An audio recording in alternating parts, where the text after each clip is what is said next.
the Runkandel bloodline, a legendary clan of blade masters holding half the world in an iron grip. Blessed with godlike physiques and monstrous talent from birth, they did not just exist, they conquered. Their entire existence revolves around three absolute laws: battle, dominate, subdue. That ruthless dogma defined their legacy.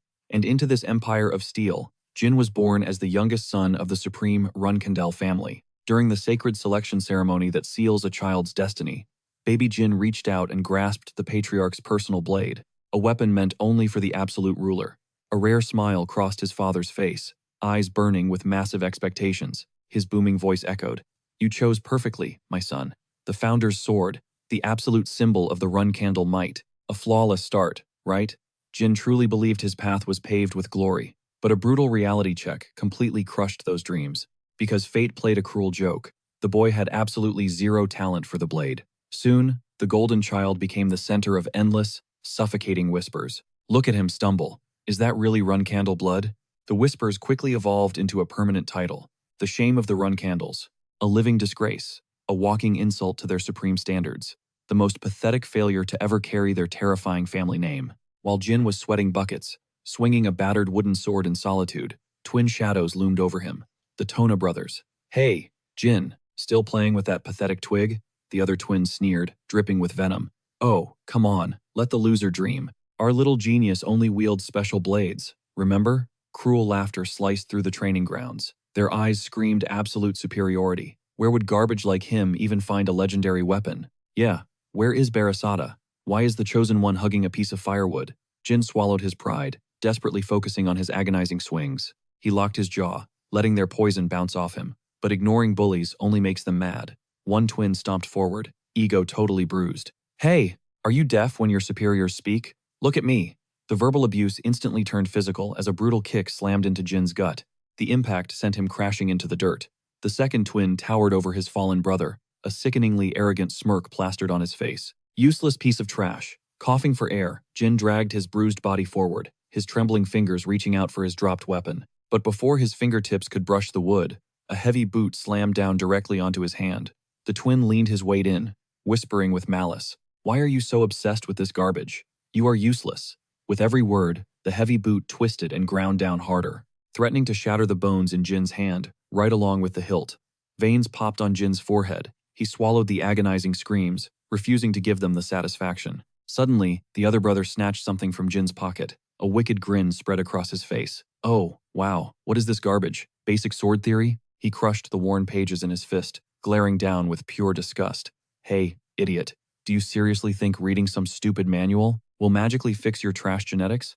This right here is exactly why pathetic weaklings do not deserve a single ounce of hope." The twin scooped up the wooden practice sword, absolute malice dancing in his eyes.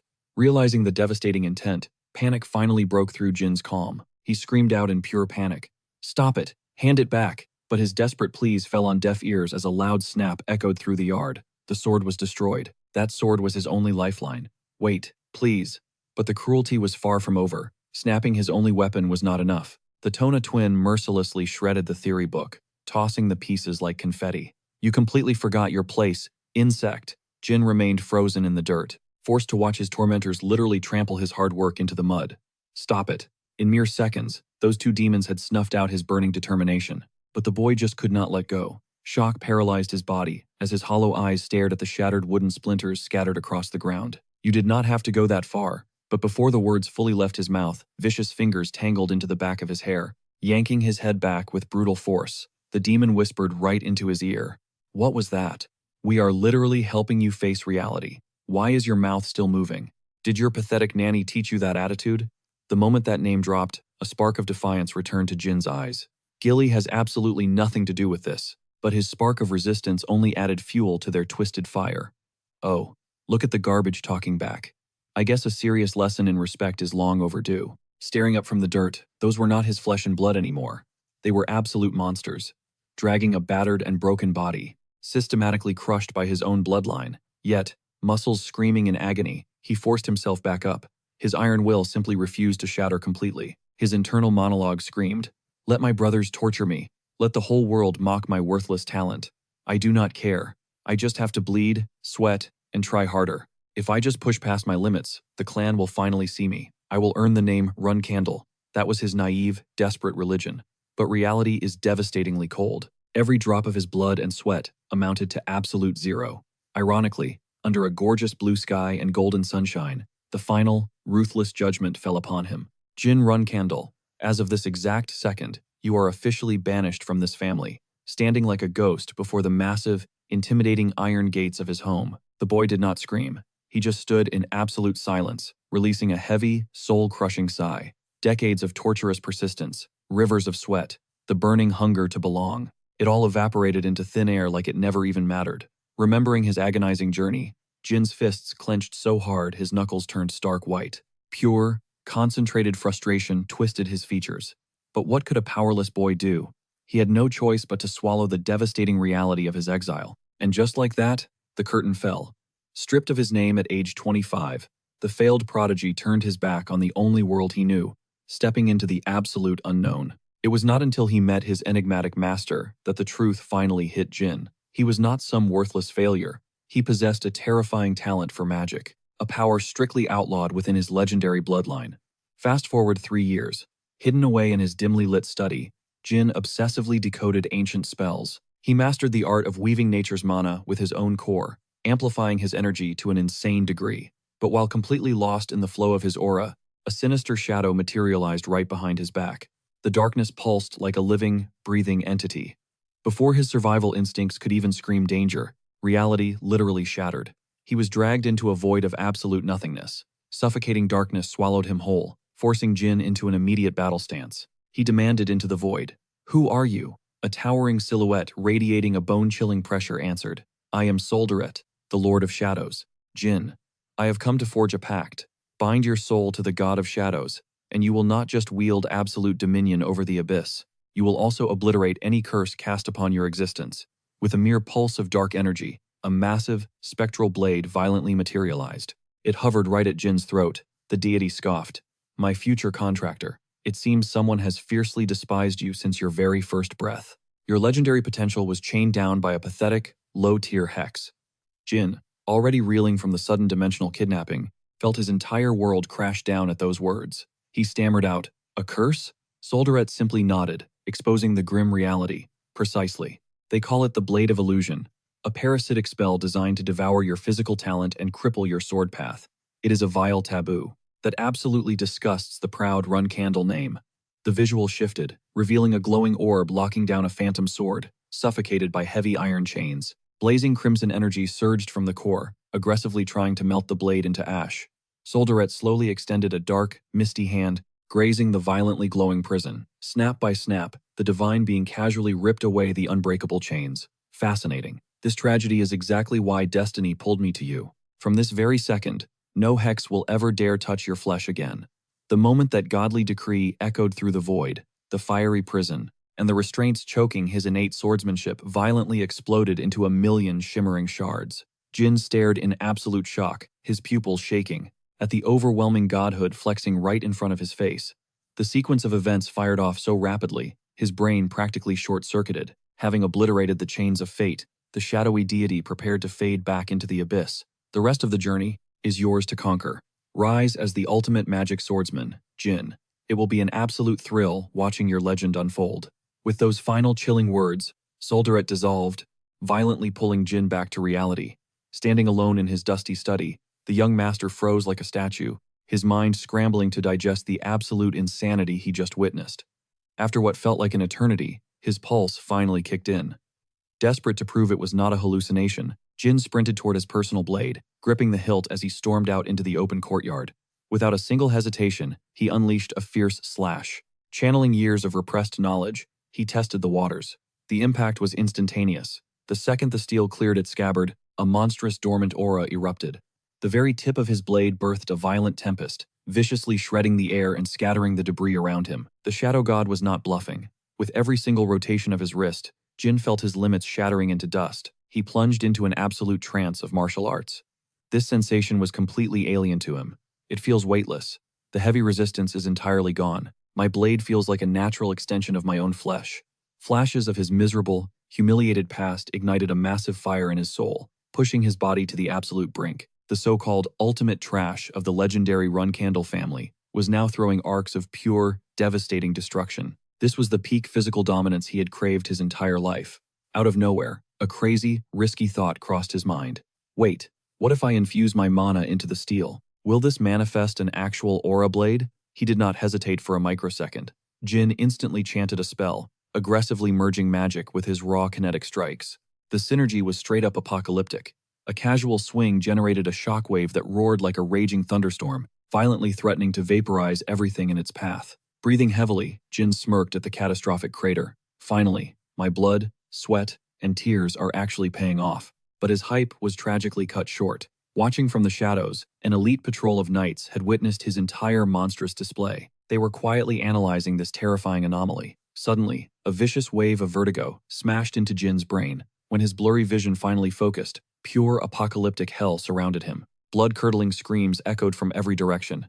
Is someone screaming in agony? Jin desperately pushed against the ground, but a massive, crushing boulder had pinned him down completely. Thick, crimson blood poured from his fatal wounds, painting the debris around him in deep red. Coughing up blood, Jin rasped out, "My limbs are practically paralyzed. How did this even happen?" He lay there in absolute despair, fiercely rejecting this pathetic ending. He had literally just unlocked his godly potential, and now the Grim Reaper was already knocking. Why now? The blazing indignation inside him refused to die. With his fading breath, he screamed into the void, "Master Soldaret, is anybody out there? I cannot believe I am literally dying in my sleep. After everything, am I really just a cursed loser? I never even got to truly flex my magic or unleash the Shadow Authority. If destiny was just going to slaughter me anyway, why the hell did you give me hope?" And just like that, Jin crossed the gates of hell beneath the bloody rubble. But then, reality snapped. His eyes violently flew open to blinding sunlight. Standing right in front of him were the prestigious heads of the Runcandle family. His brain short-circuited. My relatives? What kind of sick joke is this? I literally just died. He was kneeling on a vibrant emerald lawn, surrounded by a legendary sea of blades. And right by his side, his loyal nanny Gilly flashed a warm, comforting smile. "Cheer up, young Master Jin." He stared at her warm smile, completely stunned. Wait, is that really Gilly? Why was she suddenly here? Then, his eyes caught a brilliant gleam in the distance. An absolute masterpiece of a blade, radiating a terrifying aura that put every other weapon to shame. One glance was all it took. That legendary sword, Barasada. The puzzle pieces finally clicked together. He was back at his childhood selection ceremony, reborn into his 1-year-old body, as the absolute youngest of the clan. But this time around, he was going straight for the ultimate prize, just like before. His tiny footsteps echoed through the grand hall. He reached out his chubby little hand, grasping the hilt of supreme power. Turning toward his completely flabbergasted family, his eyes burned with fierce resolve. "I claim the Patriarch's throne. This second life belongs entirely to me." The entire Runkendell clan practically stopped breathing. Their jaws hit the floor as the baby gripped the clan's most sacred treasure. Did he just pick the absolute supreme blade?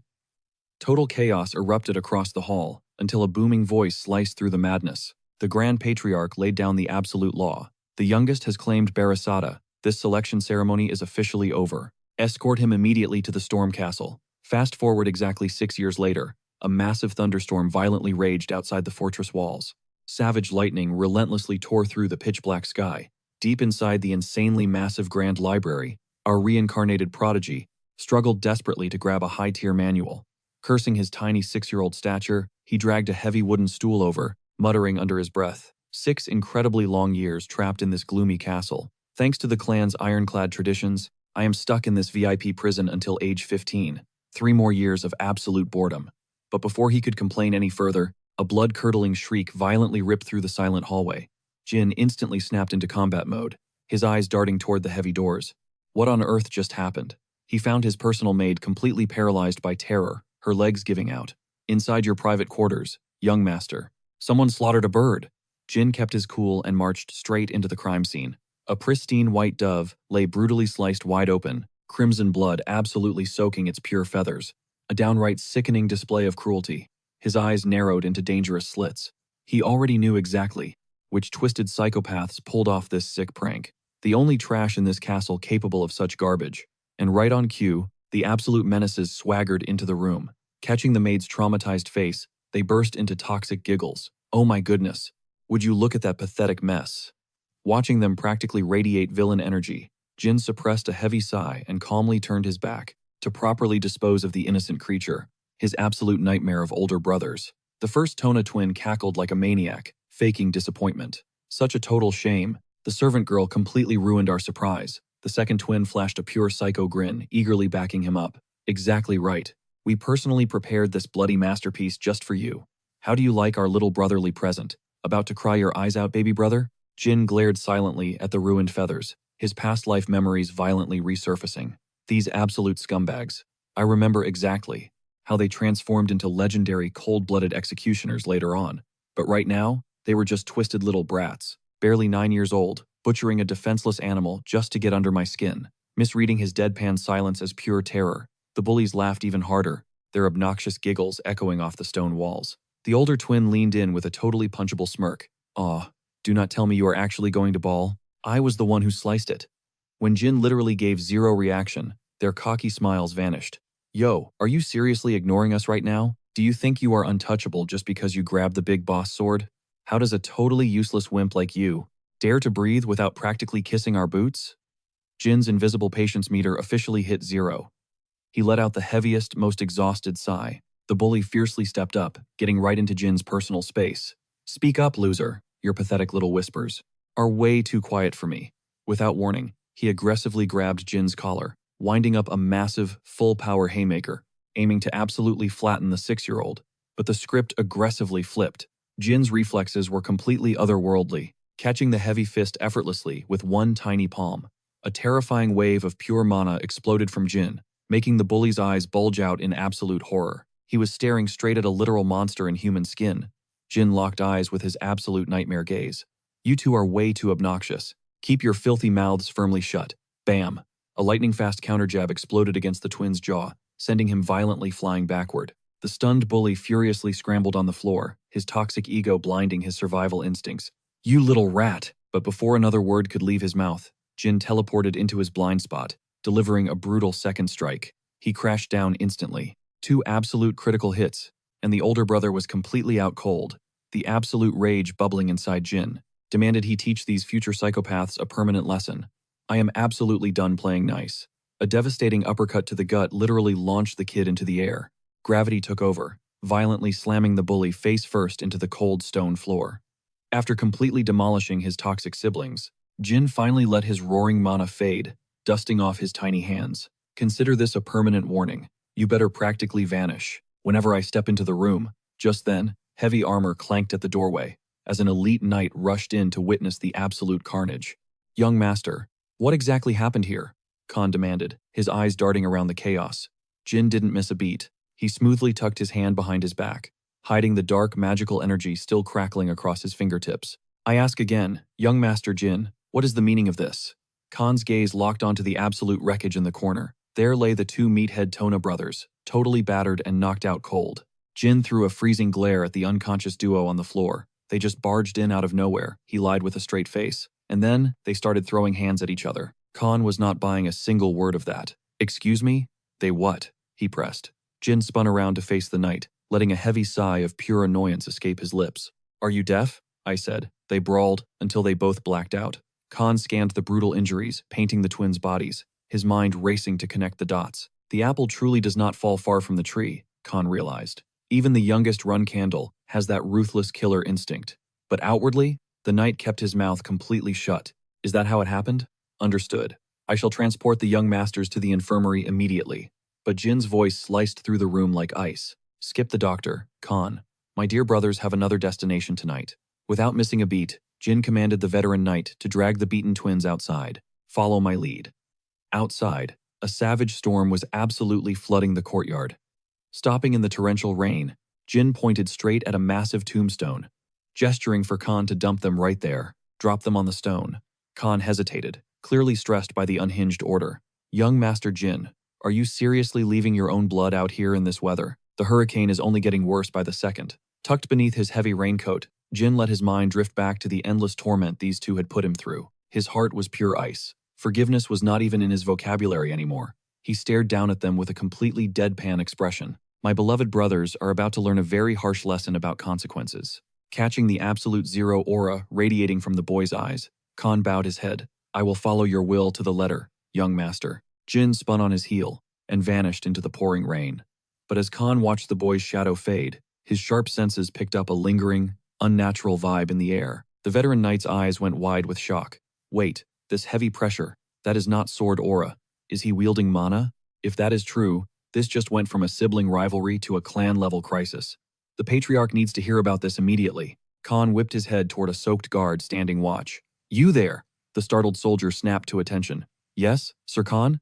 Get my fastest horse ready, now. Back up in the towering fortress, Jin had finally returned to the quiet safety of his bedroom. Peering out the window, he watched Khan frantically saddling his mount in the raging storm. He is making a run to inform father, Jin smirked to himself. Right on schedule. As the knight spurred his horse into the brutal hurricane, completely ignoring the apocalyptic weather, Jin's mind started working overtime. Khan is not just protecting us, he is the family watchdog. And to a veteran like him, my power definitely reeked of magic, so there is zero chance he keeps this a secret. Leaning against the glass, Jin flexed his hand. Instantly, tendrils of pitch-black energy coiled around his fingers like living shadows. This dark spiritual energy was the ultimate cheat code, the undeniable proof of his divine contract with the shadow god, Soldaret. It meant his insane powers had carried over into this second life. Better yet, the god's absolute immunity to hexes meant Jin was finally free from that massive debuff. The illusory blade curse that ruined his past life was completely wiped out. Jin crushed the dark magic in his palm, his eyes burning with vengeance. The useless trash of the Run Candle bloodline was dead and gone. This timeline, he was going to dominate everything. Now, there was only one final boss to face. His terrifying father. Hours passed, the storm finally died down, and the morning sun began to pierce the clouds. Miles away, Khan was already kneeling before the absolute apex predator of the Run Candle clan, spilling every single detail of the night's insane events. That concludes my report, my lord. Siren Runcandle, the god of swords himself, sat on his throne in absolute, suffocating silence. My youngest boy, crushed the Tona twins? Siren's voice finally boomed. Khan, mobilize the elite guard. We ride to see my son immediately. In the blink of an eye, the absolute heavy hitters of the Runcandle family assembled. These were not regular soldiers. They were the clan's ultimate killing machines. The sheer aura radiating from the courtyard was downright terrifying. A young officer bowed sharply. My lord, the 7 vanguards of the family have answered the call, along with 200 elite riders. Mounted on his massive warhorse, Siron looked down at his private army. Perfect. This was no casual trip. Every single specialized division of the Runcandle forces was locked, loaded, and ready to march. Siron swept his gaze across the legendary warriors standing before him. His eyes flashed with anticipation. Our destination is the Storm Castle. Move out. Getting dragged out of bed for a midnight raid had everyone completely confused. Marching toward her horse, Mary, the clan's 7th vanguard, grumbled out loud. A code red mobilization? Bro, do you have any idea what is going on? I tried asking Luna, but she is totally clueless too. Mary stretched, letting out a massive, dramatic yawn. I was literally in the middle of hunting witches. Beside her, Dipus, the 4th vanguard, stroked his chin in deep thought. Well, the Tona twins are scheduled to leave the Storm Castle next year, he theorized aloud. Maybe father is making a move early? But then, he stopped dead in his tracks. Or, maybe this crazy mobilization is all for our youngest brother. Mary's eyes went wide, and she basically shouted in pure shock. The baby of the family? Why the heck would father care about him? Dipus smirked. Did you forget? During his selection ceremony, that kid literally grabbed the founder's legendary sword. The memory hit Mary like a truck. Wait, you are totally right, she gasped, throwing her hands up. But her hype faded as logic kicked in. Still, grabbing a sword as a baby is not enough to trigger a massive military march in the dead of night. Is the Patriarch seriously doing all this just for him? Dipus just shrugged, totally lost. Trying to predict the godlike Patriarch was literally impossible. Up ahead, Luna, the absolute strongest first knight of the family, caught onto their noisy gossiping. She shot a terrifying glance over her shoulder. Mary, Dipus, zip it. Instantly, Mary gulped, realizing she had definitely been broadcasting her thoughts way too loud. She offered a sheepish grin. My bad, big sis. Dipus's words echoed in Mary's mind, leaving a bitter taste. The Patriarch actually left the main estate just for him? Is that little brat seriously that valuable to the bloodline? Meanwhile, deep within the Storm Castle, Gilly meticulously smoothed out the creases in Jin's collar. Her voice buzzed with pure excitement. The head of the family is actually coming to see us. Maybe he just suddenly missed his youngest son? She beamed. But Jin barely batted an eye, his voice absolutely ice cold. Maybe. Turning around so Gilly could comb his hair, the gears in Jin's head started turning. Khan definitely spilled everything to the old man. but that night is painfully dense. There is zero chance he realized I was using magic. He just reported the raw physical feats he witnessed. Behind him, Gilly carefully untangled his dark locks. "Tilt your head a little to the right, young master," she chirped. While she fussed over his appearance, Jin zeroed in on his father's true motives. The infamous youngest son awakened an eerie power, something entirely disconnected from traditional magic or sword aura. The patriarch is only marching back here to dissect that anomaly. He wants to weigh my absolute worth, to calculate if this new power makes me a deadly weapon for the clan's ultimate future. Right on cue, the thunderous galloping of heavy cavalry shattered the silence of the storm castle. The colossal iron gates groaned open. Dozens of elite knights instantly snapped into a flawless formation in the courtyard. Their armor clattered in perfect, terrifying unison, radiating the absolute authority of their supreme leader. "We pledge our lives to the patriarch," they roared. Sciron Runcandle stepped into the grand hall, his very presence suffocating the room with a monstrous, mountain-like aura. He did not waste a single breath on pleasantries. "Drag the Tona twins in here," he commanded.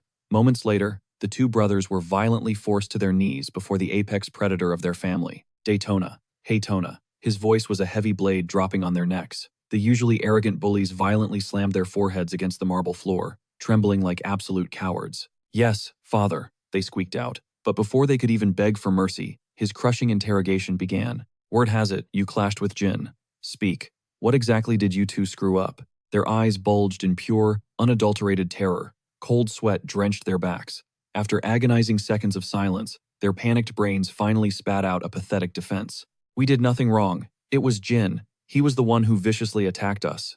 Entirely clueless to the deadly trap they were stepping into, they kept digging their own graves. "Exactly, father. Whatever he used, it was totally bizarre. That was definitely not sword aura. It felt exactly like magic." Catching a terrifying glint in their father's narrowed eyes, the twins desperately threw more gas on the blazing fire. "Magic is an absolute taboo in the Runcandle bloodline, right? You have to lock him up and torture the truth out of him before he buries the evidence." Watching from the shadows, Mary and Diffus observed this utterly pathetic, victim-blaming performance. Both of them let out a heavy, synchronized sigh. What an absolute pair of brain-dead clowns. Before the twins could spin another ridiculous lie, Siren shattered their delusions. "Shut your mouths, open your ears, and listen closely." His freezing gaze pierced right through their miserable souls. "Keep acting like this, and you will not survive a single day longer in the Runcandle household." The sheer killing intent in his voice finally made reality crash down on them. Choking on their own massive regret, they stared up at the patriarch in absolute horror. Completely disgusted, Siren dismissed them with a wave of his hand. "Drag Jin in here." Stepping through the massive double doors, Jin caught sight of his older brothers stumbling out like soulless zombies.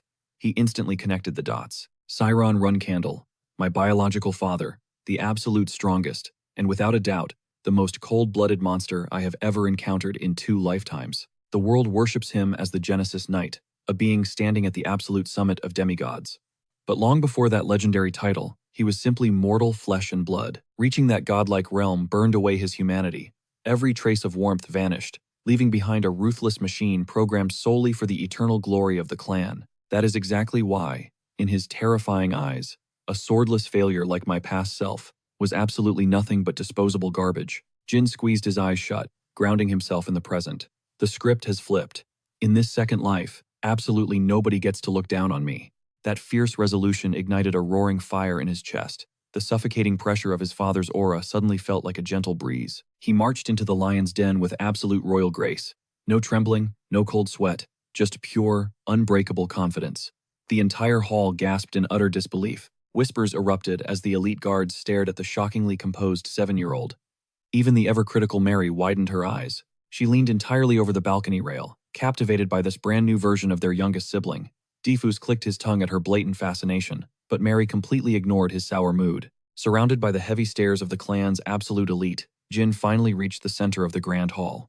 Dropping smoothly to one knee, he executed a flawless, textbook bow. "I greet the Supreme Patriarch." The icy, strictly professional title immediately made Siren twitch his eyebrow in subtle annoyance. "Patriarch?" he echoed, his deep voice vibrating through the floorboards. "Have you suddenly forgotten how to say father?" Meeting that terrifying gaze, Jin confidently fired back. "Every single one of my older siblings is present, along with dozens of elite guards and over 100 core members of the bloodline. Since this is clearly an official tribunal of the highest order, bringing personal feelings into it would be a massive insult. I judged that recognizing your supreme authority was the only correct move. Over in the corner, the eldest sister Luna felt her heart race at her little brother's razor-sharp political instincts. A rare, dangerous smirk crept onto Siron's face. Humph, flawless logic. Not a single trace of arrogance leaked from the boy despite the massive compliment. He simply lowered his head further. Your praise is an honor, Patriarch. But Siren immediately cut to the bloody chase. Drop the formalities. Today is entirely different. You will call me father. Now, brace yourself. I am going to ask you the exact same question I asked those two crying fools. The temperature in the room plummeted below freezing as Siron leaned forward. Tell me, youngest, in this entire messy situation, what exactly was your fatal mistake? Jin's knuckles turned stark white as his resolve locked into place. Honestly, he just craved payback. A true run candle repays loyalty with absolute loyalty, and betrayal with total destruction. He dropped this cold, hard truth without a single flinch of guilt. Watching from the sidelines, his chaotic older sister Mary actually felt a massive spark of respect for the youngest. That ruthless, eye for an eye mindset was exactly her vibe. Meanwhile, Patriarch Siron let a heavy, suffocating silence drown the grand hall. Finally, his booming voice shattered the quiet. Clear the room. Everyone except my youngest son. Out. That single command sent absolute shockwaves through the crowd. Whispers erupted like wildfire. Did the young master actually pass the ultimate test? But before the gossip could spiral, a high-ranking general barked a harsh warning. The Patriarch has spoken. Move your feet. In a flash, the elite guards snapped into perfect, terrifying formation. They marched out of the massive doors without missing a beat. Mary strutted out right behind them. This little brother of hers was getting way too interesting. Staring down their monstrous father without blinking, the kid had absolute ice in his veins. Soon, the heavy iron doors slammed shut, leaving only the supreme predator and his cub isolated. Siron's piercing gaze locked onto Jin. I emptied this room for one specific reason. We need to have a little chat. Those Tona twins have been whining about some mysterious power you possess. Let me be crystal clear. The Run Candle bloodline absolutely forbids the arcane arts. Relying on spells makes you a weak target. It completely ruins your path to the absolute peak of the sword. So, what exactly is this trick you've been hiding? If I find out you've been messing with cheap sorcery, I will personally crush you. The lethal threat hung in the air. Jin didn't speak right away. Instead, a confident, borderline arrogant smirk crept onto his face. He traced the origin of his mysterious energy. If the terrifying Patriarch discovered the actual truth behind this force, there was zero chance he could just ignore it. Not when it involved the literal god of shadows. Playing the innocent card perfectly, Jin bowed his head. I honestly don't know what it is either, father. It doesn't feel like traditional mana, but it is definitely not aura. It doesn't even have a proper name yet. So, if you would be so kind, could you evaluate this energy for yourself? Without a second of hesitation, Jin flipped open his palm. Instantly, a swirling sphere of raw chaos materialized out of thin air. A blinding, bluish-white core pulsed violently in his grip, completely wrapped in a suffocating, pitch-black haze. Witnessing this impossible display, the ever-stoic Patriarch actually scowled in pure, unfiltered shock. This was the legendary energy of their very first ancestor. Siren was utterly mesmerized by the dark orb floating in his son's hand. Is that Shadow Force? The legendary aura of Barasada? His mind raced at light speed. Did the heavens literally choose this kid to rule the entire empire? Jin looked up with perfectly faked curiosity, waiting for the massive verdict. Father, do you recognize it? Siron snapped out of his total daze. Yes, that is the direct blessing of Soldaret, the absolute god of shadows. Jin played his part flawlessly, looking appropriately confused. A god of shadows? Siron nodded deeply, his aura flaring. Exactly. Millennia ago, Soldaret forged a blood pact with our founding father, Lord Tamar. That deity has backed our bloodline ever since. But when Tamar fell, the shadow god completely vanished from our history, without a trace. The reason was always a total mystery. But now, it seems that ancient entity is using you as a bridge, right back to the clan. Pushing his luck, Jin fired back a wild, boundary-pushing question. Father, I have to know, is a literal god stronger than you? Honestly, the absolute pinnacle of humanity did not have a clue. Siren stroked his chin thoughtfully. I cannot say for sure, mostly because I have never had the chance to brawl with a deity. Jin internally facepalmed. Never fought a god? That was deadass the most terrifyingly arrogant flex he had ever heard in both of his lives. Suddenly, the giant of a man stepped forward and roughly ruffled Jin's hair with heavy, surprising affection. My boy, that was a phenomenal question. Your little inquiry just gave me a wildly entertaining thought experiment. Stepping into this hall today was definitely the right call. But now it is my turn to interrogate. That godly power. What exactly is your grand master plan for it? Knowing he was walking a deadly tightrope, Jin fired off the ultimate textbook answer. I will wield this shadow force entirely for the glory and total survival of the clan. Siren's expression instantly darkened. For the clan? A tense beat passed. Then, a thunderous, booming laugh violently erupted from his massive chest. He called out the absolute garbage response immediately. That is the single most ridiculous lie you have ever told. You literally battered your own blood brothers into the dirt, tossed them out into a raging storm to suffer. And you expect me to believe you are suddenly a team player? His voice dropped to a terrifying whisper. Cut the act. Give me the raw truth. A slight tremor hit Jin's fingertips. He knew this absolute monster would not let him off the hook. Swallowing his fear, Jin finally dropped the fake mask.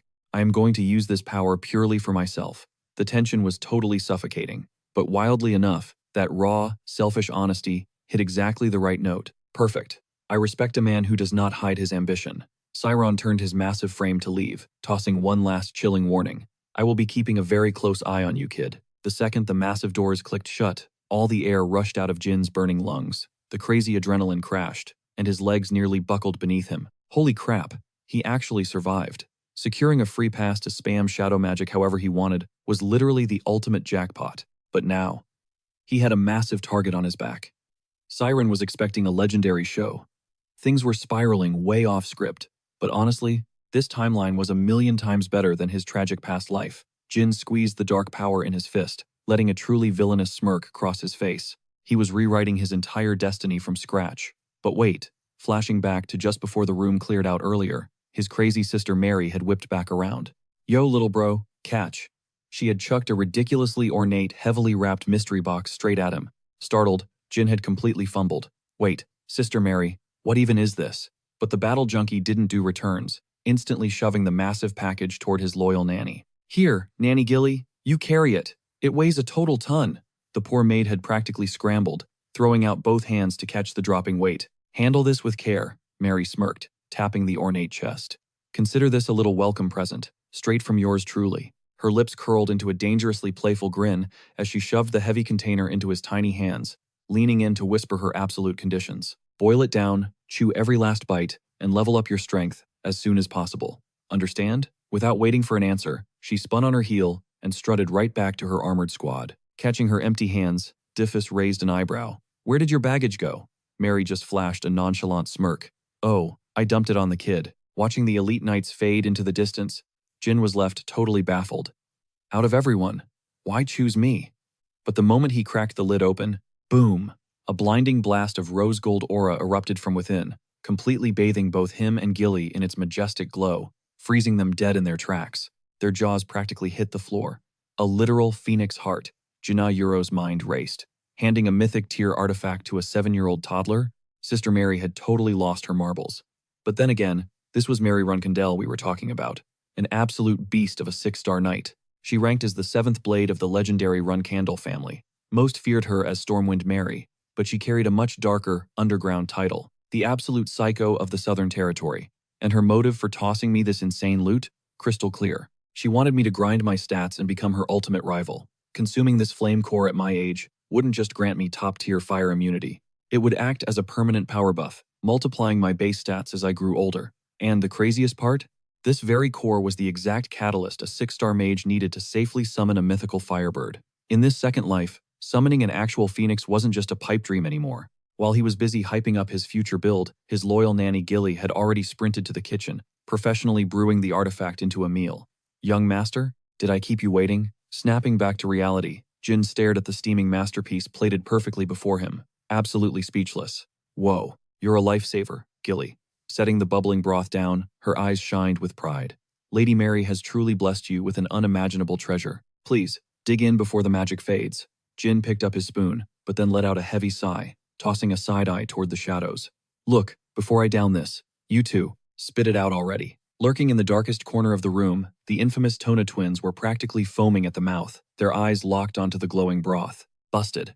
Realizing their stealth mode had completely failed, the duo abandoned all their aristocratic pride, sprinting out like starving street dogs to beg for a bite. Oh, it's nothing major, one stammered, sweating bullets. That bowl just looks way too massive for a tiny kid like you to solo. His clone instantly backed him up. Facts. I saw Gilly lugging that gigantic pot. Jin just deadpanned at their pathetic excuse. Are you guys seriously that desperate for a taste? Bingo. The twins' eyes sparkled like diamonds, bobbing their heads up and down like crazy. Fine, Jin smirked. But nothing comes free. Complete one little quest for me first. Cut to a few hours later. The supposedly elite Tona brothers were literally down in the dirt, excavating a massive underground tunnel right beneath the foundations of Storm Castle. Blisters forming on their hands, they aggressively shoveled dirt while venting their frustrations. Bro, why are we even doing manual labor? This is just solid rock. For real. If the guards catch us playing mole, we're totally dead meat. Despite his whining, Haytona was swinging his pickaxe like an absolute madman. Are you dumb? He panted. If we get busted, the youngest takes all the aggro. We have literal zero risk here. Daytona paused, realizing his twin was actually cooking with that logic. Wait, you're a genius. We just grab the loot and dip. He grinned maliciously. Plus, that kid gives me major creep vibes lately. Shink. Their blades finally struck hollow ground.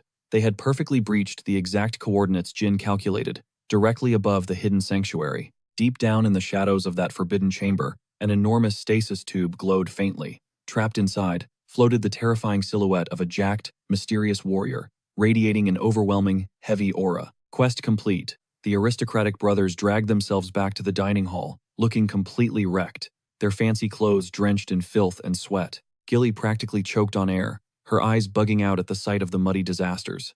Meanwhile, Jin sat at the head of the table like a mob boss, patiently waiting. Welcome back, my dear brothers.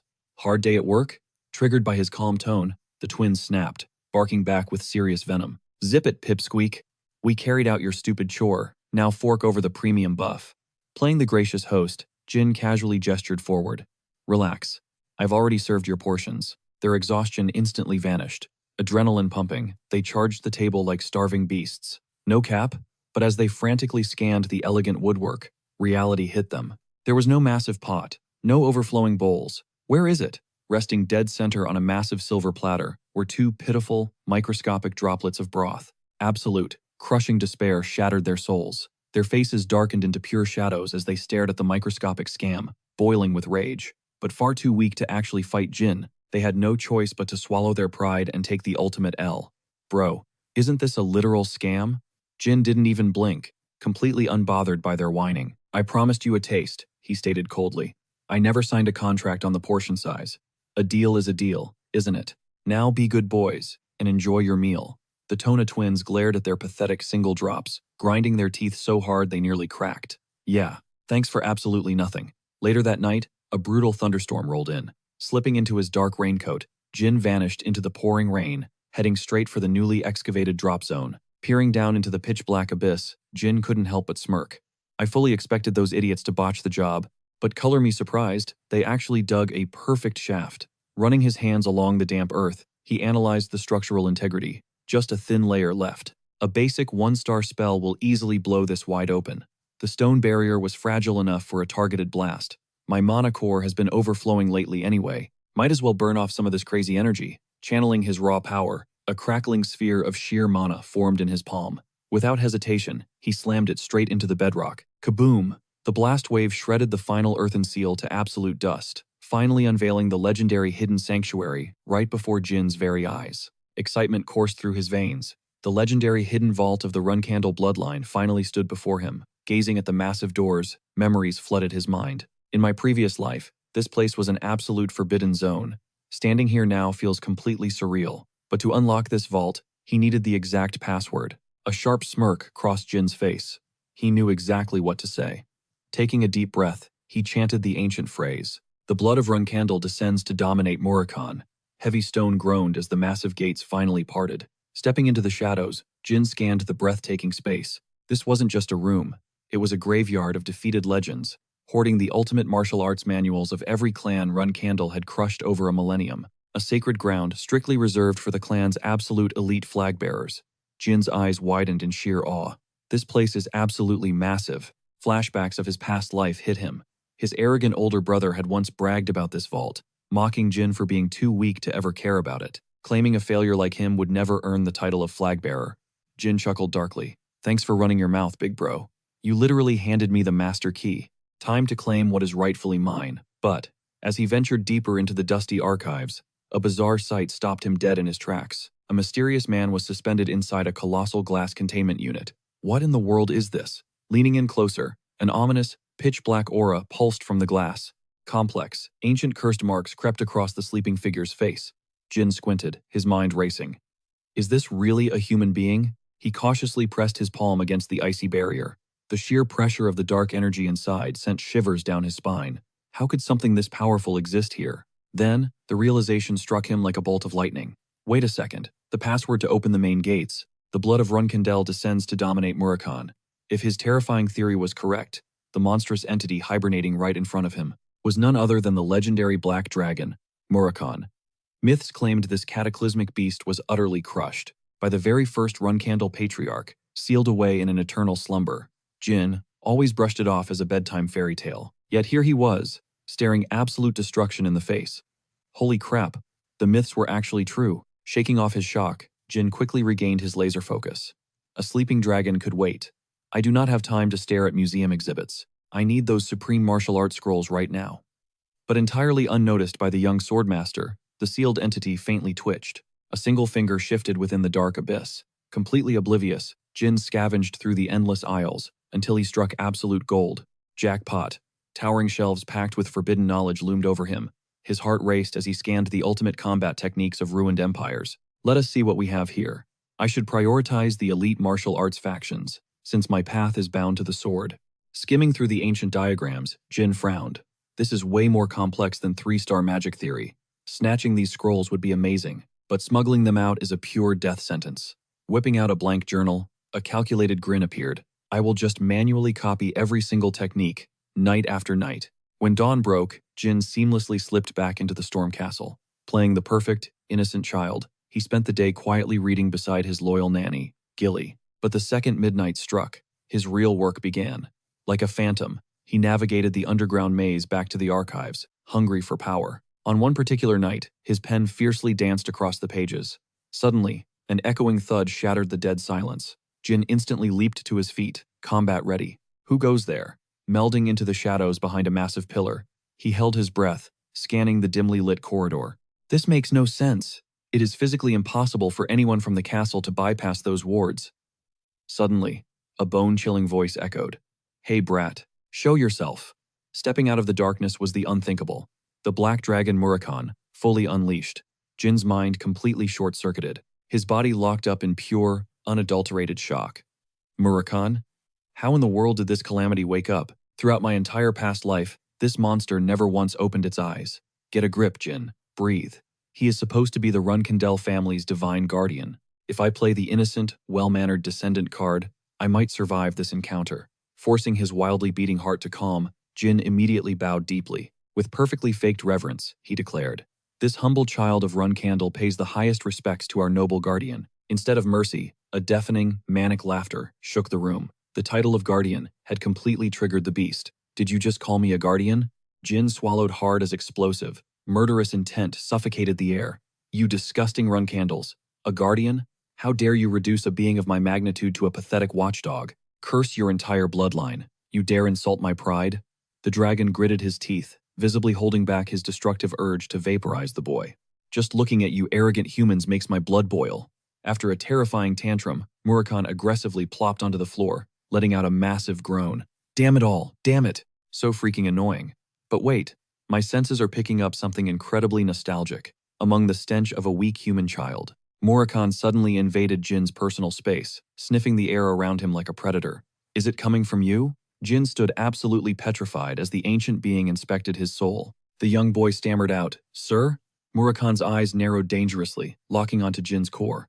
Why the hell are you radiating pure shadow energy? Jin's eyes widened in genuine confusion. Shadow energy? The dragon jabbed a sharp finger right at Jin's chest. Exactly. I may have been sealed away for 1,000 agonizing years, but I would never forget that absolute darkness. That intoxicating scent of supreme magic only belongs to those bound by a divine pact, just like Tamar. In that exact second, the puzzle pieces violently clicked in Jin's mind. The real reason this cataclysmic dragon broke his eternal slumber. My awakened shadow powers, they resonated with his seal. The terrifying beast was now sniffing him like an overly curious puppy. He inhaled sharply.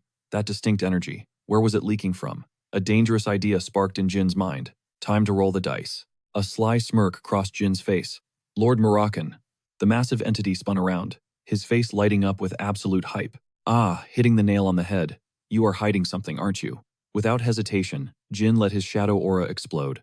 Care to explain this little trick? My old man claims this dark energy belongs to the god of shadows himself, Soldaret. Staring dead at the swirling orb of pure darkness, hovering above the toddler's palm, Murakhan completely short-circuited for 5 straight seconds. His entire body shook as he roared to the heavens. Yo, Soldaret, is this some kind of sick joke? Are you for real right now? With every word, his majestic ego shattered. He crumbled to the dirt, dramatically weeping without shedding a single tear. A 1,000-year sacred vow. For this literal infant? Jin deadpan watched this towering giant throw a total tantrum. Suddenly, they locked eyes. Murakhan instantly broke eye contact, coughing awkwardly. Hey Squirt, Jin answered with cold professionalism. Yes, Lord Murakhan. Hearing that tone, the ancient being wanted the ground to swallow him whole.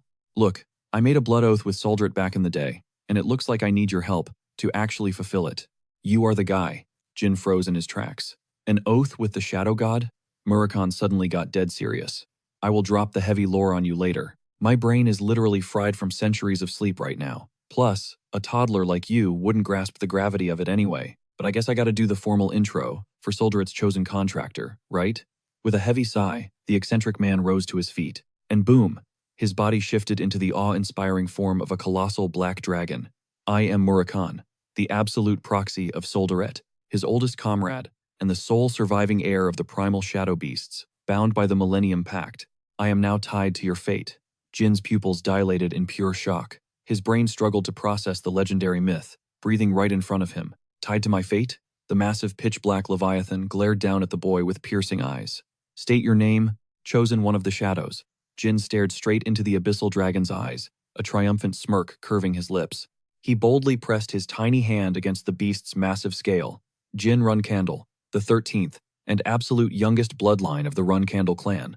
The skies darkened ominously. The system lore was unmistakable. The Black Dragon Murakhan, the unforgiving peak known as Mount Murakhan, got its name entirely from this exact beast. This tyrant of the skies ruled that territory ages ago. But flashback 1,000 years. He was completely crushed in an epic clash against the first patriarch, Temar Runcandle. History books claim that after the Storm Castle fell, Murakhan was forced into an endless slumber. Jin processed the facts in his head. Wait, that is total cap. That is just the founder's propaganda about taming a guardian beast. Rule number 1. God-tier contractors always get paired with a guardian dragon. But since the archives are literally empty, regarding Soldaret's specific beast, the puzzle was full of missing pieces. Jin's gears kept turning. Does this mean the records were blank because Murakhan was taking a 1,000-year nap? And now that he is awake, did I just score an overpowered guardian dragon? The realization hit him like a freight train. Murakhan is right here. The dragon practically vibrated with excitement. Oh heck yes. You actually came back. Jin stood awkwardly, holding a massive plate of sweets. My nanny packed some snacks for us. His inner monologue fired back up. Since I am stuck with this ancient lizard for the next few days, I might as well squeeze some legendary lore out of him. And yep, that is the story of how Murakhan officially woke up. I have been hiding him in this secret library for weeks now. Out of nowhere, Murakhan paused his aggressive cake munching. Why did I throw down with Tamar? The dragon flopped onto the floor like a lazy cat. Bro, that was a literal 1,000 years ago. How the heck am I supposed to remember that? Hearing that lame excuse, Jin instantly realized one brutal truth about his new partner. Murakhan suddenly cut off his internal roasting. Okay, look, but is this seriously all the strawberry cake you brought? Jin rubbed his temples and sighed in defeat. This dude is obsessed with strawberry cake. Meanwhile, the mythical beast was literally counting crumbs. 1, 2, 3. Are you kidding me? Only 7 slices? Jin gritted his teeth. This legendary terror of the skies only cares about sugar. After vacuuming up the last bite, Murakhan side-eyed the boy. So what is your actual goal when you sneak in here? Jin gently traced the cover of an ancient tome. I study. I bring blank journals, and try to decipher the hidden knowledge you casually drop. Murakhan raised an eyebrow. Oh, for real? So your tiny brain actually absorbs some of this? Jin let out a heavy breath. Maybe 30%. The rest is complete gibberish to me. Murakhan waved it off like it was nothing. Hey, do not sweat it. For a kid your age, this stuff is practically mind-melting. Most kids would just rage quit. That is how normal toddlers operate. Jin looked down, his voice dropping dead serious. I am a Runcandle. Being normal is a death sentence. I am competing against 12 ruthless siblings, not to mention my terrifying parents and clan elders. If I want to survive and crush them all, I have to grind infinitely harder. Murakami scratched his chin, wondering how the legendary first patriarch would have handled this exact magical theory back in the day. Jin sank deeper into his own anxiety. If I stack my current progress against the absolute peak of human strength, am I even making a dent? Suddenly, the dragon shattered his self-doubt. Listen, Temar could not read a single word of this high-tier garbage when he was your age. The ancient being sat up, dropping some unexpected wisdom. Theory does not dictate reality. That guy was utterly clueless with books, but he was an absolute monster on the battlefield. Trust me, kid. You have got that exact same terrifying potential. But right now, you are not even close to Timar's level. Those words hit Jin like a ton of bricks. His pupils instantly shrank in pure shock. Does that mean I can never reach the Founder's heights? Jin's voice trembled slightly. Murakami shot back a flat. Nope. The blunt answer left the boy entirely baffled, forcing him to snap his gaze upward. The ancient dragon smirked. You share the exact same bond with Soldaret as Timar did. Plus, you actually have the brains to decode those ancient texts. You are just a kid, so stop trying to rush destiny. Keep grinding, and you will get there. With a booming laugh, the dragon violently ruffled the boy's hair. Give it time, and you will definitely rival Tamar's strength. Heck, you might even leave his legacy in the dust. Jin's head whipped around, eyes sparkling. Wait, seriously? Murakami shrugged off the question with total casualness. Duh, kid. By the way, do you even know the God of Shadow's legendary title? Jin stuttered, suddenly feeling completely out of his depth. No, I do not. Right on cue, a terrifyingly massive shadow hand materialized out of thin air, looking like it could crush entire planets in the cosmos. Murakami's deep voice echoed with absolute authority. They call him Infinity. The power of Soldaret knows zero boundaries, and that means his chosen contractor? Also totally limitless. So wipe that gloomy look off your face. Back yourself up, because I am about to drop a brand new, ultra-secret technique to lift your spirits. Wham! The dragon delivered a backslap so brutally heavy that Jin yelped in pain. Ouch! What the heck was that? Murakami's grin widened. It is called Shadow Energy Release. Jin blinked, completely failing to grasp the hype. Shadow Energy Release? The colossal black dragon nodded proudly. Bingo. Anyone who dares to wield the darkness absolutely needs to master this foundational skill. It is the alpha and the omega of our power. But fair warning, mess this up, and the shadows will devour you alive. You need to take this one step at a time, dead seriously. Adrenaline surged through Jin's veins. Say less, I am all in. So, great Murakami, what is step one? The ancient being scratched his chin in deep thought. For you? First things first. We need to crack open your mana core. Jin tilted his head, feigning sheer confusion. Unlock my mana? But why? Inwardly, however, the regressor was holding back a smirk. Bro, I have done this a million times in my past life. Murakami instantly went into teacher mode, because letting the shadows flow literally requires you to break your mana seals and circulate the energy. You must achieve absolute mastery over both steps. Buckle up, kid, because you will be grinding this exact basic training for the next 2 to 3 years. Jin nearly choked on his own breath. 2 to 3 years? I do not have that kind of time to waste. Meanwhile, Murakami just gave an uncaring shrug. Look, your foundation is completely non-existent right now. I cannot exactly hand you the god-tier skills yet. Realistically, your immediate goal is just learning to push the mana around your body. Without missing a beat, Jin casually raised his palm. Instantly, a brilliant blue flame sparked to life, dancing effortlessly over his fingers. Hey, so can we skip to the good part now? Murakami's jaw basically hit the floor. His eyes bugged out as a full-body shiver wrecked his imposing figure. Wait, what? How on earth did you just pull that off? Playing the innocent prodigy, Jin answered with fake modesty. Oh, this? I figured it out a while ago. The legendary dragon looked like his brain was short-circuiting. This is impossible. You already have perfect mana circulation? Noticing the dragon's absolute disbelief, Jin decided to flex a little harder. He smoothly tossed the condensed mana sphere from his left hand to his right, treating the arcane energy like a literal toy. Murakami was losing his mind. Holy skies above. He finally exhaled a massive, defeated sigh.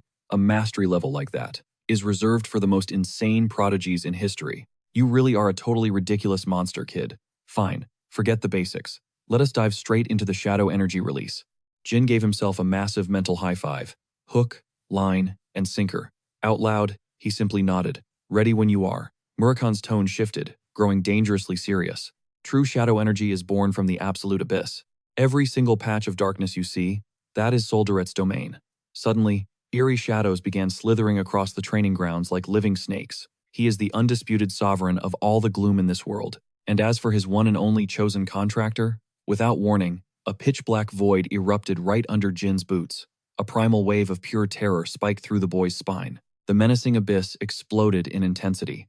It surged forward with the devastating speed of a tidal wave, viciously swallowing up that entire section of the room in absolute nothingness. Amidst the swirling void, Murakan's voice dropped into a bone-chilling whisper.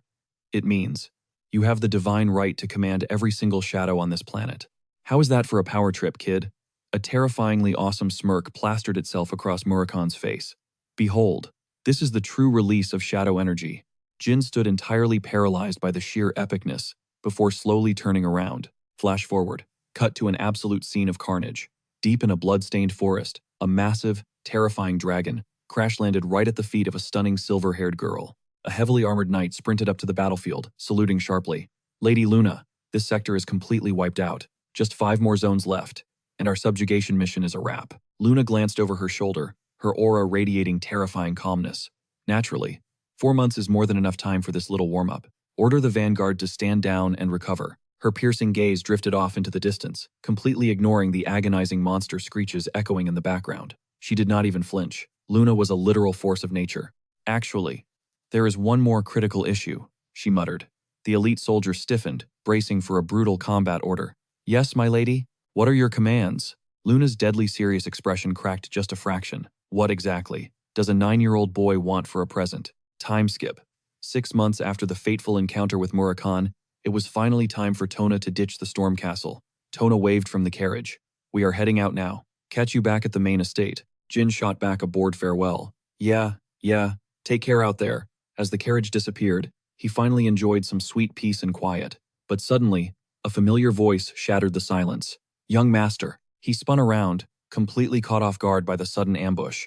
There stood Gilly, his fiercely loyal nanny, beaming with a beautifully decorated cake in her hands. Happy 9th birthday, young master. Jin blinked, his brilliant mind doing the quick math. Wait, it is my 9th birthday already? A genuine, heartwarming smile finally broke through his usual serious face.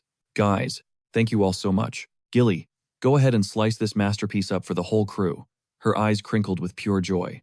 Right away, my sweet young master. But right in the middle of their wholesome celebration, an urgent shout ripped through the courtyard. Young Master Jin. Jin swiveled around, instantly recognizing the voice.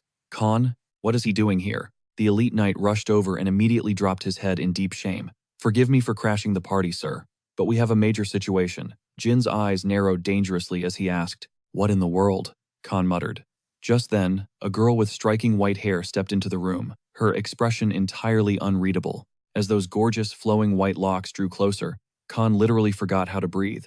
Lady Luna has graced us with her presence. The moment those words dropped, Gilly and Jin froze in their tracks. They simply could not believe their ears. Jin's mind started racing. The absolute pinnacle of the Runcandle Knights, a legendary 9-star powerhouse, the eldest of the 13 siblings, the White Whale herself, Luna Runcandle. Even though she wields more terrifying power than any of her siblings, she literally could not care less about claiming the patriarch's throne. She completely washed her hands of that toxic, blood-soaked succession war, living entirely up to her title as the solitary White Whale. Because of that massive wall she built, my oldest sister never gave us younger siblings the time of day.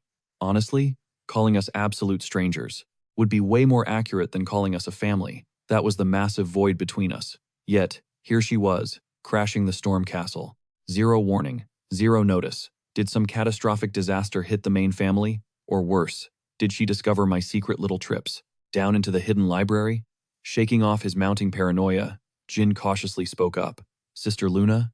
Surprisingly, her voice echoed back with incredible warmth. Look at how much you have grown, my little one. Acting perfectly innocent, Jin softly replied. Had I known you were coming, I would have dressed properly to welcome you. Luna absolutely melted on the inside.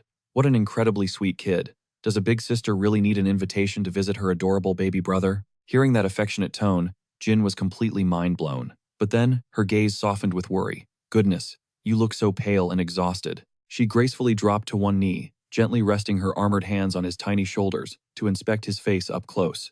Jolted by the sudden closeness, Jin quickly waved it off. Oh no, honestly, I am just a little overwhelmed right now. Luna arched a flawless eyebrow at that confession. Lowering his voice, Jin mumbled, Well, this is my first time ever standing this close to you. I really do not know why my heart is racing like this. You feel anxious? She echoed, her expression instantly darkening as a heavy realization hit her. The twisted, blood-stained tradition of the Runcandle family, a brutal world where siblings must constantly scheme, backstab, and utterly crush one another to survive. Jin narrowed his eyes internally. Is this some kind of sick test? But right before his eyes, Luna tightly clenched her steel gauntlet, completely rendered speechless by her own overwhelming guilt. Breaking the heavy silence, she sighed. You are completely right. I was incredibly thoughtless. Jin blinked in pure bewilderment. Wait, what is happening? Her eyes swirled with genuine regret. You might just be a child, but I foolishly forgot. You are still a son born into the merciless Runcandle bloodline. I am so incredibly sorry. But the absolute shocker? The legendary white whale bowed her head, lowering herself even further to prove her absolute sincerity. My sweet little Jin, I really need a private word with you. Could you possibly ask your nanny and your knight to step outside for just a second? She asked with a smile so radiantly gentle. It felt utterly surreal. Jin's mind spun. A private conversation? Just the two of us? Knowing better than to make a 9-star night wait, he instantly nodded. Of course, big sister. Yet, behind his innocent eyes, his tactical mind was working in overdrive. I have absolutely no clue what her endgame is, but this definitely does not feel like a trap. Once they were alone, Luna spoke with incredible tenderness. Jin, my precious baby brother. The real reason I rushed over here so out of the blue is because there is something crucial you need to hear. What is it? He asked, tilting his head. Her eyes flashed with serious memories. During our father's last visit to this castle, your unbelievable talent put a massive target on your back. Every single one of our siblings noticed, meaning the absolute second you step foot outside this fortress. Every predator in our family will be gunning for you. Reaching out, she softly cupped his cheek with her battle-hardened hand. Her aura instantly shifted, growing undeniably solemn. But listen to me, little one. I desperately pray that you never sacrifice your own happiness, just to bleed in this meaningless war for the throne. I truly, deeply hope this cursed family tradition never breaks your spirit. Jin felt like he had just been struck by lightning. This made zero sense to him. As the gears in his head furiously turned, the puzzle pieces finally clicked. So that is the real reason she threw away her right to rule. But a dark thought crept in. Wait, if she cared so much about keeping me out of the crossfire, why did she never drop a single warning in my previous life? Was I just that incredibly pathetic back then? A total waste of breath? Or was I just so hopelessly weak that nobody even viewed me as prey? Looking her dead in the eye, Jin spoke up. Sister Luna, I deeply cherish your concern, but I refuse to run away from this bloodbath. I am diving straight in. Her gentle expression shattered, replaced by desperate urgency. Jin, please. You do not understand what is out there. I am not warning you because I plan on fighting you. I just want you safe. It is already too late for that, he stated coldly. I have already survived an assassination attempt. The temperature in the room plummeted below freezing, as Luna's eyes hollowed out. Excuse me, what did you just say? That is exactly why I have to fight, Jin declared. Suddenly, explosive, pitch-black aura erupted from Luna's very soul. Her voice dropped to a demonic whisper. Who in their right mind would dare touch a hair on your head inside the storm castle? Absolute, suffocating killing intent flooded the bedroom. The white whale had completely lost her mind with rage. Give me a name. Who signed their own death warrant by targeting you? Spit it out. Jin, whose head do I need to sever? Pretending to tremble under her monstrous pressure, he stammered. I do not know for sure. I swear, I have not tracked down the mastermind behind the shadows yet. But look at the bright side. Even though they tried to erase me, I am standing right here, completely unharmed. Luna lunged forward, gripping his shoulders with desperate, ironclad strength.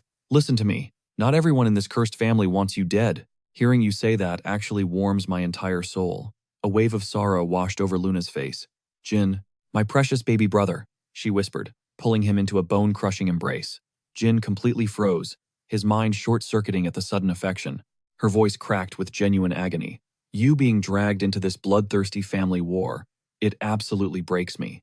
Slowly, Jin wrapped his arms around her, utterly shell-shocked. Who knew the legendary Sister Luna had such a gentle side, he thought, awkwardly but softly patting her trembling shoulder. Please don't cry. Wiping away her heavy emotions, she affectionately messed up his hair. You're right. Today is a day for celebrating. No more depressing family politics. It is your big day, after all, and I brought something incredibly special just for you. With delicate care, she pulled an antique wooden box from her coat. For you. As the lid popped open, a breathtaking emerald pendant practically glowed in the light. Jin blinked in pure awe. Wait, jewelry? Turn around for a second, will you? She asked softly. Of course. Jin obliged without hesitation. As she fastened the clasp, her tone grew dead serious. Listen to me. If you ever face a threat that you absolutely cannot defeat, shatter this emerald. The second it breaks, I don't care if you're at the edge of the world, I will drop everything and slaughter anyone in your path. Never take it off. Happy 9th birthday, kiddo. Jin felt a massive lump in his throat. Thank you, truly. Right on cue, Gilly carried in a massive slice of birthday cake. Watching the two siblings playfully share the dessert, Gilly had to fight back tears at the violently wholesome scene. Once the sugar rush faded, Luna finally stood up. Look at the time. I really need to head back. Flashing a bright smile, Jin nodded. Got it. Get home safe, sis. The second she left, a grumbling Murakhan appeared out of nowhere. About time. Wait, where the heck did you get that ridiculous bling? It is a birthday present. Jin deadpanned. Suddenly, the great dragon started violently shaking, pointing a trembling finger at the gem. Whoever handed that over is either insanely rich or insanely obsessed with you. Giving away an artifact like that is absolute madness. Tilting his head, Jin played dumb. Why? Is it some kind of rare antique? Murakhan dropped his chaotic act, his eyes turning, dead serious. That is a relic of the Demon King Orgel, a millennium ago. Oceans of blood were spilled by warriors desperately trying to claim even a fragment of his gear. Jin raised an eyebrow. Is it seriously that overpowered? Are you kidding me? It straight up nullifies any magic attack from a 5-star mage or lower. Plus, it passively supercharges your own mana pool. Judging by the aura, it is definitely rigged with a high-tier summoning spell too. Staring at the grumpy dragon, Jin smirked. You are surprisingly well educated on this. Murakhan scoffed, breaking eye contact. Duh. We literally ruled the world during the exact same era. The guy was an absolute legend. Anyway, this overpowered trinket definitely came from that terrifying monster of a woman who just casually strolled through here, right? Shoving a plate of leftover cake into the dragon's hands, Jin nodded. Yeah, my eldest sister paid a visit. He paused, eyes going wide. Hold up. You sensed her monstrous aura from all the way out here? Stuffing his face, Murakhan mumbled. Obviously. And I guarantee that freakishly strong sister of yours sensed me too. Jin nearly choked on his spit. Say what, right now? Wait, is she going to rat me out to the main family? Rolling his eyes, Murakhan sighed. Stop hyperventilating. She just handed you a priceless life-saving artifact. Does that seem like someone who wants to serve you up on a silver platter? The logic hit Jin like a truck. I guess you have a point. Exactly. You hit the jackpot with that one, the dragon cheered. Meanwhile, miles away from the estate, Luna stared into the distance, a knowing smirk playing on her lips. There is zero doubt. That was an ancient, overwhelmingly dark aura radiating from his room. Whatever insane scheme my baby brother is cooking up, back in the room, Murakhan finally swallowed his bite of cake and literally burst into happy tears. What is this divine culinary magic? Jin just stared at the ancient dragon like he was a complete idiot. Luna's eyes softened under the moonlight. I will keep my mouth shut and play completely dumb. Just never forget this one truth, Jin. My sweet brother. Even if you become a villain who burns this world to ashes, I will forever be your shield. Fast forward a bit. This isolation period at Storm Castle was supposed to be a total snooze fest, but it completely flipped the script on my life. I finally secured my ruthless father's absolute attention, absorbed the legendary Phoenix Heart from Mary, unlocked the ultimate cheat code known as Sister Luna, and somehow tamed a mythical shadow dragon named Murakhan. In my miserable past life, claiming even one of these prizes was literally impossible. But right now, I am only 10 years old, and my stats are already off the charts. It is finally time to ditch this training ground and take over the main estate. Suddenly, steel violently clashed against steel. The training courtyard erupted into a high-speed blur of deadly strikes. Boom! A massive shockwave rattled the windows. Moving like a rabid predator, Jin closed the distance in a millisecond. Their swords locked together in a blinding spark of friction. Sweat dripped down Khan's face as he braced against the kid's insane physical power. Absolute monster. No wonder the patriarch is obsessed with him. I am supposed to be the master grading his skills here, but looking into those cold, calculating eyes, it feels like this 10-year-old prodigy is the one judging my entire worth as a swordsman. Gasping for air, Khan lowered his blade. Let us wrap up the spar for today. Jin nodded, barely even breaking a sweat. Out of nowhere, a familiar voice echoed across the yard. Young Master Jin. Tossing a towel over his shoulder, the boy spun around. What is up? Did you find a flaw in my footwork today? Khan immediately dropped into a deep, respectful bow. Guiding your blade has been the peak of my entire career. Your departure from Storm Castle is rapidly approaching, but I swear on my life to polish your skills to perfection until the very last second. A confident smirk painted Jin's face. Perfect. I expect nothing but absolute hell from your training until I leave. Later that night, Jin sat alone, casually weaving pure fire magic through his bare fingers. He fearlessly danced his hand directly through the scorching candle flame, his skin completely immune to the heat. Clenching his fist, he extinguished the blaze with a satisfied grin. My fire resistance is finally maxed out, young master. The sudden shout from Gilly made him jump. Panicking slightly, she rushed over. Good heavens, are you trying to roast your own hand off? Scratching the back of his neck awkwardly, Jin gave an innocent smile. Oh, don't worry. To me, this fire literally feels like a cozy bubble bath. A gentle smile crossed Gilly's face. Thank goodness Lady Mary's gift is finally kicking in, she whispered. The Phoenix Heart was nothing more than an absolute myth to me. To witness its divine power firsthand, it is purely breathtaking. Jin nodded in agreement. Yeah, no kidding. But internally, his mind was racing a mile a minute. I have barely devoured half of that insane medicinal energy. Give me a few more years, and I will have completely consumed its core. Gilly beamed with pride before turning toward the door.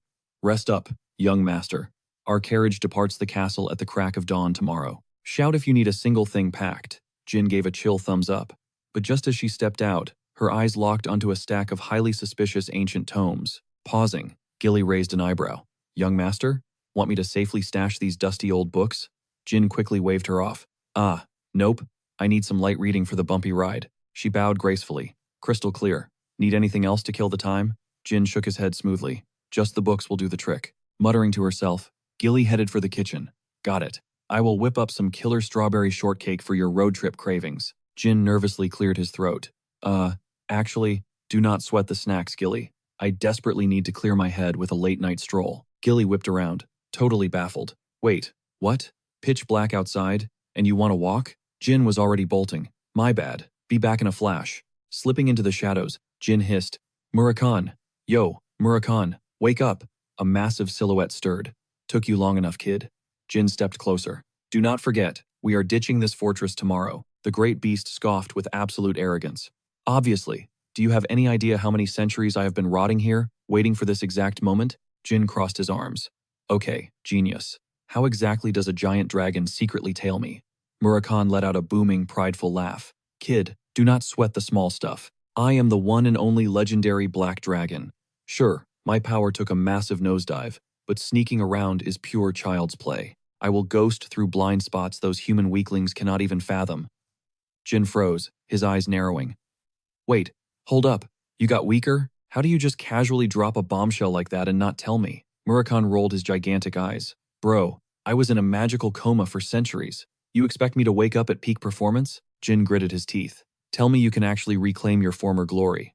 Murakhan smirked confidently. Duh. But honestly, you are destined to eclipse even my prime power. I am bound to you as your divine guardian, so stop slacking and awaken as an ultimate magic swordsman, just like the legendary Temar. Jin tilted his head, pieces clicking together. You mentioned the fearsome Run Candle bloodline originally wielded both blades and spells, right? Truth be told, Jin already knew this secret from the shadow god Soldaret in his tragic past life. The ruthless Run Candles were born as absolute monsters of magic swordsmanship, and their founding father, Temar Runkandel, was the most god-tier magic swordsman to ever walk the earth. A classified truth the modern world completely buried. Murakhan let out a heavy sigh. The only reason your obsessed family ditched magic for pure blade mastery? A binding, unbreakable blood oath forged exactly 1,000 years ago. Look, I might technically be the ancient guardian of this crazy clan, but if I crashed their party right now, they would absolutely try to mount my head on a wall. Back in the Golden Age, you and I walking side by side would have humans worshipping the ground we stepped on. Jin blinked, utterly lost. Are you seriously saying the bloodthirsty Run Candles would bow to us? Murakhan flashed a toothy grin. Sounds like pure fiction now, right? Whatever. I will stay totally off the radar. Relax. Jin rubbed his temples. Fine. But what about your massive lair? The second someone patrols the underground library and sees a totally empty cavern, we are busted. Murakhan flexed a claw. I will just weave a hardcore illusion using pure dragon mana. Jin pressed on, panic rising.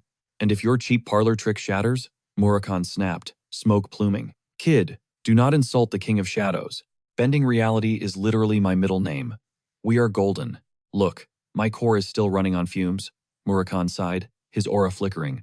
This illusion is going to crack pretty quick. His voice dropped to a dead serious tone, but I'll push my limits to keep it active. Just sit back and enjoy the show until my powers fully reboot. Jin offered a cool nod. Got it, thanks. Murakhan's eyes actually shimmered with unshed tears. You know, a little more respect for my greatness wouldn't hurt.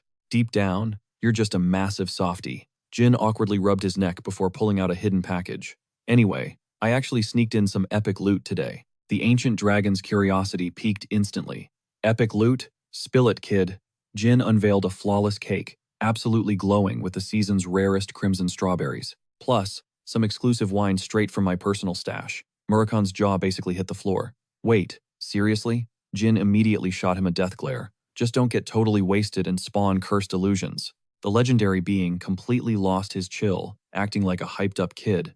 Who's a good boy? Man, investing in your growth was the best decision ever. You should totally show off those skills to your nanny. Jin hesitated, weighing the risk. Maybe later.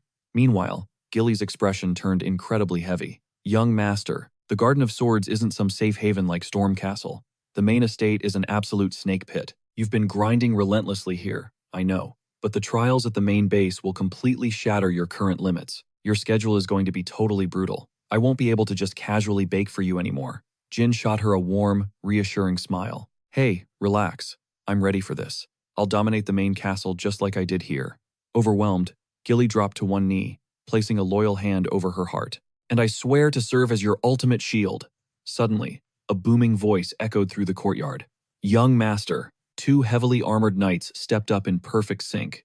Guardian Knights, Jerome and Holtz, reporting for duty. We are locked in to safely escort you straight to the Garden of Swords. All right, Jin. The stage is all yours now. With a final nod, the command was given. Move out. The massive convoy finally rolled into action. October 30th, 1790. I officially stepped out of my childhood cage. Warhorses roared against the endless sky. This marked the kickoff of my ruthless path toward the Runcandle Empire's core, the Garden of Swords. The carriage wheels quickly caught a blazing speed. From the plush interior, Gilly stared at the biting frost. A blizzard is hitting. The trails are going to get wiped out fast. We need to crash at a nearby outpost. If we push through, it's a death trap. Plus, heavy snow interference means the warp gates will be totally offline. Jin kept his vibe completely laid back. Sounds like a plan. Boom! A massive shockwave slammed into the carriage, violently tossing them like ragdolls. Panic flashed in Gilly's eyes. Young master, get down! From outside, roaring steel clashed as a knight screamed. Enemy ambush! Lock down the carriage now. Gilly instantly threw herself over Jin, turning her body into a human shield. Just breathe, young master. Don't panic. We've got this. Jerome and Holtz are absolute beasts at the 7-star level, and I won't let a single blade touch you. The screams of dying assassins began echoing through the blizzard. Wipe them off the map. Gilly narrowed her eyes, instantly scanning the chaos, reading 20 hostile signatures, a mixed squad of casters and heavy hitters. Probably snipers in the trees, too. But their mana output is weak. Nobody is breaking the 7-star threshold. Our knights are completely stonewalling them. The gears in Jin's head suddenly clicked. His blood ran cold. Gilly, blow the doors. We need to bail. Now. Gilly froze, totally caught off guard. Wait, what are you talking about? Jin's voice turned ice cold. Think about the absolute golden rule of the Runcandle family. A guardian knight must never abandon their post beside a pureblood. At least one of them should be glued to my shadow right now. The horrific truth suddenly slammed into Gilly like a freight train. Are you saying we've got a rat? Or these aren't even our real knights? Jin gritted his teeth. Bingo. Grab whatever steel is stashed in this rig. We are sitting ducks in here, Gilly. Fury erupted in her eyes as she snapped into combat mode. Copy that. I'm on it, young master. Surging with lethal aura, Gilly materialized her blade with absolute resolve. By the blood of Runcandle, I will shred anyone who crosses us. Forgive my incoming brutality. She kicked the shattered door open and plunged straight into the freezing chaos. Stay right on my heels, young master. I'll take full responsibility for breaking protocol once we survive. Jin practically scoffed as he dodged out into the snow. Save the apologies for when we aren't dodging death. Push forward toward the clash. I need to verify a crazy theory. Gilly blocked an incoming spell, totally bewildered. Verify what? Jin pointed through the smoke. The guys attacking our fake knights might actually be the good guys. Think about it. If this was a real hit job, they would have instantly sniped me, the exact second I popped out of that carriage. But the sniper fire is completely non-existent. Gilly's combat instincts flared as the puzzle came together. Holy crap, you're right. Through the blizzard, a massive warrior roared. Secure Jin Runcandle at all costs. Squad 3, lock down that left flank. Jin smirked in the shadows. Just like I thought. Gilly quickly identified their crests. The demon and the Black Peach insignias. That's the Mytel Magic Syndicate and the legendary Black King mercenaries. A caster throwing pure arcane energy spotted them through the fray. Target acquired. We've got eyes on Gilly McLaren and the young master. The entire mercenary squad shifted formation in absolute sync. Form a meat shield. Protect Jin Run Candle. A scarred, red-haired beast of a man stepped out of the carnage. I'm Merca, commander of the Black Kings. We caught a top-secret rescue bounty straight from the main Run Candle house. Merca's greatsword pulsed with vicious aura. You absolute trash. How dare you try to touch our VIP? Jin analyzed the battlefield. Yeah, these guards are total fakes. If they were packing real 7-star Run Candle firepower, they would have completely wiped the floor with these mercenaries in seconds. The fake knights were officially boxed in. Gilly leveled her blade at their throats. Drop the masks! Who sent you? Speak! The bald imposter just spat blood and let out a twisted sneer. Dumbest question of the year. You think I'm gonna spill my guts to a Run Candle lapdog? Gilly froze for a split second before looking back at him. What is your command, young master? Jin's voice was pure ice. Slaughter one. Sever the other guy's arm and drag him to my feet. Without a shred of hesitation, Gilly bowed deeply. Your will is absolute. She vanished into a blur of motion. The bald assassin barely registered the shift before Gilly's gaze turned absolutely demonic. A sickening, wet crunch echoed through the air. Watching his partner get effortlessly split in half, the white-haired fanatic stumbled backward, completely paralyzed by terror. He had just witnessed an absolute massacre. But before his brain could even scream to run, a blinding flash of steel completely severed his arm. The guy just stood there, completely shell-shocked. Only when the sharp whistle of the blade faded did a massive fountain of crimson erupt from his shoulder. Gilly's deadly glare locked onto her prey. She was an absolute menace. A brutal, crushing kick slammed him face first into the dirt, before her terrifying aura finally settled down. Snatching him by his snowy hair, she effortlessly hauled the broken assassin across the ground, forcing him to bow before Jin. Whoever sent you clowns seriously messed up their homework. Every single shadow serving the Run Candle bloodline boasts at least a staggering 7-star mastery. Jin flashed a wicked smirk. If you actually planned on taking out a Run Candle heir, you needed to bring an 8-star monster to the party. The bleeding fanatic started howling like a total madman. Shut your arrogant mouth. This is just the prologue. The mighty Run Candle empire will soon burn to ashes. Honestly, I would absolutely love to see that happen, Jin whispered. That single, chilling statement completely paralyzed Merca in his tracks, while Jin just kept smiling. The current Run Candle legacy bores me to death. I am only here to build the Jin Run Candle dynasty. Hearing this insane flex, the captive realized he was dealing with an absolute psycho. Keep your head down. Before the screaming assassin could thrash around, a legendary name echoed in Jin's mind. Zipful. Ah, the almighty sorcerer bloodline that held the entire other hemisphere in a chokehold. The Zipful House. While the Run Candle monsters stood as the absolute gods of the blade, the Zipful dynasty had unlocked the ultimate cheat codes of magic. Millennia ago, right after the original Run Candle patriarch fell, the Zipfuls forced a devastatingly toxic blood pact onto their rivals. They permanently banned sword wielders from ever touching a spell. Thanks to that curse, Run Candle's magical core was completely locked away, making the Zipful family their ultimate, 1,000-year nemesis. Makes total sense now. I was actually wondering what kind of fools would dare try this stunt. Just another brainwashed pawn of the magic faction. Jin let out a cold laugh. Gilly, toss this garbage out of my sight. Torturing a fanatic is just a massive waste of our time. Without missing a beat, Gilly nodded. Understood. The desperate captive started spitting curses. You little demon! Jin completely tuned him out, his mind racing. Obviously, the magic geeks view my bloodline as their biggest threat. Just finish the job, you cowards, the man shrieked. Meanwhile, Jin calmly connected the dots. They never stopped scheming to tear our family apart. But honestly, this sloppy hit job was not orchestrated by the main Zipful bosses. This had rogue fanboy energy written all over it. Still, the math is not mathing. No matter how insane their stealth spells are, slipping past a 7-star guardian is virtually impossible, unless someone on the inside actually pulled the strings. Interrupting his thoughts, Gilly delivered a flawless, knightly salute. The trash has been successfully disposed of, young master. Crossing his arms with a confident smirk, Jin nodded. Flawless work, Gilly. He then strolled straight up to the stunned mercenary. You mentioned you run the Black King unit, correct? Merca, still sweating profusely, Merca furiously nodded. Yes, my lord. Jin locked eyes with him, radiating an intimidating calm. I only survived that ambush because you guys played the perfect bait. The second I step back inside the Run Candle fortress, your squad is getting a massive shout-out. Expect a legendary payday coming your way.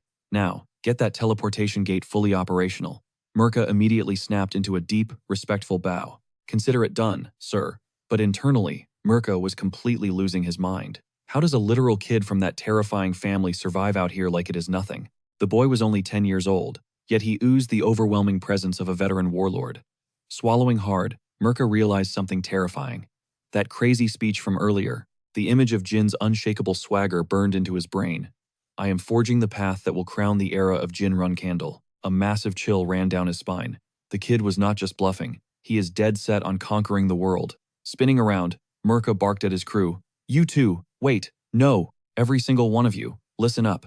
Until we get this warp gate running, you better keep yourselves completely in check. One wrong move and we are all finished. Got it? A brown-haired grunt instantly whined. Are you serious right now, boss? You are acting totally paranoid. The bald mercenary groaned out loud. Bro, since when do we tiptoe around like a bunch of nervous rookies? The guy with the headband just looked completely lost. Did the captain completely lose his marbles? Mirka absolutely exploded. Shut your mouths and follow orders before I end you. Gilly smoothly cut through the chaos. The perimeter is secure. It is time to move. Jolted out of his anger, Mirka quickly straightened up. Crystal clear, ma'am. He pressed a fist to his heart. Let's roll out immediately. As they trekked away from the massacre, Mirka cautiously whispered, Are we seriously just leaving those mangled bodies out in the open? Gilly's response was completely ice cold. It does not matter. She didn't even look back. Whoever discovers the bloody mess we left behind will realize exactly what happens when you cross a run candle. Jin flashed a thoroughly impressed grin. Perfect logic, Gilly. Her cheeks tinted slightly. Thank you, my liege. She dipped her head gracefully. By the way, intel says the next settlement is roughly 2 hours out. Jin kept his cool guy persona. Perfect timing. We will crash there and let this raging blizzard die down. But just as the wind howled, Jin suddenly stopped. Gilly. Her curiosity was obvious. Jin completely understood. Listen, drop the guilt about that escort mission. It totally was not your fault. Even a legendary 9-star knight like Khan missed the red flags, Jin reassured her. A 7-star warrior like you would naturally struggle to spot that kind of hidden threat. Look, I am not trying to lecture you on how to be a proper guard knight. But Gilly's face was painted with pure guilt. I have failed you, she whispered. Staring at her, a heavy realization hit him. She has not changed one bit from his past life, Jin thought, his heart aching. As a dedicated nanny of the absolute Run Candle bloodline, her entire destiny is chained to the child she protects. In his previous life, Gilly was his absolute anchor. Memories flooded Jin's mind. Flashes of Gilly, getting ruthlessly mocked by the other caretakers. Because he was a talentless outcast, she was dragged through absolute hell and humiliation for his sake.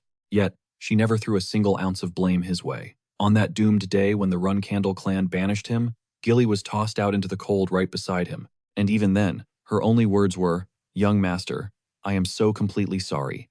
Sorry that I could not protect you better. She had bowed her head so low, her voice shattering his heart. Jin bit his lip hard, his eyes darkening. He refused to make life miserable for the one person who showed him true warmth. But reality check, this timeline hits entirely different from his past life.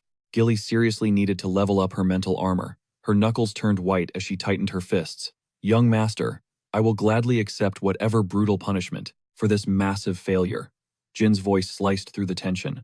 Cut the self-pity right now. That is an absolute order, Gilly. He locked eyes with her, his aura shifting. As long as you wear the title of my nanny, you are the only absolute guardian I will ever need. If you crumble over minor setbacks like this, how will you ever have my back when real danger strikes? Gilly instantly swallowed her apologies. Her expression hardened into pure, deadly focus. So do not make me repeat myself. Are we crystal clear? Gilly bowed, deeply submitting to his absolute authority. Yes, young master, I will absolutely fix this. Inside, a spark ignited in Gilly's soul. To think that her tiny young master cared about her pride this much. A fierce, unyielding loyalty consumed her. His harsh words were a shield to protect her. She swore to sharpen her senses and annihilate any threat before it even breathed near him. Fire burned in her eyes as she promised to become his ultimate sword. Feeling the heavy tension evaporate, a hidden weight lifted off Jin's chest. Thank God. It looked like her inner fire was roaring back to life. A creaky door swung wide, spilling golden light and a cozy welcome sign. The weary squad stepped inside. The rugged innkeeper immediately eyed them. How many rooms are you folks hunting for? Mirka did not miss a beat. 2 rooms. Meanwhile, Jin's mind was racing at light speed. Those shady figures and that squad of counterfeit guard knights. A chilling smirk crept onto Jin's face. If his radar was dead on, that specific bastard definitely pulled the strings from the shadows. The silhouette of a massive, twisted figure flashed in his mind. The shape-shifting demon, Bouvard Gaston. Jin's eyes narrowed. Total physical transformation was a legendary trait reserved solely for the dragon race. Yet, Even almighty dragons leave tiny flaws in their human forms. But Bouvard? He is the one single freak of nature who can forge a flawlessly identical disguise. He weaponized that absolute power, staging massive crimes and plunging the entire world into pure chaos. Exhaustion washing over him, Jin dragged his bedroom door open. If Bouvard was actually the mastermind here, the difficulty level just skyrocketed. Sure, that villain had not unleashed his absolute worst nightmares yet, but still, right before stepping out, Mirka tossed a quick glance back. Hey, if you guys need literally anything, just holler for me. Gilly offered a sharp nod. Much appreciated, Captain Mirka. Jin collapsed onto the stiff mattress, his brain still grinding. In his first life, when he hit 20, Vermont's elite task force finally dragged that psycho down. If he could somehow brainwash Bouvard into joining his crew, those cheat-level skills would be insane. A deep frown crashed his thoughts. Yeah, right. Like he was going to team up with a snake who already aimed a blade at his neck. A massive yawn ripped through him. Before that freak unleashed hell, he desperately needed to scan this timeline for any butterfly effects. Gilly turned toward the door, her voice dropping softly. Young master, I will hold the line right outside. Total silence answered her. Frowning, she peeked back into the room. Young master? He was out cold, dead to the world on the blankets, watching his peaceful, unguarded face. A soft gasp escaped her lips. Oh my. A warm, motherly smile bloomed on her face as she tiptoed out to protect his peace. Outside, a sleek, pitch-black cattail began twitching wildly in the moonlight. Meow, yowl. The relentless screeching, scratching at the glass was absolute torture. It violently ripped Jin straight out of his deep slumber. God, what a nightmare. He aggressively rubbed his eyes, fighting through the brain fog. Wait, did I totally pass out? The obnoxious yowling echoed louder. Popping his stiff joints, a reality check hit him. Man, he had survived hardcore solo training back at the legendary Storm Castle, but this grueling pace was literally destroying his 10-year-old body. Seriously, what is that racket? He shot a glare at the window, making the shadowy feline instantly freeze in panic. It went stiff as a statue. Jin blinked in pure confusion. Huh? An awkward, deafening silence filled the room, heavy with invisible question marks. Then, it finally clicked. Jin's eyes blew wide open in absolute disbelief. Wait, do not tell me? A chaotic memory flashed before his eyes. The ancient shadow dragon, Murakan, howling with laughter. Isn't this brilliant? I will always stalk you from the shadows, kid. Relax. Back then, Jin had just chuckled along. Yeah, whatever you say, he had joked. Now, he stared blankly at the legendary dragon, currently a raging furball furiously clawing at the glass. Jin could barely contain his laughter, his shoulders shaking. You promised you would stay hidden and trail me. But seriously, morphing into a tiny fuzzball? The shadowy feline, Murakan, hissed with pure irritation. This only made Jin bite his lip harder to stifle a chuckle. Okay, my bad. I swear I'm sorry. Jin pushed the window wide open, letting the grumpy furball inside. It just totally caught me off guard. I definitely did not expect this compact look. He stared at the cat, radiating wisps of dark aura. Honestly, I figured.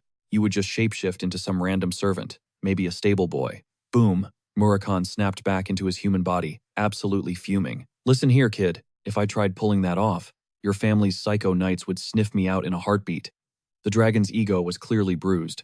Do you have any idea what a nightmare it was, tracking you? Mid-rant, his boot snagged on an uneven floorboard. Down he went, eating absolute dirt. Bam! His face slammed right into the bedroom wall. He groaned in agony. Down the hall, Gilly's sharp ears caught the massive thud. She kicked the door open, panic flashing in her eyes. Young master, are you okay? But instead of an assassin, she spotted a grown man hunched over. He was clutching his bruised forehead, shaking like a leaf. Gilly's expression instantly turned lethal. Who the hell are you, and why are you stalking my lord? She pinned Murakan down, her aura exploding. She raised her iron claws, dead set on turning his face into mincemeat. Start talking, right now, before I permanently delete you from existence. Speak. Jin scrambled frantically to stop the execution.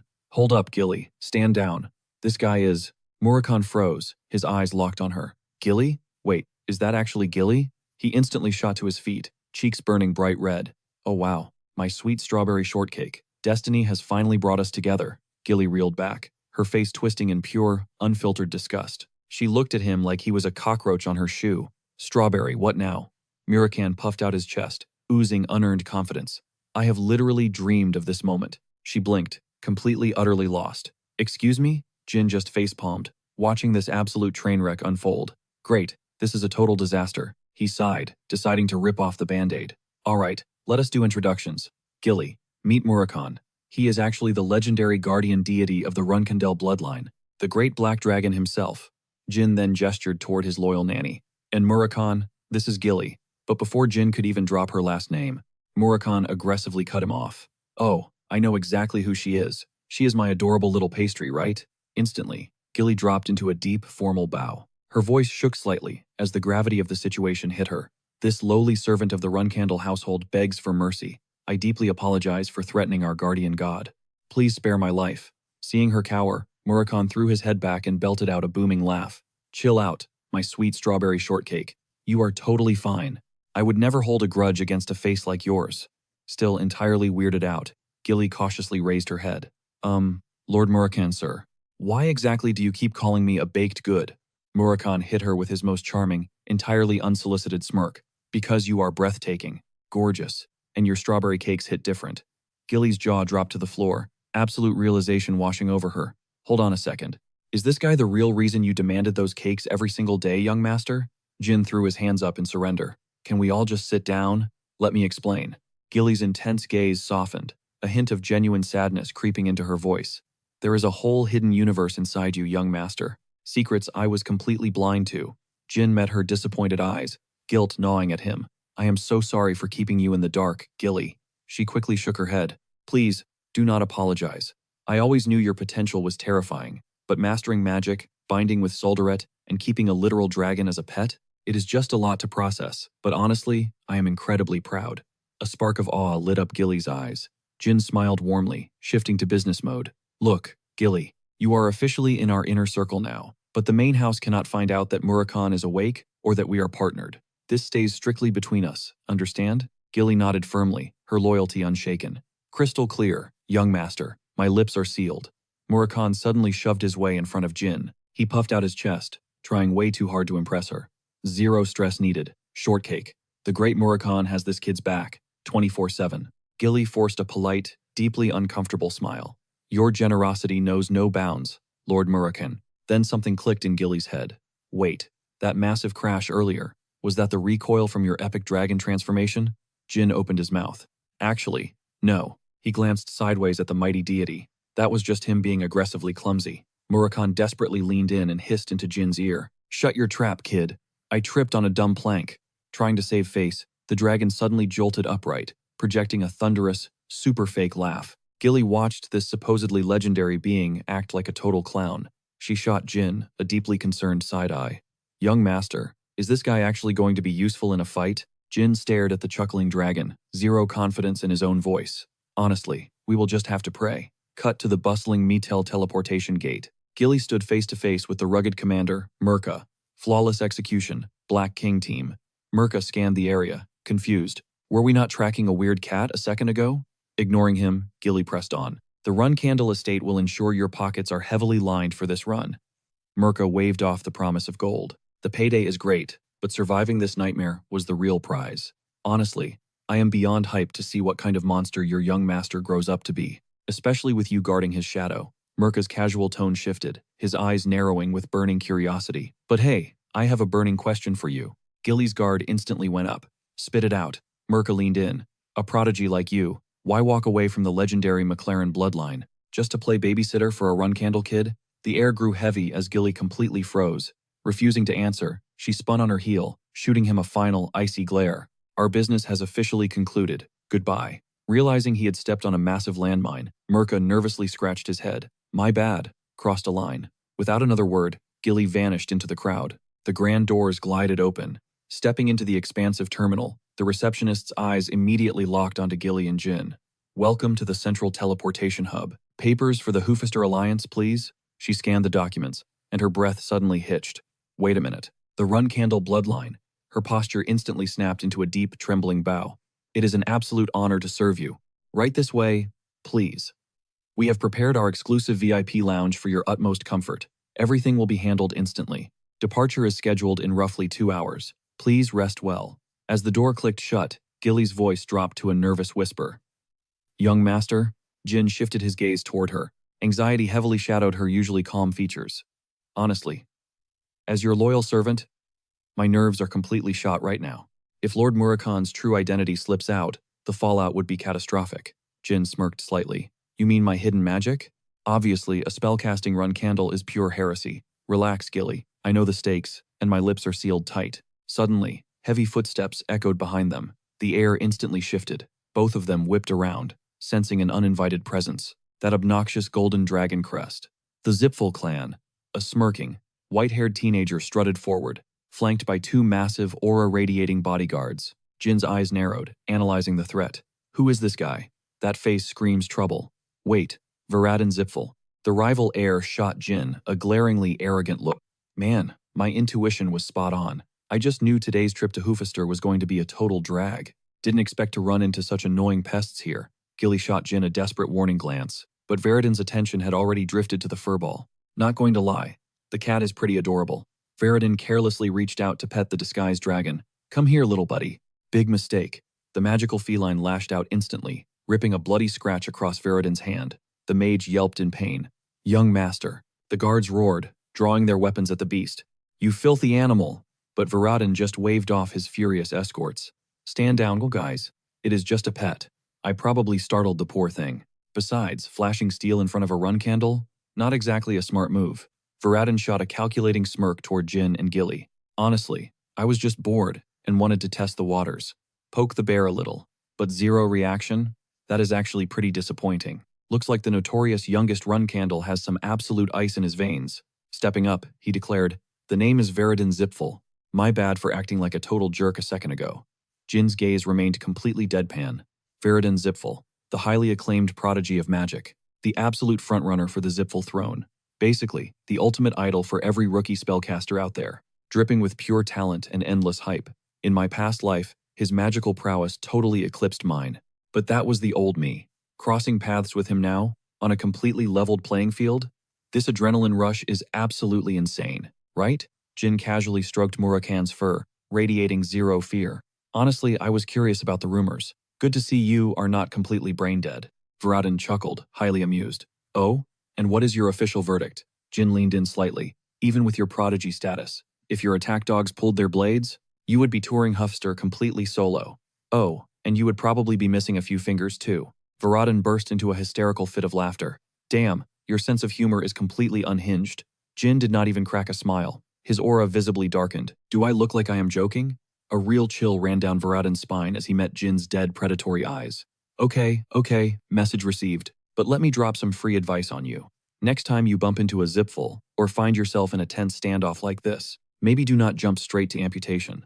Trust me, that kind of bloodshed just creates massive headaches for everyone. He tried to keep the vibe light and sarcastic. Think about it.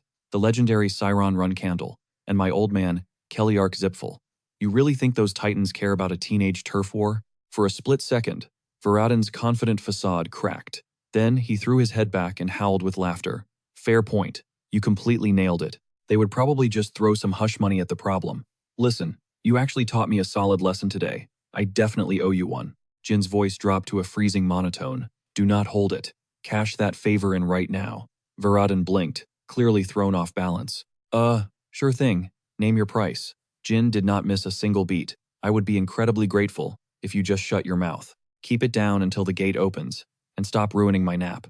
Varadin stood completely stunned, a wild smirk slowly creeping onto his face. This absolute madman, Jin Runkandel. Give him a few years, and he is going to become an absolute monster. Honestly, if we were not from rival bloodlines, I would totally recruit him into my crew.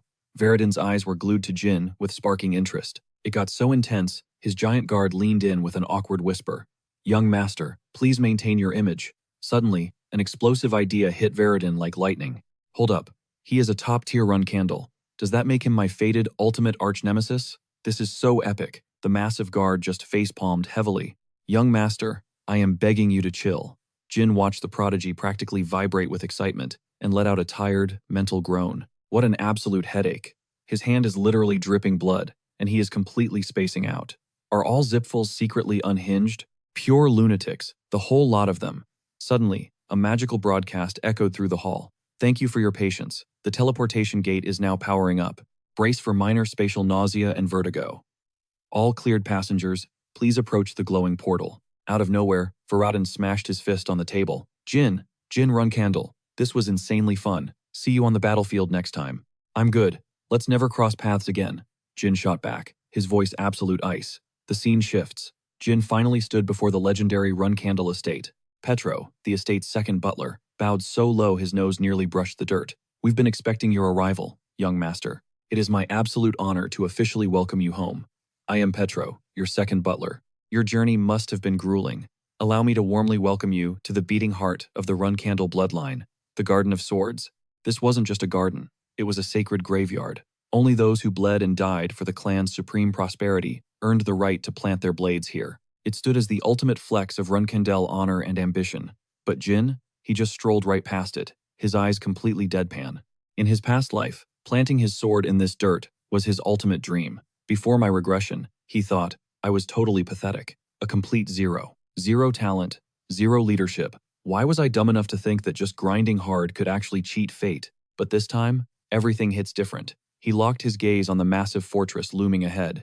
In this ruthless empire, I'm going to carve out my own legacy. The second he stepped inside, the crushing aura of his family crashed down on him.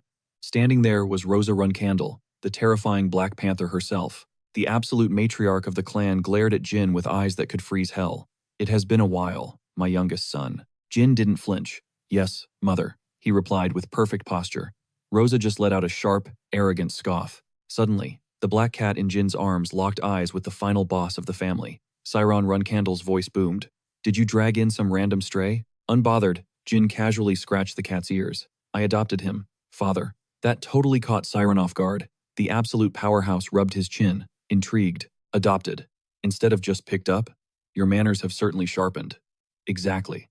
When a true Runkandle claims something for themselves, that is the only acceptable answer. At Siren's heavy words, the room's temperature dropped. Jin felt the bloodthirsty glares of his siblings instantly laser focus on him. Rosa gracefully knelt and ran her hand over the shadowy fur. Tell me, son, what exactly do you call this creature? Jin looked dead at her. His name is Butterfly Runkandle. Rosa practically froze. The sheer audacity of his answer sent shockwaves through the entire great hall. Every single person's jaw practically hit the floor. Are you insane? A sibling barked. Father, mother, even if he's the youngest, this completely crosses the line. Slapping the sacred Runkandle name on some filthy alley beast? Gilly, is this how you raised our little brother? A literal cat? Gilly, trembling like a leaf, instantly stuttered, I am so sorry, but Siren's monstrous aura flared. Enough, he commanded, instantly silencing the chaos. The patriarch's piercing eyes locked back onto Jin. Youngest, give me one good reason why this animal deserves our legendary name. Jin placed a hand over his heart, completely unfazed, because by giving him our name, I take absolute responsibility for his life. He might just be a beast, but he is the very first life I've chosen to protect. Therefore, his name must carry ultimate weight. The tension was thick enough to cut. Siron's intense gaze softened by a fraction. Fascinating. But listen well, youngest. The Runkandle name carries a crushing burden. You better understand that. Jin's smirk dripped with raw confidence. Oh, I understand it perfectly. If anyone dares to disrespect Butterfly, they'll have to deal with me. Siren's massive hand lightly tapped the hilt of his greatsword. Little one, it appears you have an absolute gift for painting a target on your back. Just look at the pure venom in your sibling's eyes. Jin's lips curled into a dangerous half-smile. Maybe so. But father, I also have a major talent for crushing my enemies. For a split second, absolute silence. Then, Siren threw his head back and actually laughed. A genuine, terrifying smile cracked across the ruthless patriarch's face. This crazy kid. You lot better watch your backs if you plan on taking down your arrogant little brother.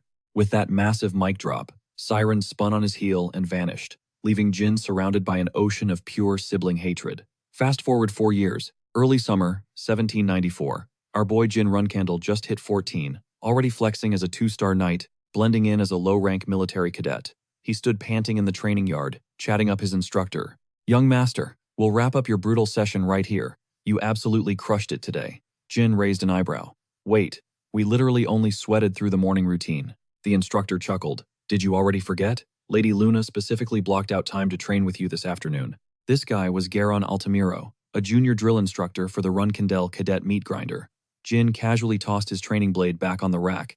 Right, my bad. Guess I'll go grab some grub first. Garon hesitated. Are you really going to eat with the grunt cadets again today?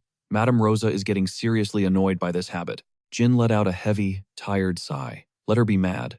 I'd rather eat dirt than sit through another intense, passive-aggressive staring contest with my bloodthirsty siblings. Garon broke into a nervous sweat but bowed his head.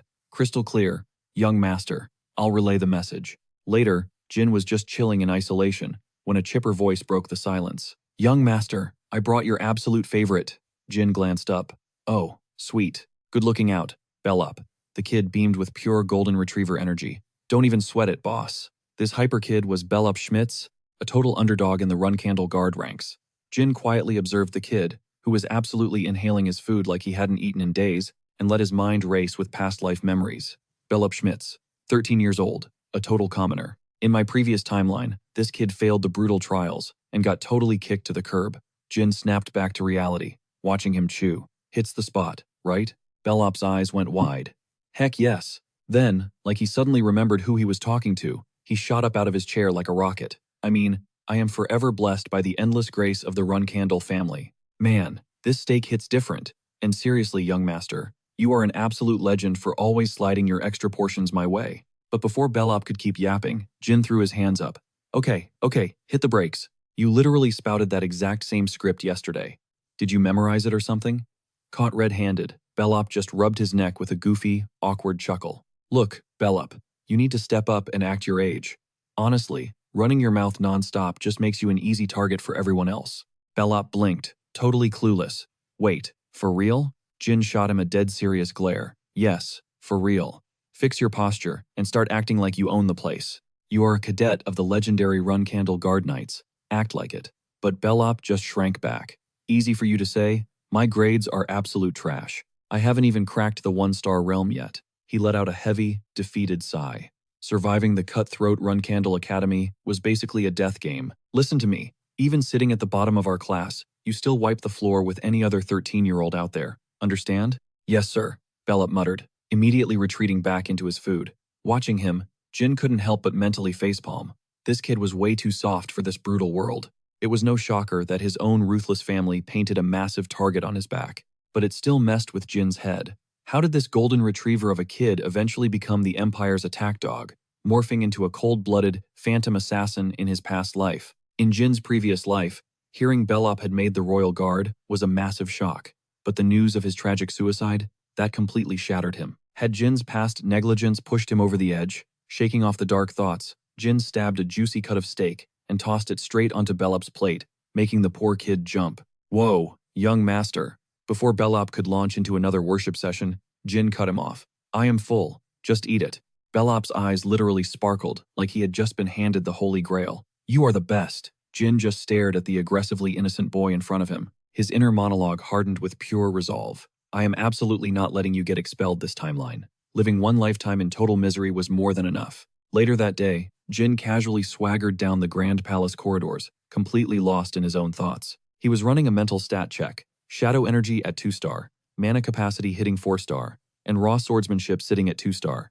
Not a bad flex, he smirked to himself. Keep this grind up, and I will definitely hit 3-star swordsmanship in under 2 years. But first, cut to the training grounds. Jin stood dead center, facing his absolute powerhouse of a sister, Luna. Radiating pure, majestic aura, she closed her eyes and spoke with deadly calm. My sweet little brother, the menu today is exactly the same as yesterday's hellscape, only this time, your defense needs a total upgrade. Loud and clear, sis, Jin shot back. Luna shifted into mentor mode, dropping a massive bombshell. Little brother, awaken your mind's eye. See the unseen. Feel the world with your spirit.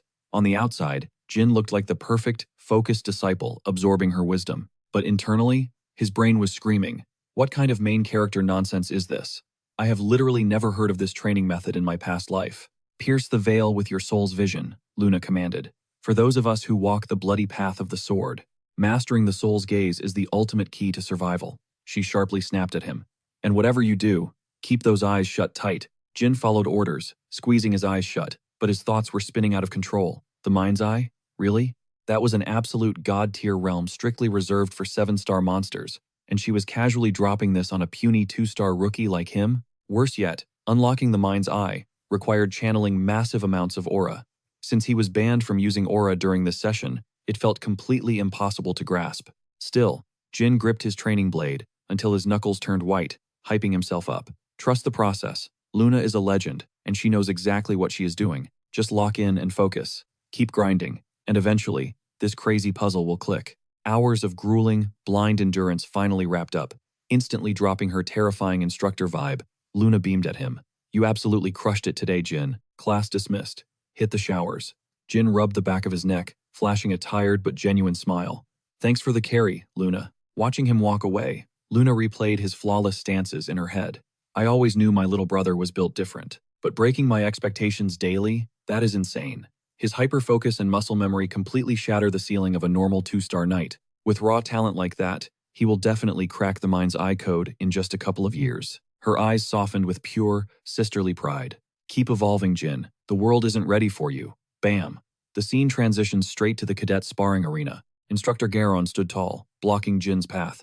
Welcome to the battlefield, young master. The air was thick with tension. You could practically taste the anxiety radiating off the rookies. Garon pivoted toward the perfectly lined-up cadets, his voice booming like thunder. Listen up. Today's bloodbath dictates a massive chunk of your final ranking. Scoring high today is your golden ticket to the Guard Knights. So yeah, I expect you all to be sweating bullets. Dropping the volume, Garon shot Jin a knowing look. And today is a massive turning point for you as well, young master. Jin tilted his head, raising a curious eyebrow. Garon didn't miss a beat. Lady Rosa explicitly ordered that if you obliterate 10 higher-ranked seniors today, you get fast-tracked straight into the intermediate squad next year. A frosty, confident smirk spread across Jin's face. Mother actually proposed that? Now that is some spicy motivation. Scanning the sea of cadets, Jin's eyes instantly locked onto Bellop, who was vibrating like a leaf in a hurricane. Classic Bellop, already losing his mind before the fight even started. Seeing the kid's downright pitiful state made Jin let out an exhausted sigh. I am definitely saving him from expulsion. But seriously, this guy needs an emergency confidence boost before he gets himself killed. Instructor Garon's voice shattered the chatter, instantly snapping the cadets to attention. Listen up. You survived 3 rounds today, swapping opponents every single time. Only the top 10 warriors will earn the right to face young Master Jin in a one-on-one duel. The moment those words left his mouth, the entire training ground erupted with a deafening, "Sir, yes sir." Absolute chaos was unleashed as the cadets clashed. Meanwhile, Jin stood on the sidelines, his sharp eyes analyzing every single movement. Not completely hopeless, he mused. They definitely earned their intern status. After sorting out the bloodthirsty brackets, Garon locked eyes with the leftovers. If your name wasn't called, fall back in line. The rejects scrambled away with a quick, "Yes sir, Garon," then pivoted toward the star of the show. Your turn to warm up, young master. Jin barely blinked. Let's get this over with. Stepping into the ring, the young heir absolutely dismantled his challengers, dropping them like flies. 8 down, 2 sacrifices left to go, he calculated coldly. But to secure those final wins, the real obstacle is, his tactical thoughts were abruptly shattered, as Garon roared, "Next challenger, step up." A fierce warrior with flowing pink hair marched forward. Her knuckles were white around her hilt, radiating absolute zero hesitation. She closed the distance, her eyes burning. Please instruct me, young master. Enter Mesa Melcano, a prodigy grinding through the regular class to join the elite Run Candle vanguard. Jin locked onto her aura. Mesa Melcano, a highborn talent destined to become a full-fledged guardian once she survives this brutal internship. Dropping into a flawless combat stance, a fearless smirk played on her lips. I am taking you down today, no matter what it takes. A quiet chuckle escaped Jin. He totally respected the bold energy. Honestly, breaking her spirit was the ultimate key to crushing this entire exam. A wicked little grin flashed across his face. Bring it on. In the blink of an eye, they exploded off the ground, charging like 2 runaway freight trains. Boom! Their weapons collided with bone-rattling force. You would never guess they were wielding mere wooden practice blades, because the sheer kinetic energy sparking between their strikes practically lit up the courtyard. Parrying a heavy blow, Jin analyzed her aggressive rhythm. She definitely leveled up, he noted inwardly. But she is still nowhere near my league. The real headache? I still need to mop the floor with the rest of the squad after dealing with her. If I drain my stamina now, I am screwed. Pivoting his strategy, Jin began launching a relentless barrage of bizarrely basic strikes. Mesa furrowed her brow, totally thrown off. Why is he spamming beginner moves? When everyone knows he has a god-tier arsenal? He is absolutely baiting me. But what is the endgame here? Frustration boiled over, sending tremors down her blade. Catching Jin's completely unbothered expression, a dark thought crossed her mind. Hold on, is he actually toying with me? Does he think I am just another easy stepping stone? That realization hit like a truck. Squeezing her hilt until her knuckles cracked, she screamed, "Stop holding back, young master." Blinded by rage, she unleashed a tempest of wild, heavy slashes. The peanut gallery of cadets stood completely paralyzed, jaws dropping at the pure savagery. The shockwaves from their brutal exchanges ripped through the air with terrifying pressure. I refuse to be the underdog, Mesa hyped herself up. Today is the day I dethrone the air. Channeling every ounce of her aura, she launched into the air, bringing her sword down like an executioner's axe. But in a cruel twist of reality, Jin casually swatted away her ultimate attack. Crack. Her weapon shattered instantly, the broken half spinning pathetically into the sky. Mesa stared at her splintered hilt, her brain totally short-circuiting. Wait, what just happened? But before she could even process the defeat, the cold tip of Jin's blade was resting flawlessly against her throat. Game over, Mesa Milcano. He slid his weapon back into its scabbard, his voice dripping with ice. Brute force will never be enough. Mesa stared blankly at her ruined weapon. It hit her like a ton of bricks. He was striking the exact same millimeter of wood, with every single basic swing. We had the exact same physical specs, but his monstrous accuracy and mental discipline just completely outclassed me. Is a human even capable of that kind of micromanagement? Then again, Runcandle Blood is just built differently. Swallowing her pride, she stepped up to the victor. Young master, I am going back to the grind, and I swear on my life, I will crush you next time. Inside, a fire ignited. I absolutely refused to be left behind in his shadow. Behind his stoic face, Jin was mentally celebrating. Hook, line, and sinker. Taking on a gauntlet of 10 elite interns head-on would have been a massive stamina drain. By turning Mesa's weapon into toothpicks with surgical precision, he had completely destroyed the morale of everyone watching. They now fully believed clashing with him was a guaranteed death sentence. With the remaining challengers trembling in their boots, Jin effortlessly swept the floor with the rest of the roster. Glancing down at his final crumpled victim, he exhaled softly. 10-0. Thank the heavens, psychological warfare works like a charm. Instructor Garen strode over, a rare look of approval on his face. Flawless execution, young master. You have officially unlocked the right to train with the true Runcandle elites in the intermediate bracket next season. Consider this an early congratulations. Jin offered a respectful nod. I will keep relying on your brutal guidance until then. Garan checked the sky and sighed. The lunch bell is about to ring, which wraps up our morning slaughterfest. But Jin did not move. Exactly how many minutes do we have left? The instructor raised an eyebrow at the bizarre question. Roughly 10 minutes. What are you plotting now? Jin's eyes darkened as he responded. There is still one target left on my radar. Garan looked genuinely confused. And who exactly is that? Without a word, the young heir casually lifted his weapon. The training ground went dead silent as his voice echoed like thunder. Bellup Schmitz. Hiding in the crowd, the anxious cadet practically jumped out of his skin. Panic flooded his eyes as he choked on his own words. Young master. Me? I didn't even… Jin locked eyes with him, his tone terrifyingly calm.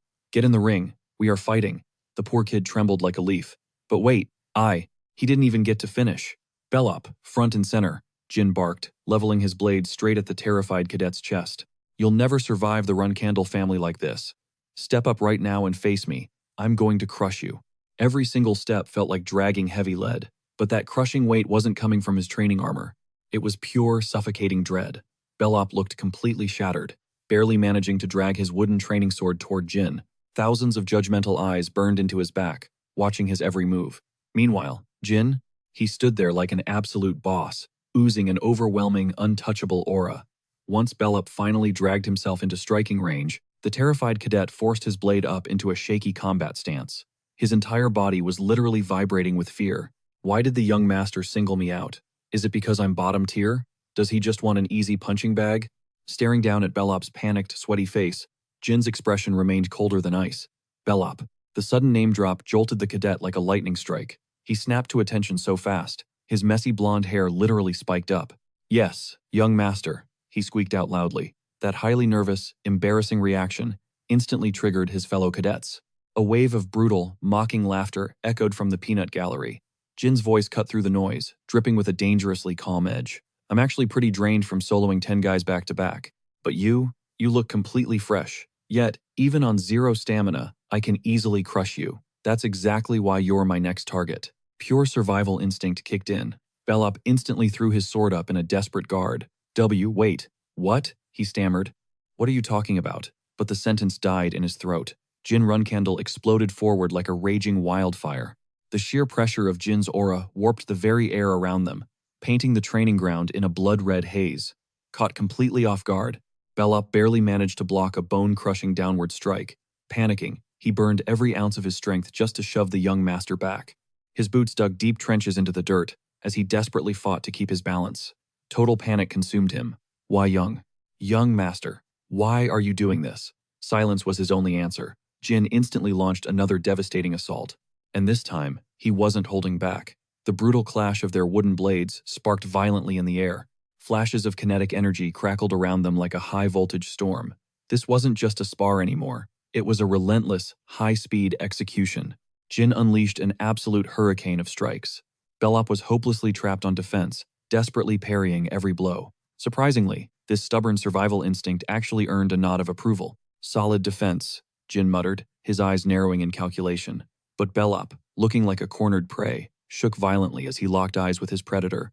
Thank you. Knowing staying close meant certain death, Bellop threw all his weight into a massive sweeping parry. The sheer impact actually launched Jin backward. Skidding across the arena, the young master was forced to slam his blade deep into the dirt just to kill his momentum. The wooden tip violently carved through the earth, sending sharp rocks and friction sparks flying everywhere. The crowd gasped. The weakling's pushback was actually no joke. But Jin instantly flipped the script, weaponizing the flying debris to blindside Bellop. A thick cloud of dust smashed into the cadet's face, forcing him to flinch and cover his eyes. It was a fatal mistake.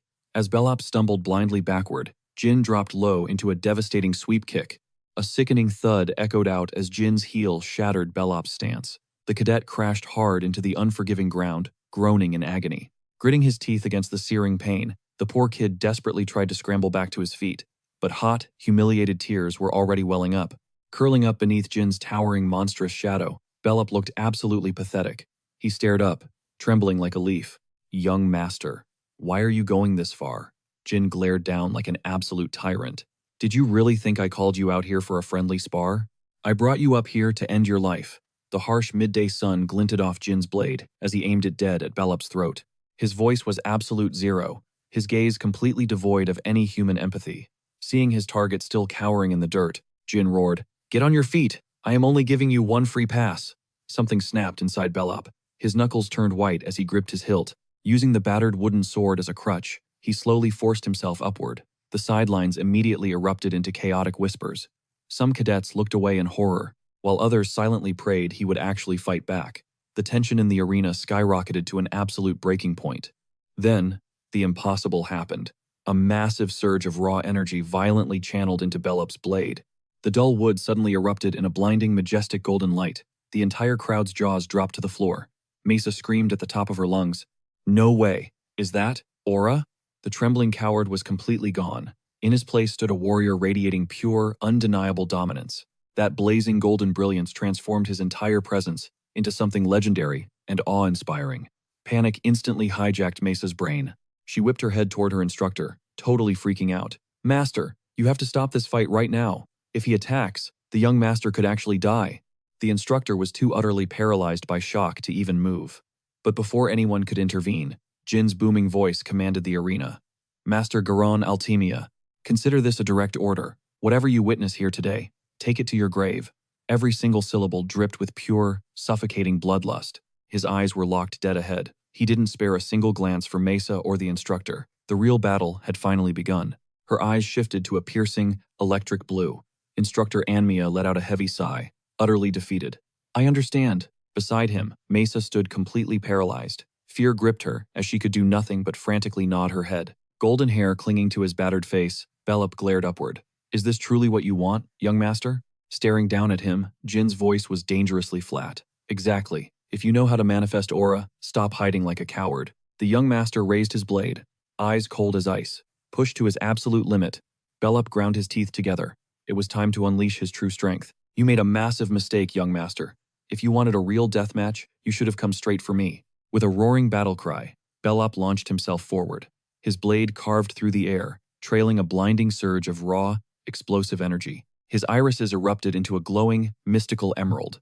A perfect storm of bitter resentment and unyielding willpower, he unleashed a devastating strike aimed right at Jin's neck. But the young master effortlessly deflected the heavy blow. Still, the sheer shockwave ripped through the training ground, whipping Jin's hair violently in the wind. The kid was packing serious power. A sickening crack echoed out. Jin's steel blade shattered completely in half. Searing energy known as Nova's breath pulsed along Bellop's weapon. He landed gracefully, holding an absolutely flawless combat stance. Stripped of his weapon and thrown off balance, Jin relied on pure survival instincts. He dashed backward to create space. Jin's dark gaze narrowed as his mind raced. I knew the kid had potential, but I never imagined his firepower was this insane. Memories flashed back to the very first time he watched Belop step into the arena. During cadet spars, the boy could flawlessly read enemy attack patterns. Even in defeat, he always knew exactly how to minimize the damage. But to think he had already awakened his aura before Jin could even process the shock. Belop charged again, his face twisted in pure fury. Jin instantly sidestepped the lethal strike and tossed away his useless, broken hilt. Moving like a phantom, Jin countered barehanded. He viciously chopped the pressure point on Belop's descending wrist. The lightning-fast counterstrike paralyzed Belop's arm. He stared in horror at his violently trembling hand, biting back a groan of agony. Suddenly, a dark blur zipped past his line of sight. The deafening clang of dropping steel echoed across the courtyard. In a split second, the tables had completely turned. Jin now had Belop locked in an inescapable, suffocating chokehold. The cadet thrashed wildly, clawing at the iron grip around his throat. But the young master's arm wouldn't budge an inch. Sensing the fight leaving the boy's body, Jin mercifully released his grip. He casually stepped back, faking an opening to force Belop to drop his guard. Belop collapsed to his knees, gasping desperately for air as his entire body shook. What the heck? Why did you suddenly stop? You demanded a fight to the bitter end, so finish it. Does treating people like mere playthings amuse you? A flicker of deep sadness crossed Jin's eyes as he listened to the furious rant. Is that really the kind of monster you think I am? Completely losing his cool, Belop screamed at the top of his lungs. Then why do it? Jin's voice dropped to a heavy, quiet whisper. Forcing your hand like this takes a toll on me too. It cuts far deeper than you could ever realize. Belop's fists trembled with lingering rage and confusion. What gives you the right to torture me? You know absolutely nothing about me. Unfazed by the outburst, Jin walked calmly toward the kneeling cadet. He scooped up the fallen blade and replied, You're right. I don't know your full story. Jin pointed the weapon toward the sky. But I do know one absolute truth. The raw intensity in his voice finally shocked Belop into silence. Jin locked eyes with the boy, his gaze burning with brutal honesty. Compassion is a luxury reserved strictly for the strong. You lack my power, yet your heart is 100 times kinder. He gently placed a reassuring hand on Belop's trembling shoulder. I am truly sorry. Honestly, I admire that purity about you. But in this hellish world, a kind heart without the strength to defend it will only get you killed. The young master's tone softened into genuine brotherly warmth. You need to become an absolute monster, just so you can protect that gentle soul of yours. The spectating cadets watched the profound moment, completely moved, realizing that true kindness was a rare gift meant to be shielded. Jin's profound words hung heavy in the dead silence of the training grounds. The brutal yet caring truth finally shattered Belop's emotional walls. Hot tears streamed down his battered face as reality set in. Flashing a gentle smile, Jin patted the boy's back. Forgive me for playing the villain today. Suddenly, the heavy clanking of pots interrupted the moment as kitchen staff wheeled out fresh bread and stew. Struggling with the massive load, one of the workers froze, realizing they had crashed a live combat zone. Oh my gosh, we interrupted. Instructor Garon quickly stepped in to manage the chaos.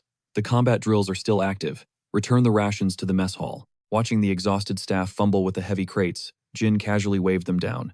Hold on, it's perfectly fine. Just leave the food here. Wiping his tears, Belop reverted to his usual shy, respectful self. Young master, please go ahead and claim your meal first. Jin smirked, effortlessly resting the broken blade against his shoulder.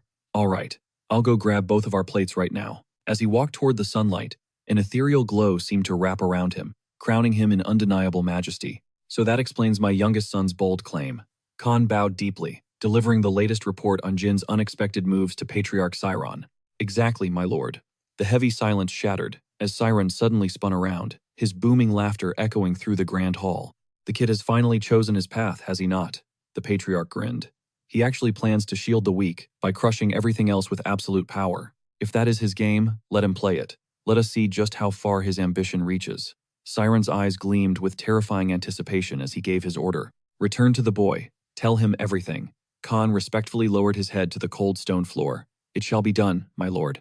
A dangerously sinister smile crept across Khan's usually stone-cold face. Time to hand the young master his very first official mission. Fast forward to January 1795. At just 15 years old, Jin officially secured his rank as a 3-star knight. When the first major break rolled around, half the cadets immediately packed up and headed home. But the absolute tryhards stayed behind, pushing their limits in brutal solo training. Reaching the intermediate stage meant one massive change. Those flimsy wooden training swords were officially history. It was time for cold, hard steel. Custom-forged blades became the new standard, and countless cadets were already dropping heavy coin on master blacksmiths to craft their ultimate signature weapons. Meanwhile, Jin was digging through the clan's legendary armory, hunting for a blade that perfectly matched his vibe. Enter his overpowered older sister, Luna, who absolutely insisted on playing personal weapon shopper. Tracking down the perfect weapon is honestly a nightmare, Jin muttered. But since Luna had practically demanded the right to pick his blade, he literally had zero say in the matter. Leaning casually against the armory wall, Jin flashed back to a month ago. Luna had relentlessly pestered him until he finally caved and handed over full weapon-picking authority. Come on, Jin. You have to let your big sister pick your sword. He had just dropped his head in defeat, mentally throwing in the towel. Whatever happens, happens. Her weapon knowledge is miles ahead of mine anyway, so whatever she grabs will probably be top tier. Suddenly, his inner monologue was violently interrupted.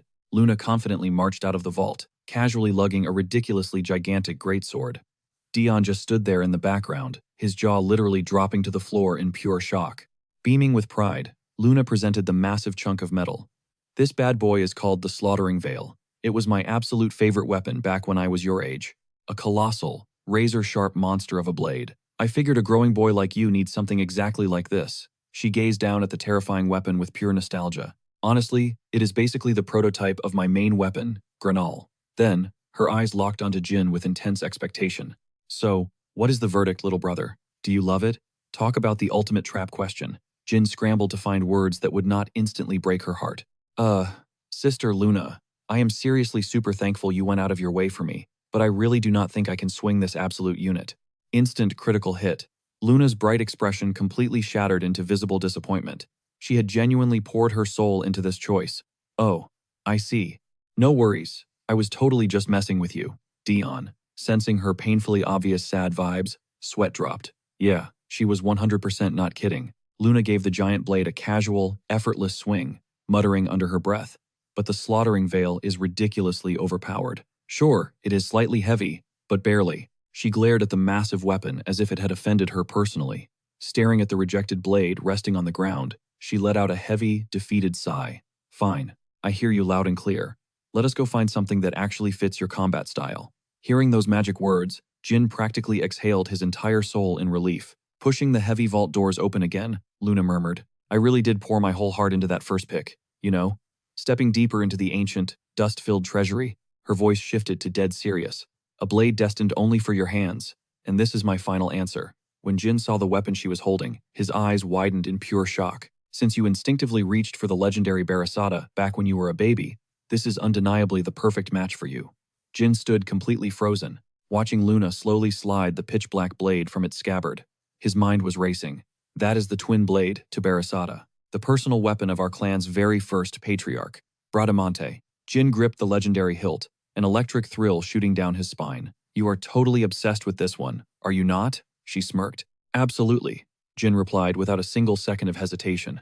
Out of the thousands of masterpiece weapons in here, this one is on a completely different level. He stared at the dark, menacing steel resting in his palm, his heart pounding against his ribs. This is the exact weapon I swore to claim, no matter the cost. I never dreamed she would just hand Bradamante right to me. Both Bradamante and Barasada shared a terrifying secret.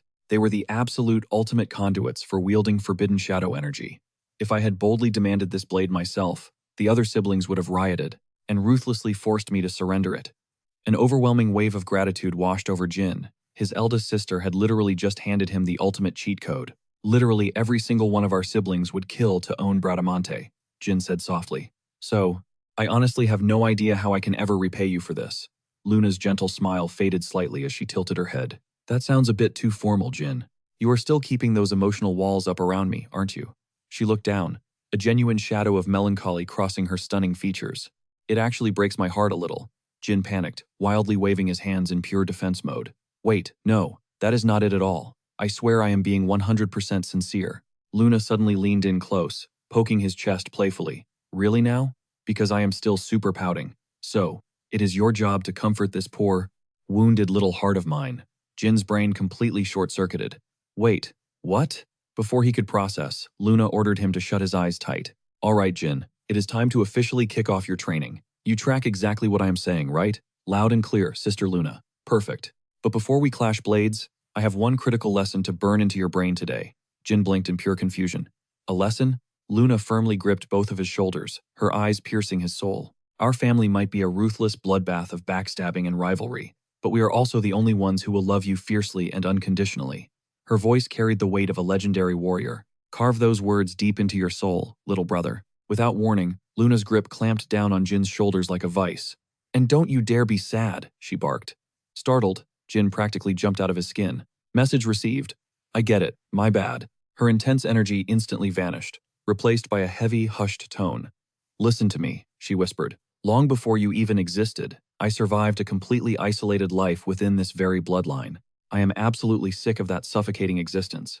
So get this through your head. I refuse to sit back and watch you suffer that same dark fate. Jin visibly shuddered under her crushing grip, her fingers still digging deep into his bicep. I know, Luna, he managed to stutter out. Just like that, her terrifying aura completely flipped. With a bright, sunny smile, she spun around. Awesome. Time to kick off your training. Pour your entire soul into this, Jin. Shortly after, our boy strutted right back into his room, eager to flex his new blade. Yo, Murakan, check this out. What's the verdict? Fully expecting a shower of compliments, reality hit him like a brick when the dragon completely deadpanned. Shove that thing back in its sheath. Your shadow energy control is practically zero, meaning you are utterly unworthy to wield it. Shut down instantly. Jin's shoulders slumped in defeat, letting out a massive, exhausted sigh. Murakan kept roasting him. Listen up. Unlocking Bradamante requires an absolute minimum of a 3-star shadow core. But look at you, barely scraping by as a 2-star rookie. Drawing out this sword's awakened state is completely out of your league. Jin glared at the legendary weapon, his eyes burning with stubborn defiance. Watch me, he vowed silently. 3 stars is right around the corner. Just give me a little time, and this blade is mine. Catching that cocky whisper, Murakan violently slammed his comic book shut, erupting in pure draconic fury. The absolute sheer audacity of this punk. Pin your ears back and listen to me. Legendary relics like Barasada and Bradamante are not mere toys you swing around for fun. A 3-star shadow aura isn't a suggestion. It is the absolute bare minimum survival requirement. Smack. The ancient dragon ruthlessly karate chopped the back of Jin's head. Stick to basic steel weapons, kid.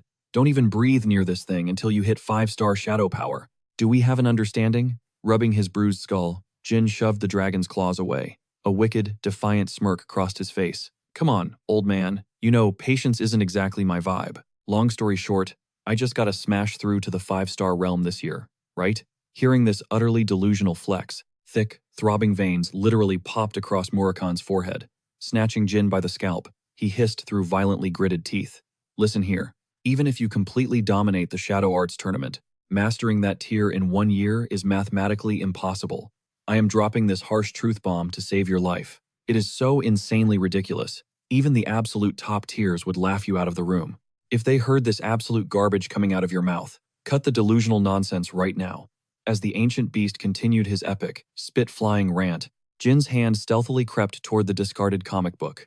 Completely tuning out the lecture, our main character snatched the precious manga and gripped the pages, heavily faking a tearing motion. Yo, dragon, Jin provoked with a deadly glint in his eye. Care to repeat that last part? Watching his holy grail of entertainment face total destruction, Murakan's soul practically left his body. He leaped 3 feet into the air, screaming in pure panic. Holy crap, wait. Whoa, chill.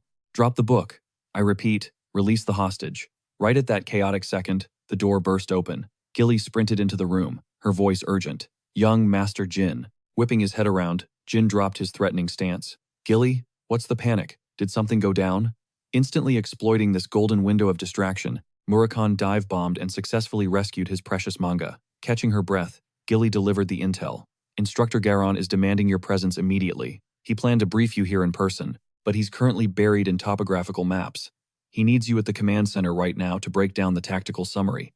Meanwhile, the mighty dragon was literally collapsed on the floor, cradling his comic book while weeping tears of absolute joy. My precious, beautiful, undamaged masterpiece. Completely ignoring his dramatic roommate, Jin locked onto the maid's words. A tactical strategy? He pondered internally. Gilly nodded, her expression dead serious. Affirmative. The instructor has officially greenlit your very first field operation. The second your break concludes, you roll out. Processing the sudden drop of information, Jin pivoted toward the door. He casually ruffled his hair, pieces clicking together. Is that right? Well, it's about damn time, considering my 3-star blade skills. Still, moving out instantly after a rest period felt suspiciously rushed. Matching his brisk pace, Gilly shadowed him down the hall. My intuition says the danger level on this one is off the charts. Normally, mid-tier operations and higher are strictly reserved for the veteran squads. A confident grin touched Jin's lips. They've clearly been watching my explosive growth. That's exactly why they threw this high-stakes op my way. Spinning on his heel, the young master threw up a slick, confident peace sign. Time to face the music and see what we're dealing with. Gilly, hold the fort down here and babysit the dragon for me. Bowing slightly, her voice was a soft whisper of unwavering loyalty. Understood, young master. May victory follow your path. Moments later, Jin arrived at the designated tactical room and shoved the heavy oak doors wide open. Striding into the space with unshakable confidence, he announced his presence. Garon, word on the street is, you've got a mission with my name on it. The battle-hardened instructor, gripping a bundle of classified battle plans, slowly turned to face his prodigy. Greetings, young master. Welcome to the war room. You are not flying solo on this. 10 other rookies have been activated for field duty. The brass is splitting you all up into 2 separate strike squads to execute simultaneous objectives. Your specific operational parameters? A full-scale recon and search mission riding the deadly southern borders of the Zhan Empire. Jin's mental database instantly fired up. The Zhan Empire? That's brushing right up against the savage beastmen territories, right? We're talking dangerously close to the blood-soaked hunting grounds of the White Wolf tribe. Alarm bells violently started ringing in Jin's head. Sending total greenhorn cadets into a slaughter zone like that? That violates every standard protocol in the book, he analyzed silently. For a literal rookie deployment, the difficulty spike is completely insane. Not to mention, this rushed, hyper-aggressive timeline feels totally off. His mind racing with dark theories, Jin extended his hand to claim the intel. Young master, Garen stated firmly, handing over the documents. Memorize this map and your squad's classified combat profiles. Hand them over. Scanning the roster, a wave of collective shock washed over the room. Are you kidding me? Every single guy on my squad barely cleared the pre-intermediate exams. They even dragged Bellup into this mess, and his combat stats are dangerously erratic. Wait, did someone pulling the strings specifically engineer this exact lineup? A targeted setup? The pieces of the puzzle brutally snapped together. If my absolute beatdown on Bellup reached the Patriarch's ears, then this isn't a simple mission. This is a terrifying survival test, tailored specifically for me. Embracing the challenge, Jin's fist clenched so hard his knuckles turned bone white. Watch closely, father. I will prove my absolute resolve. Flash forward 3 days. Welcome to the freezing southern border. The primary target? Tracking down Sember Bill, the elusive heir to the Zhan Kingdom. We drop our anchor right in the dead center of the borderlands, he commanded, laying out their survival strategy. Once geared up, squads will split up to hunt. Funnel all intel back to base camp at the exact daily checkpoint. Drop the young master title. Out here, I am your commander. He laid down the absolute law. Wounded stay behind. Now, let us pray our scout leader has not kicked the bucket. Bellup sprinted over, his lungs burning. Commander! Eddie just spotted a beastman from the Watertail tribe. Ice flowed through Jin's veins as he slowly peeled back his hood. The Watertail tribe, you say? His tactical mind raced. They are pacifists who run from meat-eaters. That means we can completely avoid the deadly White Wolf territory nearby. Visualizing the map, his eyes hardened with pure leadership. Listen up, Bellup. This blizzard is going to drag our pace. Move out 2 hours ahead of schedule and circle back to Area 13. Bellup slammed a fist over his heart. Loud and clear. Commander! Jin's gaze swept over the remaining troops. The rest of you, tear Area 13 apart. The squad's roar echoed through the frozen wasteland. Yes, Commander. Stepping back to watch the roaming locals, a dark shadow crossed his mind. Something about this feels way too easy. The old man handed me this quest personally, but we are hitting zero resistance. Is he playing 4-dimensional chess just to test my limits? He strolled straight toward the beastman camp. Catching sight of his squad, the fuzzy locals swarmed them out of nowhere. Hey, look over here! One of them squeaked. Another pointed a literal fish right at Jin's face. Oh my gosh, he looks so totally broke. The furry little guy nervously shoved the fish forward, shaking like a leaf. Do not be depressed, mister. Eat this. Jin crouched down, totally taken aback. I appreciate it, little guy. I owe you one. But beneath the wholesome moment, his strategic gears kept grinding. Step outside Area 13, and you are in savage territory. Regular grunts would get absolutely wiped out. He whipped out the tactical map, his brain working in overdrive. No point in rushing blindly into a death trap just to flex. I will lock down the next 3 days, triple-checking the safe zones. Out of nowhere, a desperate scream shattered the silence. Young master. Bellup came sprinting through the snow, his eyes wide with absolute terror. Young Master Jin. Jin spun around, a knot twisting in his gut. Report, Bellup. The next words made Jin's blood run cold. Squad 2 got completely jumped. Instantly, Jin's aura exploded. He whipped around, throwing his hand high into the freezing air. All units, prep for immediate combat drop, he roared. Talk to me, Bellup. Give me the tactical breakdown. They completely scattered to dodge the slaughter. A single survivor managed to drag himself back to base camp and sound the alarm. Jin's eyes locked onto his subordinate, demanding the brutal truth. Was it a Beastman raid? Bellup's face twisted in absolute terror. But no, this was a human ambush. Intel confirmed just 3 individuals jumped the Run Candle squad. Only 3? Jin's expression darkened. Impossible. They definitely had backup waiting in the shadows. Spinning around, he barked out a sharp command. Eddington, you and David fall back to base and lock down the perimeter. Do not engage the enemy under any circumstances. Prioritize getting a report out. Fast. Sir, yes sir. With his squad deployed on the fly, Jin's mind raced as he pushed forward into the snow. The enemy numbers were way too high, but something wasn't adding up. Why single out Squad 2 instead of gunning for his own unit, Squad 1? He had no clue who was pulling the strings. But suddenly Jin froze, throwing a hand back to signal a dead stop. The attack had already gone down. His eyes narrowed with lethal intent. Whoever dared to cross the Run Candle bloodline was going to pay in blood. Breaking the tense silence, Bellup pointed a trembling finger. Young Master, look, blood bleeding through the snow. Scuffed footprints and crimson splatters painted the frozen ground. Drained of color, Bellup stammered out. No way. Is that Mesa? Is Squad 2 entirely wiped out? Jin cut through the panic with icy calm. Breathe, Bellup. Get a grip. The trail is fresh.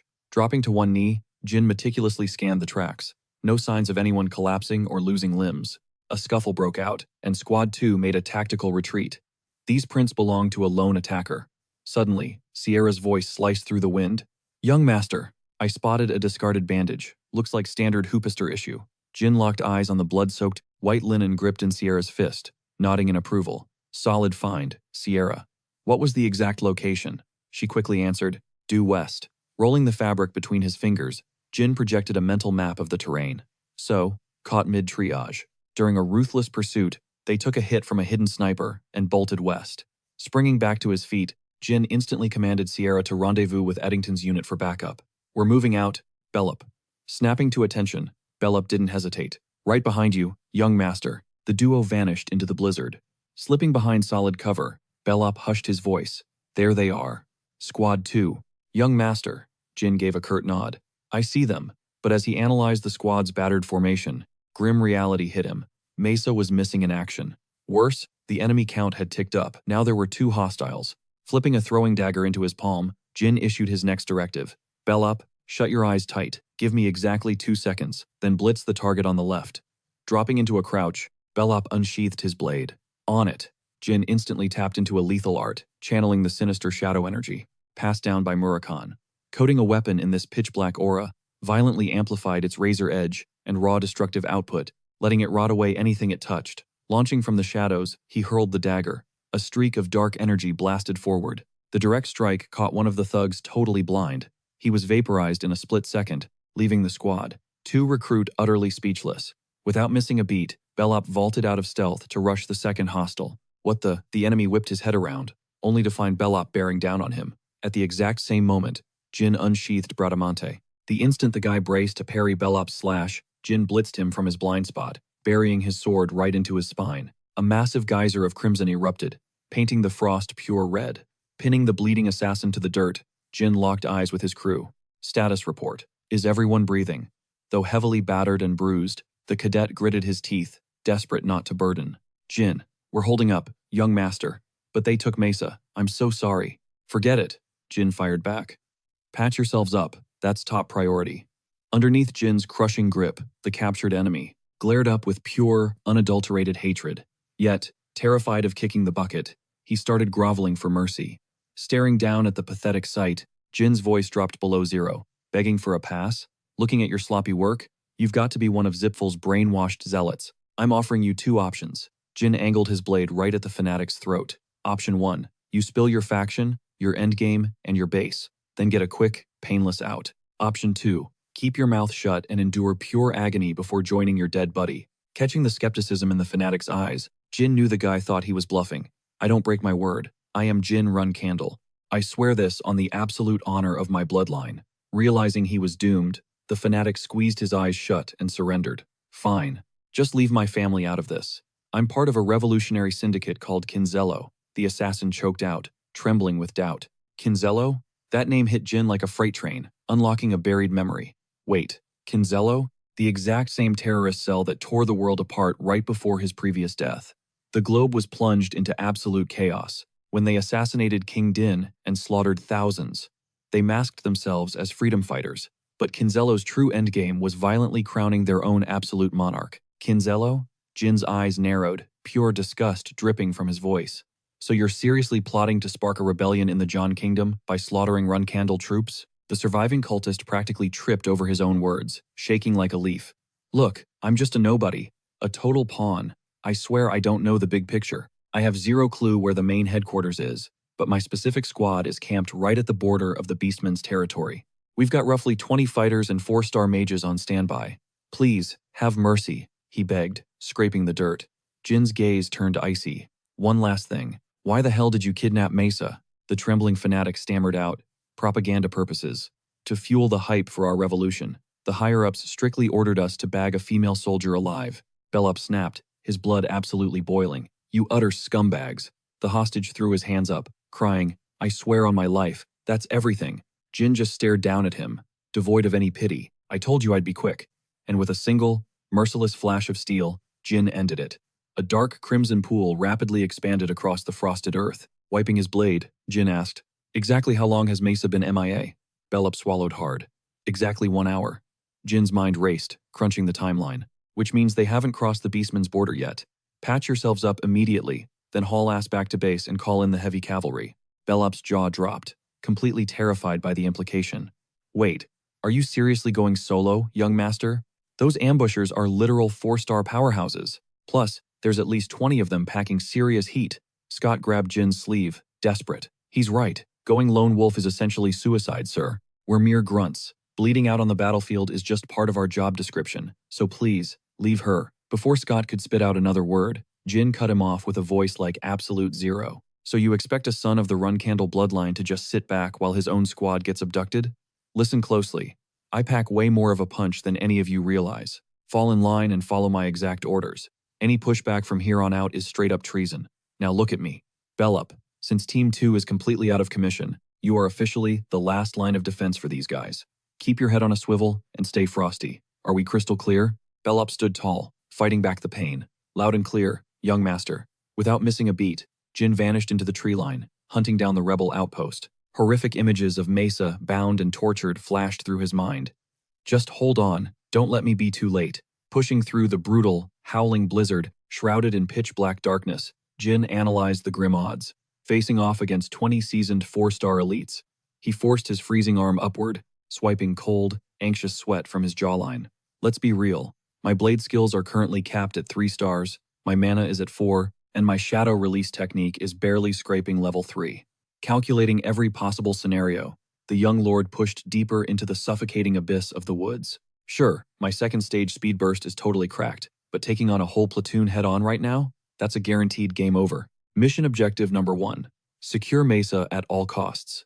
Acting on instinct, he sparked his mana, manifesting a violently swirling emerald green vortex right in his palm. The game plan was simple. Go full stealth, dodge the mobs whenever possible, and put everything into tracking down his missing comrade. Jin triggered a high-tier terrain mapping spell. He tossed the condensed tornado forward, watching it explode outward into a massive, invisible radar net, scanning every square inch of the frozen landscape.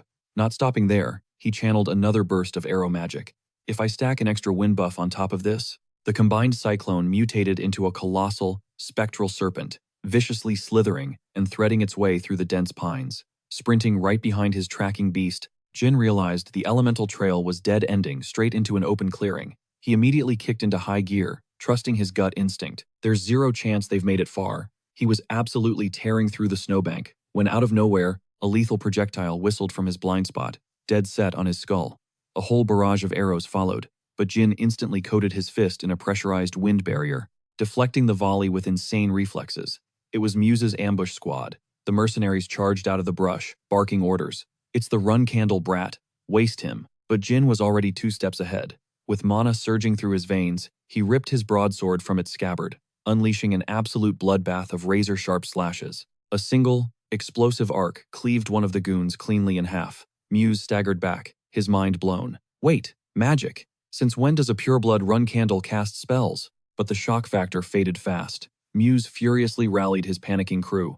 Who gives a damn? Just take his head off. Refusing to give them an inch of breathing room, Jin lunged forward, his blade becoming a blur.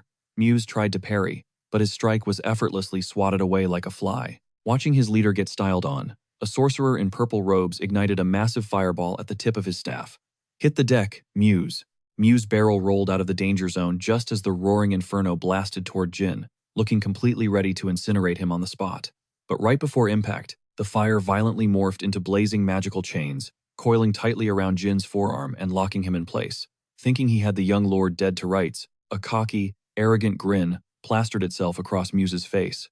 But before that smirk could even fully settle in, a blinding flash of steel ripped horizontally through his torso. While Muse's fading brain was still trying to process his own brutal bisection, Jin casually overpowered the fiery restraints, snapping his wrist to grab the magical tether barehanded.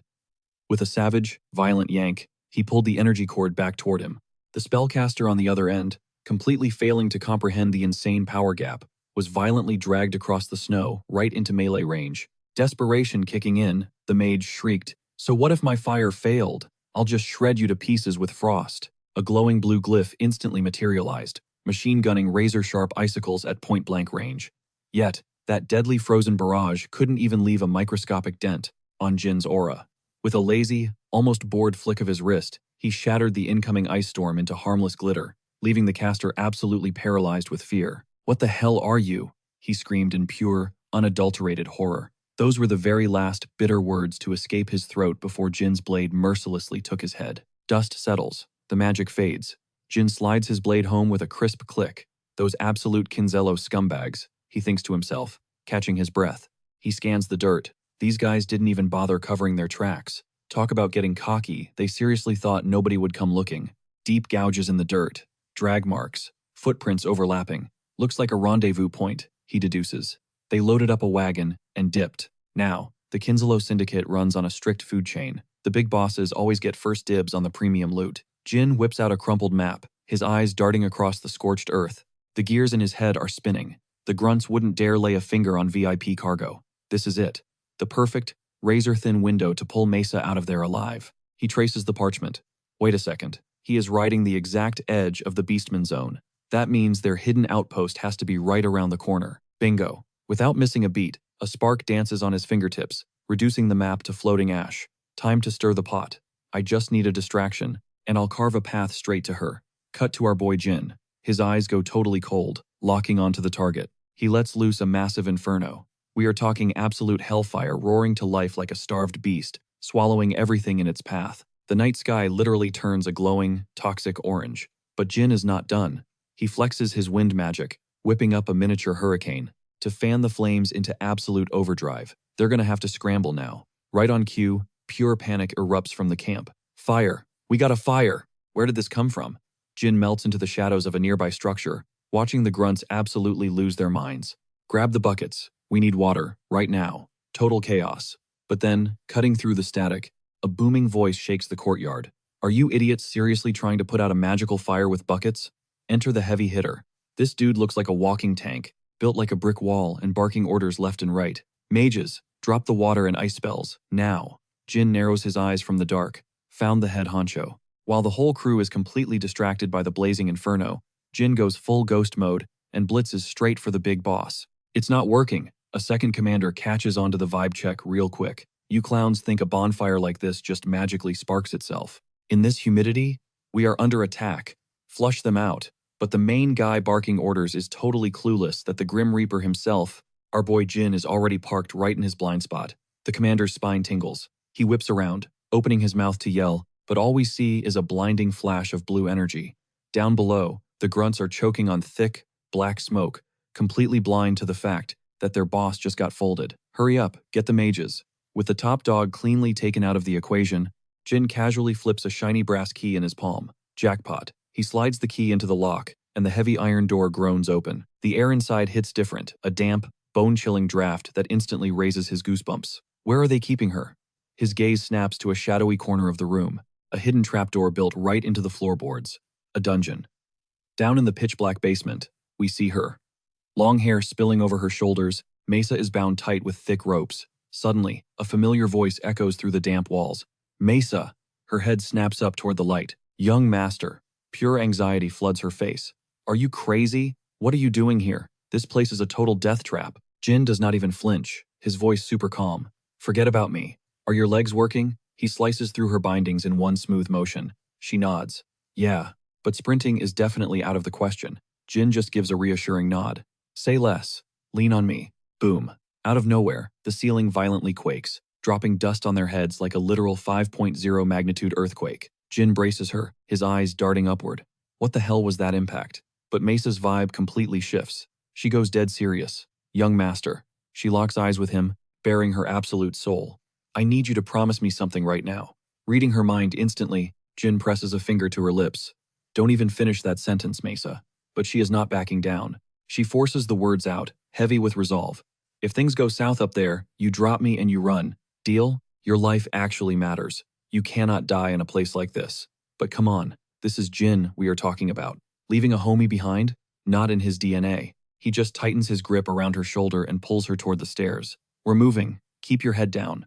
But the second they burst out into the night air, the courtyard is a straight-up massacre. All those noisy guards from earlier, completely wiped. They are scattered across the dirt, out cold. Jin and Mesa completely freeze. Jin's eyes zero in on a brutal slash mark across a fallen grunt's shoulder. He knows that signature edge. A warrior beastmen did this. A collective shiver runs down their spines as they both turn their heads. Backlit by the raging inferno stands the massive, terrifying silhouette of a bipedal wolf. It is gripping a massive warhammer like a toy. A genuine monster from the White Land tribe, radiating an aura so violently toxic you could literally choke on it. The bloodlust is off the charts. Panic spiking, Mesa whispers furiously, Young master, I'm gonna act as bait. You need to dip right now. But before the words fully leave her mouth, her eyes roll back. Jin had swiftly chopped the back of her neck, knocking her out cold for her own safety. The towering White Land beastman rumbles with a voice that sounds like grinding boulders. Pathetic garbage. If you weaklings cannot even handle a little campfire, you do not deserve to breathe. Then, his glowing eyes lock dead onto Jin. Let me guess. You are the little punk throwing this temper tantrum, aren't you? Squaring up against this absolute titan, Jin does not flinch. Ice in his veins, he stares straight up and delivers the coldest flex. You bet I am.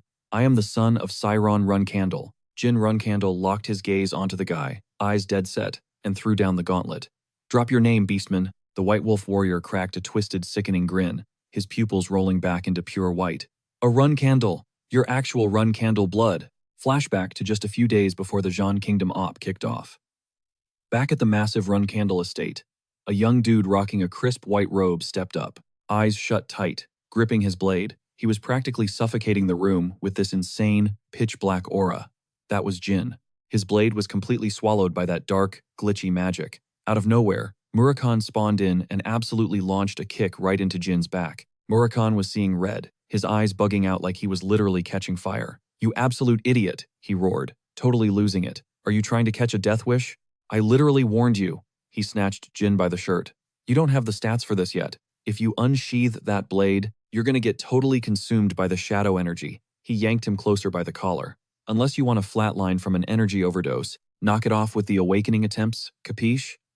Jin just gave him this dry, totally unbothered look and muttered, yeah, whatever, I get it. Snap back to reality. Jin stood his ground, glaring daggers with his fists balled tight, quietly hyping himself up with the Runcandle name. Say less, today was the day he'd bag the ultimate high-tier loot. The beast bellowed. I go by Quajito Truca. I rep the Truca clan of the White Wolf tribe.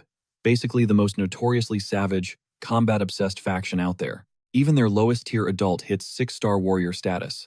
And it's common knowledge, the White Wolves absolutely loathe the Runcandle bloodline. The beef stems from way back when the original Runcandle boss straight up invited their deity, the great White Wolf Javier, and completely wiped him off the map. Jin did the math in his head. Zero chance I can outrun this guy while carrying Mesa. Meanwhile, Goltep Hafalep shrieked furiously. I'm offering you up to Javier. Time to let his spirit finally chill, the brute sneered. So pick your poison, catch a fair one-on-one with me, or get shredded to literal pieces trying to run, like a punk. Jin hefted his blade, locking in his choice without missing a beat. I'm throwing down. The Beastman practically vibrated with hype. Bet, at least this run candle isn't totally spineless. He hoisted his weapon, screaming, then let's get into it. The clash popped off instantly, sending chaotic sparks flying everywhere. The custom hilt of that gold blade was honestly wild. A blinding shockwave lit up the zone. Jin's pupils dilated, totally caught off guard by the sheer impact. The camera pans out to pure carnage. This brawl was no joke. Jin was sweating bullets, analyzing the threat. This guy is a legit white wolf. I literally have to max out my specs just to parry. Their clashing strikes kept flashing, illuminating the whole arena. Jin was clearly struggling to keep up, but he wasn't checking out yet. I can still clutch this. I've got secret mechanics this dude hasn't even seen. The pendant, magic, and shadow energy. Popping the pendant right now felt like a massive waste of an ultimate. A glowing blue charm rested in his palm. If I can't survive this raid naturally, I don't even deserve the top-tier stats. A massive glowing glyph briefly separated Jin from Goltep Hafalep. He kept calculating. Spamming magic is a no-go, too, since these White Wolf guys basically have complete magic immunity. Bricks kept exploding off the walls around them, while Jin's mind raced at a mile a minute. Plus, if the family sends agents to scope out Kinzelo, the scouts would instantly pick up on the magic residue. If that drops, my total breach of family rules gets leaked to everyone. Another massive, blinding flash hit the screen. Jin locked in his strategy, which leaves me with exactly one option. Mid-swing, he made the call. Shadow energy. He deflected a heavy blow from Goltep Hafalep, his mind set. Time to unseal the blade. The combat was absolutely relentless. Goltep Hafalep barked a compliment. Nice edge on that blade, run candle. Then mocked, still miles away from your clan's legendary black steel though. Even so, the Beastman had to respect the hustle. Gotta hand it to you. You pack a punch. Piercing right through the dust cloud came Goltep Hafalep's bone-chilling roar. Drop dead. Jin breathed deep. Just recall the exact vibe of unleashing the sword that night. Game over. Run candle. Goltep Hafalep shrieked, swinging his glowing white blade. The monster's nightmarish face filled the frame. I'm offering your head to Javier right now. But Jin just stared back with pure, absolute focus. I need to tap into that feeling. Right this second. Suddenly, Goltep Hafalep's eyes bugged out in sheer panic. Wait, what? A heavy, suffocating blackout swallowed the entire area. The Beastman started losing his mind. I'm totally blind. A lone silhouette sliced through the pitch black. Jin's weapon was now dripping with a menacing, dark void. His voice cut through the silence. I honestly never got why my bloodline was so hyped up over a black sword. Not until pretty recently. Anyway, Goltep Hafalep got totally blitzed. Jin carved right through him, leaving the giant absolutely shell-shocked. What kind of freak are you? Jin, feeling the weight of the moment, replied, a solid boss fight. The surrounding woods went dead quiet as the two warriors pushed themselves to zero stamina. Suddenly, Jin's gaze snapped into pure, unfiltered rage. He gripped his steel and launched himself into the fray. Cutting back to the past, he was kneeling in the dirt, drowning in a toxic, shadowy vibe and endless trash talk. Absolute garbage. What's a weakling like you even good for? Total clown. Doesn't even know his place. You're a walking PR disaster for this family. We literally share the same mom, but you're an absolute embarrassment. Flash forward, Goltep Hafalep was stomping straight toward Jin. What did I just tell you, you little punk? Stepping out from the shadows, that intimidating figure spawned back in, echoing his brutal reality check. Garon Altamiro's voice echoed in his head, dripping with massive, I told you so energy. Release your blade with that pathetic amount of shadow aura, and you're literally asking for a death wish. You gonna just eat dirt after getting drunk on power? Garon's mocking tone pierced his thoughts. Get on your feet, kid. Lose focus now, and you're absolutely done for. Muscles screaming. Jin desperately dragged himself up from the ground. Garon wasn't pulling any punches, hitting Jin with zero sympathy. Are you clueless? Figure it out. Okay, focus, Jin muttered, his brain racing. Unleashing that shadow aura basically jump-started his system. He analyzed the situation. The ambient energy totally overpowered me earlier, completely throwing off my flow. I absolutely cannot let that happen again. We go again. Jin forced his racing heartbeat to chill. Sweat poured down his face as he clutched his chest, aggressively gasping for air. Did I actually survive that? The burning agony vanished, leaving him super paranoid. Physically, he didn't feel any different. But deep down, bro felt like an absolute powerhouse, practically overflowing with dark energy. He pushed himself to stand. At least it won't nerf my speed. Time to grab Mesa and dip. Out of nowhere, a sketchy rustling sound. Show yourself, Jin snapped. Out stumbled Semberbill, looking utterly traumatized and stuttering like crazy. Please, bro, spare me, don't end me. Jin just stared at him, unbothered. So, you roll with Kinzello? Guess they left some loose ends. Sember violently shook his head. Bro, no, Cap. The blonde dude threw his hands up like a deer in headlights, frantically pleading his case. I'm Sember Bill. From the Bill family in the Jean Kingdom. I swear. Jin blinked, processing the info. Wait, it's actually you? I'm Jin Runcandle. Literally got a bounty to track you down. Hearing that, Sember practically melted into a puddle of happy tears. Runcandle? Bro, a freaking Runcandle? I'm actually gonna live. Jin cringed inwardly. Not gonna lie, fighting Kinzalo made me totally forget this dude existed. Seeing him this hyped makes me feel kinda toxic. Shaking uncontrollably, Sember kept his hands sky high, desperately proving he wasn't a threat, while sweating buckets. I swear, I'm Sember Bill. High-key royalty from the Jean Kingdom. Jin just sighed. Yeah, man, we established that. Like I said, I'm Jin Runcandle. Got a quest to secure your rescue. Sember went full fanboy, bawling his eyes out and praising the heavens. A Runcandle? Oh my god, thank the universe. Watching the guy absolutely lose his mind with gratitude, Jin's guilt tripled. Seriously, bro wasn't even on my radar thanks to those Kinzalo goons. Seeing him this emotional is so awkward. Sember kept bowing. I owe you my life, bro. Literally forever in your debt. Jin casually crouched down, hoisting Mesa onto his back like it was nothing. Chill out. I'm getting paid for this. Let's head home. But his curiosity piqued. Hold up, Chember. How did those Kinzalo freaks even capture you? We thought this was just a basic missing person gig. Taking a shaky breath, Chember tried to lock in. I followed my girl here. Jin raised an eyebrow. Your girl? Like, y'all eloped? Sember looked away. Nah, not exactly. The next sentence hit Jin like a freight train. Bro, it's totally cursed. My girlfriend passed away 2 years ago. But it was her. Her face, her voice, literally down to the exact 2 freckles on her wrist. It was flawlessly her. Sember grabbed his hair. I know I sound schizophrenic right now, but I swear on my life, I wouldn't mistake her. Jin's eyes narrowed. A literal perfect copy? That absolutely screams Bouvard Gaston. That freaky shapeshifter, Jin deduced. His brain started connecting the dots. They definitely snatched Sember, just for the ransom bag. But wait, what's Bouvard's connection to the Kinzalo syndicate?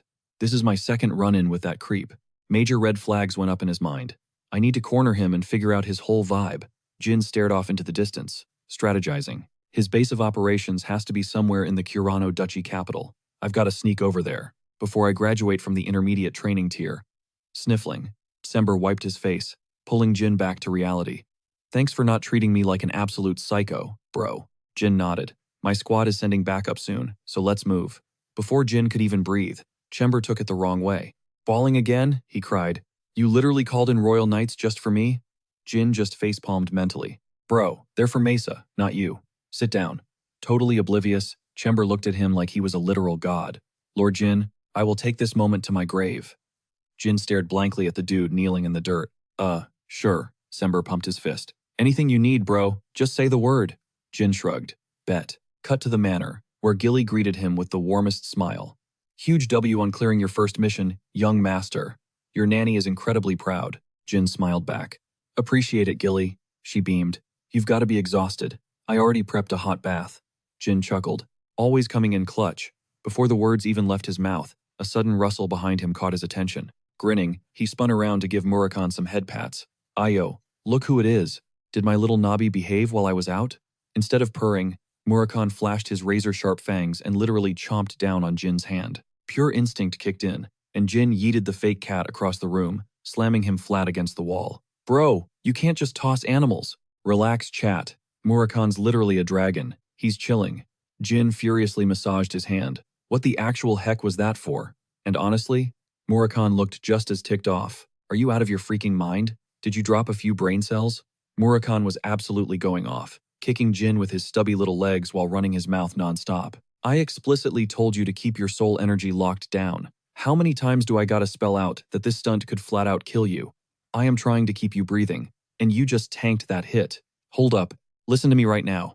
Murakhan lost his mind completely. Boom, he shifted straight into his human form, grabbed Jin by the collar, and shook him like a ragdoll. What is there even left to discuss? Is literally anything more important than the survival of the one and only dude who forged a pact with Soldaret? Gilly stepped in, her voice thick with panic. Sir Murakhan, please. The young master just got back in one piece. Murakhan froze. He shot Gilly a deadpan glare, totally unbothered. Back off, strawberry shortcake. This is life or death. Gilly instantly folded. Right, my apologies. But Jin was not backing down, snapping back to defend his reckless play. They snatched a cadet right under my nose. What? Did you expect me to just stand there and eat popcorn?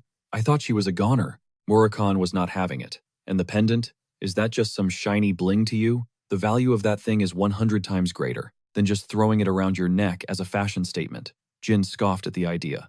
That is way too much of a waste. Who knows when some insanely overpowered boss is going to jump us? That specific word absolutely triggered Murakhan. He stared in pure disbelief. A waste? Gilly gasped, practically sweating. Sir Murakhan, please calm down. Jin kept his cool, totally unbothered. Is it really that deep? That was the final straw for Murakhan. Gilly had to physically hold him back as he shook with pure fury, spitting out curses. You absolute punk! Then it clicked for Jin, his eyes widening. Wait a second, how did you even know I unlocked my sword aura? Murakhan barked back. Your soul energy literally spiked, from 3-star straight to semi-4-star. Do I look blind to you? Only then did the reality hit Jin. I actually feel insanely jacked right now. Turns out I really did level up, but Murakhan immediately killed the vibe. You need to be on your knees thanking Soldaret for even letting you breathe right now. The dragon grimly explained that out of the 10 reckless fools who tried testing soul energy overload, scratch that, 11 now, whatever. Out of that entire group, 9 of them dropped dead on the spot, but Jin only zeroed in on one specific detail. Okay, so, I am obviously one of the 2 survivors. Who was the other guy? The first patriarch? Murakhan instantly reverted to his lazy, deadpan self. Nope, that would be me. Tamar definitely kicked the bucket. Jin blinked, totally caught off guard. Wait, huh? Then he just shrugged it off, waving his hand like it was nothing. Guess you and I are basically cut from the same cloth. Relax. I have zero plans to experience that absolute nightmare again. I'm gonna go wash up. Murakhan immediately started venting his frustrations to Gilly. That little psycho. Hey, strawberry shortcake. Cut his rations until he actually learns his lesson. But Gilly was absolutely not playing along with the dragon. I am going straight to the kitchen to whip up a feast for the young master, leaving a very pathetic Murakhan talking to himself. Strawberry shortcake. He is just flexing on me. Meanwhile, deep inside a shadowy room, a highly skeptical voice echoed out. Jin actually threw down with a White Wolf tribe warrior and won? Are you hearing how utterly insane that sounds? A second voice chimed in with pure dripping sarcasm. Obviously it is fake news. It had to be some random street thugs cosplaying as wolves. 2 figures sat lounging in the dim light, plotting. The white-haired girl was absolutely not buying it. There is literally zero chance a rookie 3-star knight could ever solo a true white wolf. But the black-haired girl smirked, a dark thought crossing her mind. Well, technically, there is a loophole. This was Anne Runkindel, the ruthless 9th knight of the Runkandel bloodline. Propping her chin up, she flashed a wickedly calculated smile as she dropped her theory. Whoever Jin managed to scrape by must have been total garbage tier. The other girl, rocking the white hair, was Mayu, sitting pretty as the 8th-ranked Runkandel knight. Mayu just folded her arms, her vibe ice cold. Even if that is true, this entire hype train is pointless, and it blows my mind. That mother is actually buying into his flashy little facade. Anne's eyes suddenly glinted with pure malice. Is that right? Yo, Tona twins. Present, Haytona stuttered out, practically sweating bullets. Right here, Daytona mumbled, immediately dropping his voice to a terrified whisper aimed at his brother. Dude, you actually think Jin bodied that guy? Haytona looked equally shook, shaking his head. I know the kid is a total freak of nature, but that is just overkill. But Haytona was stressed over a much bigger nightmare. Look, forget about whether he actually sliced up that wolf guy or not. The actual crisis right now is that he is about to drop straight into our intermediate training class. Daytona aggressively nodded. Big facts. Their minds instantly played out the worst-case scenarios, pure dread setting in. Bro, if Jin steps foot into the intermediate class, it is literally game over for us. The Tona twins were absolutely spiraling into a pit of despair. Daytona looked like he was ready to cry. Yeah, we are cooked. Suddenly, a sharp voice slashed right through their pathetic panic session. You absolute brain-dead idiots. Mayu and Anne were now glaring holes straight into their souls. Mayu curled her lip in disgust. What exactly are you two muttering about back there? Are you seriously that traumatized over little Jin invading the intermediate class? The twins practically jumped out of their skin, scrambling to lie. No way. Never. Anne let out a chilling scoff. Oh, come on. Keep it 100% real with your big sisters. Just a second ago, she had this perfectly sweet smile plastered on her face, but it instantly flatlined into a dead, psychopathic stare as she dropped her warning. Because if there is one thing that absolutely disgusts me, it is a filthy little liar. Makes my hands itch to just slice that lying tongue right out of your mouth. The threat hit the twins like a truck, leaving them shivering in pure terror. Okay, we are terrified of you guys. Anne did not even blink. Do you want my help or not? The boys looked up, completely baffled. Wait, how? Anne finally laid out her master plan. We are feeling generous, so we are going to loan you our personal slaves to do your dirty work. The Tona brothers looked at each other, their jaws hitting the floor before pure, evil joy washed over their faces. Because in reality, the Run Candle Intermediate class is not a school.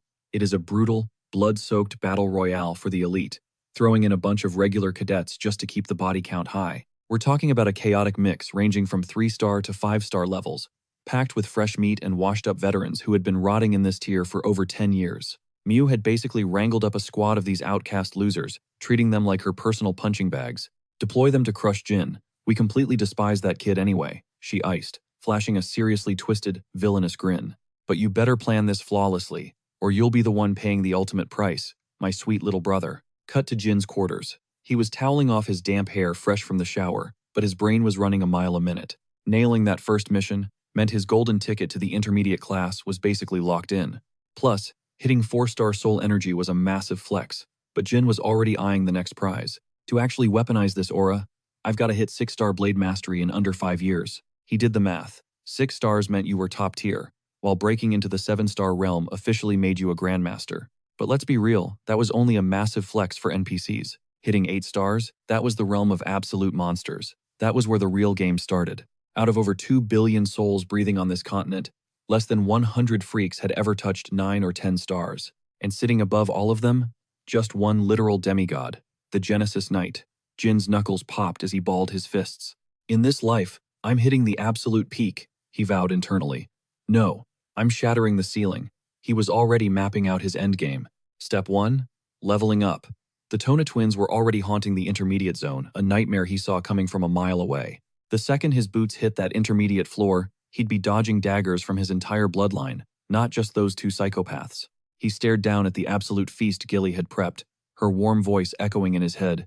Fuel up, young master. This is insane, he thought, overwhelmed by the mountain of calories. Yet, his gaze burned with pure, unadulterated ambition. The beginner's class was practically a daycare, a bunch of low-level kids just vibing and taking it easy.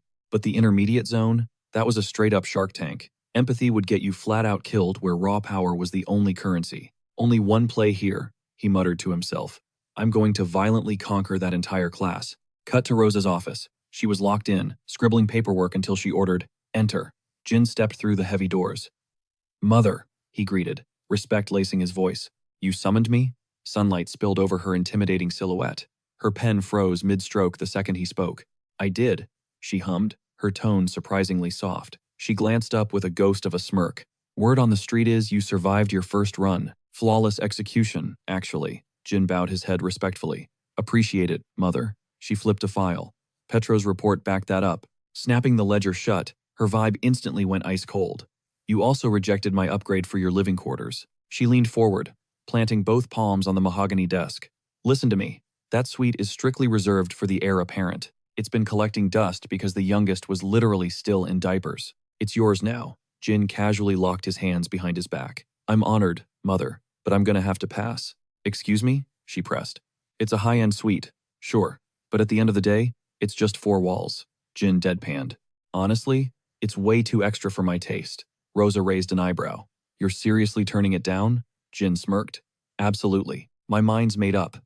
Rosa drummed her manicured nails against the desk, calculating his every word. "Fine. Dismissed." Jin gave a crisp nod.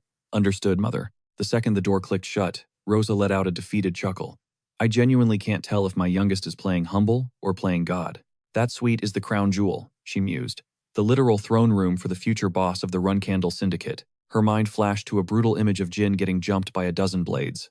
He definitely knew the risks. The minute he unpacked his bags in that suite, he'd unlock unlimited VIP resources. But he'd also instantly paint a massive bullseye on his back for his jealous siblings. Rosa smirked. "The kid totally sniffed out my trap. Let's see if he survives the intermediate meat grinder." Meanwhile, Jin strode up to his loyal crew. "Listen up.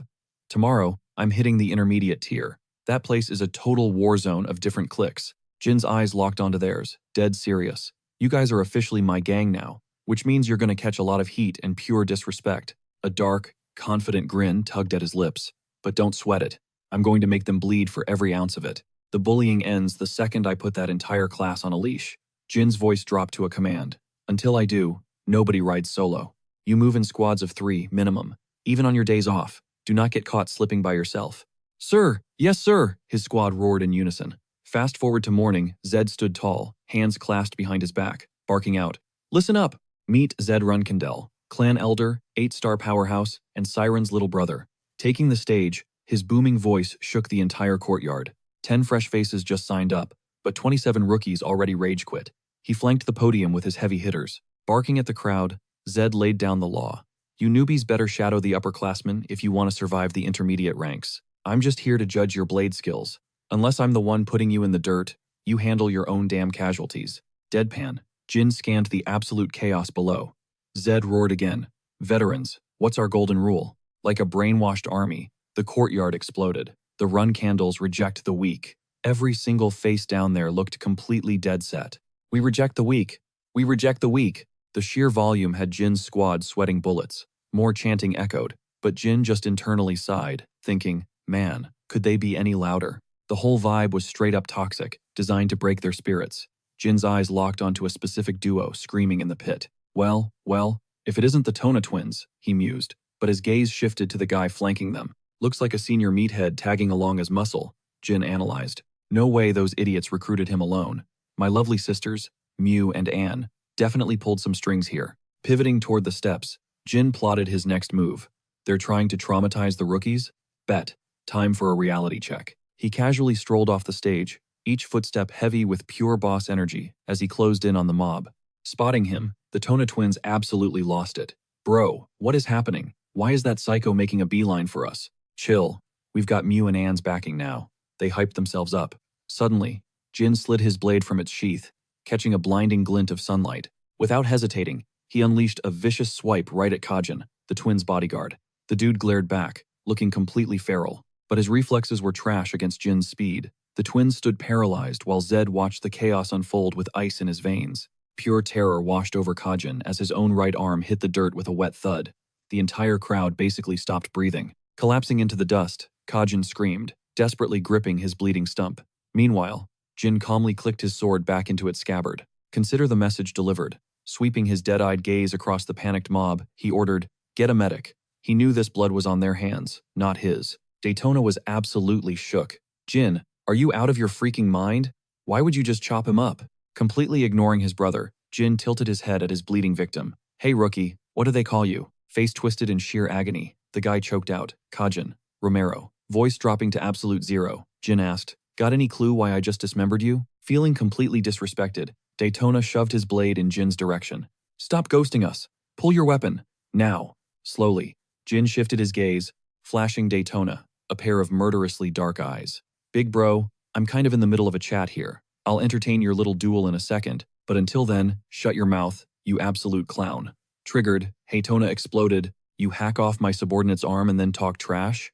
The second those words left Daytona's lips, the realization hit him. He slapped a hand over his mouth, looking like he'd just seen a ghost. A smirk crept onto Jin's face. Your subordinate? He practically beamed at Daytona. So this guy was your pawn all along. See, brother, I only sliced him up because he was eyeing me like he wanted me dead. The bystanders were absolutely gagged. Watching Jin square off against the Tona twins, everyone's brain was running the same question.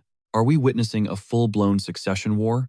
Up on the stage, Zed hid a savage grin, tried to bully their baby brother, and got massively humbled instead. He glanced down at Kajin, who was still bleeding out in the dirt. Based on Daytona's massive slip-up, this kid was officially part of their faction. Zed locked onto Jin's unbothered stance, realizing this wasn't some impulsive tantrum. It was a calculated move in the cutthroat run-candle Game of Thrones. The kid had serious guts. Closing the distance, Jin projected his voice. Listen up, rookies. The name is Jin Runkandle. He swept his gaze across the terrified faces. Go ahead and draw your steel on me, or try to jump me from the shadows. But the second I smell treason, I'll chop you to pieces without a second thought. The whole yard was shaking in their boots. Suddenly, Zed's booming voice cut through the tension. Jin Runkandle, the 13th and final heir. Jin snapped his head back. Sir. Zed's pupils ignited with a menacing crimson glow. You really think you can just flex like that, on my turf? Despite the crushing aura radiating off the elder, Jin didn't even flinch. Absolutely. Zed raised an eyebrow. And why is that? Leaving the Tona twins completely stunned, Jin dropped a massive bombshell. Because this wasn't just a squabble with my brothers. I was directly challenging you. Zed's expression turned utterly demonic. Extending his palm, a blinding burst of golden energy erupted from his hand. Challenging me? The crimson in Zed's eyes flared violently. Pure, horrifying aura surged from his body, solidifying into a massive, glowing golden blade. Leveling the weapon straight at Jin's throat, Zed snarled, "Bold move, talk." He stared down the boy's unbreakable poker face. "Depending on your next words, I might just decapitate you where you stand." Pushed by the ultimate disrespect, the Runcandle Elder had literally manifested a blade of pure light. A one-on-one death match. The Elder's voice dripped with pure malice. His expression went dead cold, while those demonic red eyes pierced right through our boy. "Now this is getting spicy," the old man sneered, instantly leveling his glowing energy blade straight at Jin's throat. He demanded a solid explanation, threatening fatal consequences. But honestly, our MC didn't even blink. Instead, Jin's gaze locked in deadly serious with a razor-sharp edge of absolute fury. The boomer wasn't done talking, though. "Give me one good reason not to separate your head from your shoulders right now." Completely unfazed, Jin stared Jion down with zero hesitation. The guy was literally made of ice. You decided to flex that overwhelming pressure on the rookies, completely ignoring that I'm standing right here. Jion's knuckles cracked white, his features twisting into pure nightmare fuel. Jin just kept cooking. "I realized something the second you threw that strike." Before the words even left his mouth, the Elder blitzed forward with a lethal slash. The blade whistled past his skin by a millimeter, missing a fatal blow but slicing right across his cheek. Still, Jin's expression stayed perfectly blank, not a single drop of sweat. Blood trickled down his jaw from the shockwave. Visibly irritated, the old warrior locked eyes with him and spat out his next words. "You threw a massive tantrum and wrecked everything just because I bullied your little classmates?" Jin fired right back. "I mean, I couldn't care less about them, but sure, the rest is spot on." The Elder scoffed at the sheer audacity. "Then why not aim your blade at my neck? Why take it out on some random recruit?" Jin just shrugged it off like it was nothing. "Because you would absolutely wipe the floor with me right now." Mesa stood frozen nearby, her jaw practically hitting the pavement. She couldn't believe he actually just dropped a truth bomb on a living legend. Right then, a savage smirk crept onto Jin's face. "If I actually had the stats to take you down, I wouldn't be wasting my time dropping Kajin or my pathetic siblings. You'd be the one on the ground." The glowing aura around Jion's blade finally fizzled out. "You really have zero survival instinct, huh? Or do you just think Daddy's title makes you untouchable?" Without missing a beat, Jin shut that theory down immediately. Not even close. The murderous tension in the old man's face started melting away. Jin pressed on, cowering. "Just because the enemy is overleveled? That is not the Runcandle way." The entire courtyard fell dead silent, completely mind-blown by this insane flex. "Death is just a blip," our MC declared, "but absolute honor? That lasts forever, right?" Jion completely lost it, letting out this crazy, booming chuckle. "Absolute madness," he roared, cracking up in front of everyone. The whole class watched the terrifying instructor absolutely lose his mind. "A cocky punk like you is so wildly out of line, I can't even be mad." Wiping a tear, the Elder grinned. "Fine, kid. You win this round. You've got the genuine demon blood running through those veins." He spun around, projecting his voice across the training ground. "Listen up, rookies. Burn this exact moment into your brains. This is what peak Runcandle energy looks like. What this absolute madman just pulled off is the literal definition of our bloodline's fighting spirit." Fired up, he commanded the crowd, "Now get out there and clash. Show me that same ruthless drive." Class dismissed. The real hell begins tomorrow morning. The exhausted students groaned out a unified agreement. The second the instructor was out of earshot, the Tona twins flipped the switch back to bully mode. Muttering curses under their breath, they tried to act tough. Jin completely aired them, already walking away before dropping a final warning. "Pro tip from your baby bro." He paused, throwing a dangerous side-eye over his shoulder. "You might be terrified of the older kids right now, but do you seriously think that hierarchy is going to last?" That reality check completely paralyzed the twins. They just stared at the dirt, totally speechless. Stop playing checkers and start playing chess. Think about the endgame. Cut to Jin finally making it back to his personal quarters. He tossed his weapon beside his fluffy shadow of a cat. His loyal caretaker caught him walking in. "Welcome back, boss. Shift ended early today?" Jin locked eyes with his trusted ally. "Yo, Gilly," she snapped to attention. "What's up? Talk to me," she prompted. Then, our guy dropped a bombshell that completely short-circuited her brain. She stood there, absolutely flabbergasted. "I just triggered an all-out turf war with the Tona boys," rubbing the exhaustion from his eyes. He laid out the grim reality. The kicker? The big sisters, Anne and Mary, are totally pulling their strings from the shadows. Gilly practically choked on her own spit. Wait, those literal monsters? Are you serious? Jin just nodded deadpan, flashing back to the arena brawl. Yeah, I kinda shredded one of their main lackeys, put the pieces together pretty fast. Turns out the guy was just a lapdog for their toxic little clique. Remembering his brother's panicked face, he kept scheming. Anyway, the dude ran his mouth and dug his own grave. When the Queens of Mean find out, they are gonna go ballistic. A wicked grin broke across his face. The catch is, they don't roll with any 5-star muscle. Narcissists like them only recruit underlings they can completely dominate. Cold sweat dripped down Gilly's face as full panic mode engaged. But dude, those two are fully awakened powerhouses. You know the golden rule: awakened fighters only clash with their own tier. Jin waved off her anxiety without a second thought. Relax, I've got it handled. Honestly, her deciding to punish me is the best thing ever. See, my older sisters are hiding a massive secret, but since they're literal knights, they can't just beat me up without a valid excuse. Jin kicked back in his chair, dropping the rest of the details. Their only option to mess with me is sabotaging my squad lineup and cranking my mission difficulty to the absolute max, totally abusing their elite status, hoping I either catch a deadly injury or just straight up kick the bucket. But get this, Jin smirked. A ton of those brutal high-tier quests are entirely solo runs, and when I'm out there completely alone, there's absolutely zero supervision. That means I can unleash my true power without holding back. The moment those words left his mouth, a light bulb went off in Gilly's head. She bounced right up to him, her eyes sparkling. Wait, doesn't that make this the ultimate loophole for you? Jin nodded. Spot on. A sly grin crept across his face. I should honestly write my sisters a thank you note while I stack up all these massive achievements. Out of nowhere, he snatched up the shadowy feline, giving it a massive jump scare. He cradled the struggling furball, looking insanely pleased with himself. Nobody's gonna care if I drag a random pet along on my quests. The feline let out a completely bewildered gasp. Huh? Jin just chuckled. Relax, Murakan.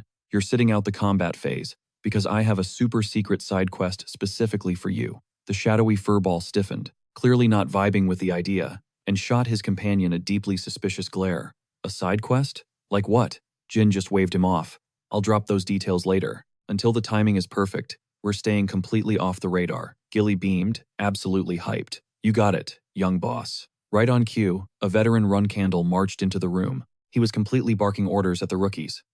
Listen up. Once you three survive the midday grind, you're moving to the advanced class. In the underground facility, an exclusive, top-secret zone, reserved solely for those carrying true run candle DNA. The veteran stood on the stage, arms firmly crossed, radiating intense boss energy.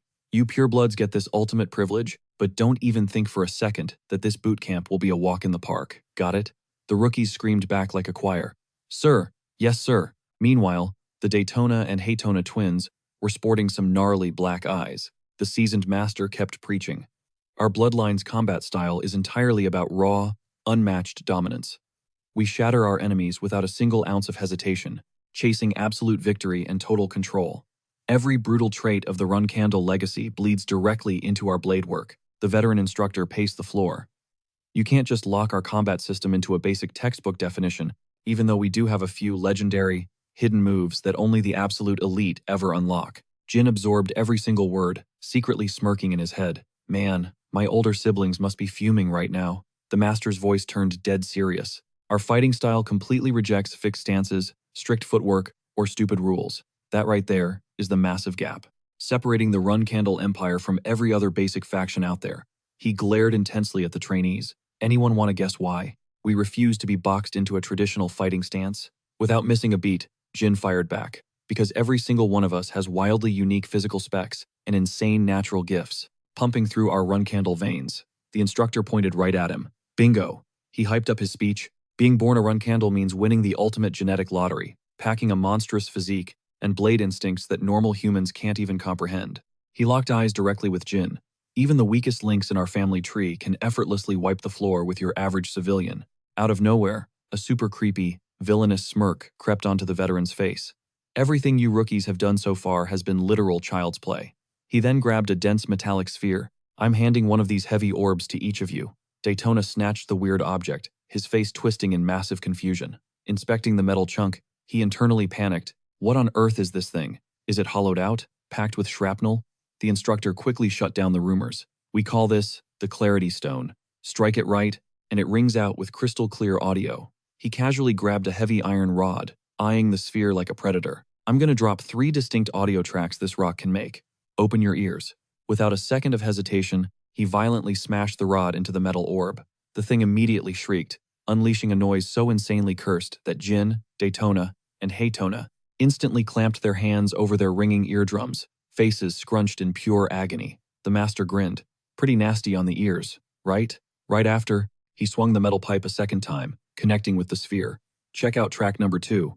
Insanely enough, the noise that echoed out this round was actually smooth as butter, leaving both Jin and Haytona completely shell-shocked and tripping out. The veteran stood there looking like a total boss next to the metal target. So, as your eardrums just witnessed, this magic rock completely changes its tune based entirely on the raw kinetic energy you dump into your swing. He kept dropping knowledge, swing like a total wimp, and you get a garbage, hollow thud. But if you dial in the absolute perfect amount of deadly force, the audio is pure bliss. Hearing the breakdown, the gears in Jin's brain instantly clicked. He smirked internally. Got it. We're basically grinding this mini-game to hit the perfect note every single strike, forcing us to totally master our power output, laser focus, and raw mental fortitude. His eyes narrowed with pure analytical focus, factoring in the absolute monster stats of the Run Candle bloodline. This drill is actually top tier, even if it looks incredibly basic. Glaring a hole through the metal ball, his mind raced. Still, we're literally just whacking a magic rock over and over. This is way too safe to be the legendary hell training they hyped up. Strictly Run Candle business. Out of nowhere, a wicked grin crept across the elder's face right before he absolutely demolished the steel orb with his blade. Wait, the final sound? That little detail totally hooked Jin's attention. Like, what even is that third noise? He swore he picked up this faint, sinister cracking echoing from inside the Clarity Stone. It practically screamed, shifting metal gears. Right as that realization hit, the elder's sword had already made impact. Then, it clicked. Pure panic washed over Jin's face. No freaking way. Without missing a beat, he lunged straight for Daytona and Haytona. Hit the dirt, he screamed at the top of his lungs. Milliseconds later, the core mechanism completely unraveled. Boom. The metal sphere detonated into an absolute firestorm, choking the entire courtyard in thick, blinding dust. Jin and the twins found themselves flattened into the dirt. Coughing through the haze, the trio slowly pushed themselves up. Daytona and Haytona were totally clueless. Bro, what just blew up? Seeing their shell-shocked faces, the elder tossed some major respect Jin's way. Not bad, kid. Killer survival instincts. Brushing it off, the old man casually stood, peering into the massive smoking crater. Yep, push a Clarity Stone past its limit, and it goes nuclear on you. A chaotic grin lit up the elder's face. Cool. Tutorial over. Welcome to hell. Let the real training kick off. That single sword strike had literally turned the metal orb into a frag grenade, sending debris flying everywhere. Jin, Daytona, and Haytona were left sitting there, completely brain-fried and staggering from the shockwave. Like, are we hallucinating? The elder, noticing they actually dodged the blast zone, gave Jin another nod. Seriously, your gut instincts are insane. The old master just chilled there, admiring the giant hole ripped into the earth, exactly as planned. Overload those Clarity Stones with brute force, and you get a massive fireworks show. Still shaking off the ringing in their ears, the boys got back on their feet. Dropping a massive bombshell, the elder revealed. Since Luna, you are the only kid to walk away from that trap without a scratch. Rubbing his chin, his vibe turned dead serious. Look, I have trained basically all your older siblings. This little warm-up is basically a hazing ritual. Honestly, I fully expected you all to eat dirt. That little lore drop sparked Jin's curiosity, prompting him to raise a hand. Hold up, how exactly did Luna dodge that blast? The second those words left his mouth, the twins stared at him like he was crazy. The elder just looked down, taking a deep trip down memory lane. Hate to break it to you, kid, but you might be let down. Every single one of your siblings ate that blast. Jin just shrugged. Lay it on me anyway. Cue the flashback to a young Luna facing down the exact same ticking time bomb. The elder kept it 100% real. She never dodged. Just like the rest of the kids, she took that explosion straight to the face. The shockwave launched her entirely across the training grounds. Freaking out, the elder sprinted over, expecting the worst, but his jaw practically hit the floor. The old man was left completely speechless, because Luna was casually dusting herself off. 0 injuries, no scratches. She was just built incredibly different. Snapping back to reality, the 3 boys absorbed this insane Luna lore. Daytona and Haytona were literally malfunctioning. Their eyes looked ready to pop out of their skulls. Anyway, the elder smirked. Starting right now, you 3 are locked into afternoon Clarity Stone duty every single day. His eyes snapped shut, radiating pure boss energy. You do not stop until you can pinpoint that internal hum. through absolute chaos. "We clear?" The trio instantly barked back. "Crystal clear, sir." Meanwhile, cut to a super aesthetic afternoon up in Luna's private quarters. She was just vibing, flipping through a novel. Her loyal nanny stepped in, balancing a fresh tea set. "My lady?" Luna immediately dropped her book. "Oh, perfect timing. Thanks so much." The nanny gracefully poured a steaming cup and slid it across the table. "Regarding our previous chat," Luna raised an eyebrow. "Go on? You mean the juicy rumor about my sisters trying to pack Jin in a body bag?" The nanny pulled up a chair. "Exactly. Lady Mayu and Anne are highly suspicious of him now, and they have been digging deep into his business. So a hit is definitely on the table." Luna shot her a heavy glare. "Man, they are playing with fire. But why? Are they actually psychotic enough to pull a hit inside the legendary storm castle?" She swirled her tea, completely deep in thought. "It makes zero sense. They are already permanently banned from the Run Candle throne race." Darkness flashed in Luna's eyes. "Plus, if our dad caught wind of this backstabbing, he would literally burn this place to the ground. They would be dead meat." Catching that heavy mood, the nanny quickly stepped in to calm her down. "You think the young master was capping? What if this whole thing is just one massive mix-up?" Luna mentally traced back to Jin. "The kid is 10 now, so honestly, it could go either way. Plus, we have been digging into this mess for 5 straight years, and came up empty-handed." A flashback hit her hard. That intense interrogation. Jin, just locking eyes with her, deadpan. "I have no clue, but I literally almost got wiped out." Luna sighed heavily. No way he was faking it. The sheer paranoia in his eyes back then was too real. She stared at her own reflection, rippling in her tea. It was not some random panic attack. That was pure, raw survival instinct screaming at him. He felt the killer intent. Nanny Taimyun leaned in, eyebrows raised. "So, are we officially putting a tail on Lady Mayu and Anne?" Setting her cup down with a soft clink, Luna nodded. "Yeah, get on it, thanks. Sitting around like sitting ducks is messing with my head. I am getting serious bad vibes here." Taimyun scoffed gently. "Please, I am the one stressing out over here. Terrified, your own flesh and blood are going to stab you in the back again." Hearing that, Luna just shot her caretaker a warm, knowing smirk. "I survived my 20s a long time ago. I am bulletproof now, so drop the worry." Right after that, Taimyun let it go. Propping her chin up, Luna's mind suddenly drifted to the training grounds. "Wait, how is the little guy holding up?" Taimyun perked up. "Oh, the youngest's brutal boot camp?" "Exactly," Luna murmured. "Yeah, it is about time he flexed the results of his mind's eye grind." She leaned back, eyes drifting shut in total zen. "That clear stone might rough him up a bit, but he is built different. Honestly, watching him level up is the highlight of my life." Cut to the very next day. 4 p.m. Sharp. The training grounds were a literal sweatshop, and Jin was grinding like a madman. Dude was absolutely dripping, gasping for air like he just ran a marathon underwater. Out of all the hellish routines I have survived, this one takes the cake. Jin could not even hold his neck straight. This is absolute torture. Watching the kid suffer, the Runkindel instructor, clutching his clipboard, squatted right in front of him. Take 5. Jin collapsed. His grip on the hilt was violently shaking. Squeezing his eyes shut, he thought, "I seriously thought this was just to buff my aura control and mental fortitude, but I was dead wrong. From step 1, it has been about aggressively suppressing my own crazy light energy." Jin mentally replayed the master's insane demo, that flawless blade swing slamming into the steel sphere, shattering the clear stone from the inside without even trying, just like his uncle did. "Right now, my base stats are just way too low." Shivering from pure exhaustion, Jin white-knuckled his wooden sword. "I gotta grind harder, make my light energy absolutely monstrous." Sucking in a massive lungful of air to reset his stamina, he focused. "I need to literally hear the clear stone's frequency and completely obliterate it." Jin forced himself into a zen posture facing the master. "Chill out. Do not panic. This is the exact same trial my psychotic siblings cleared before hitting adulthood in my previous life. If they did it, I can crush it."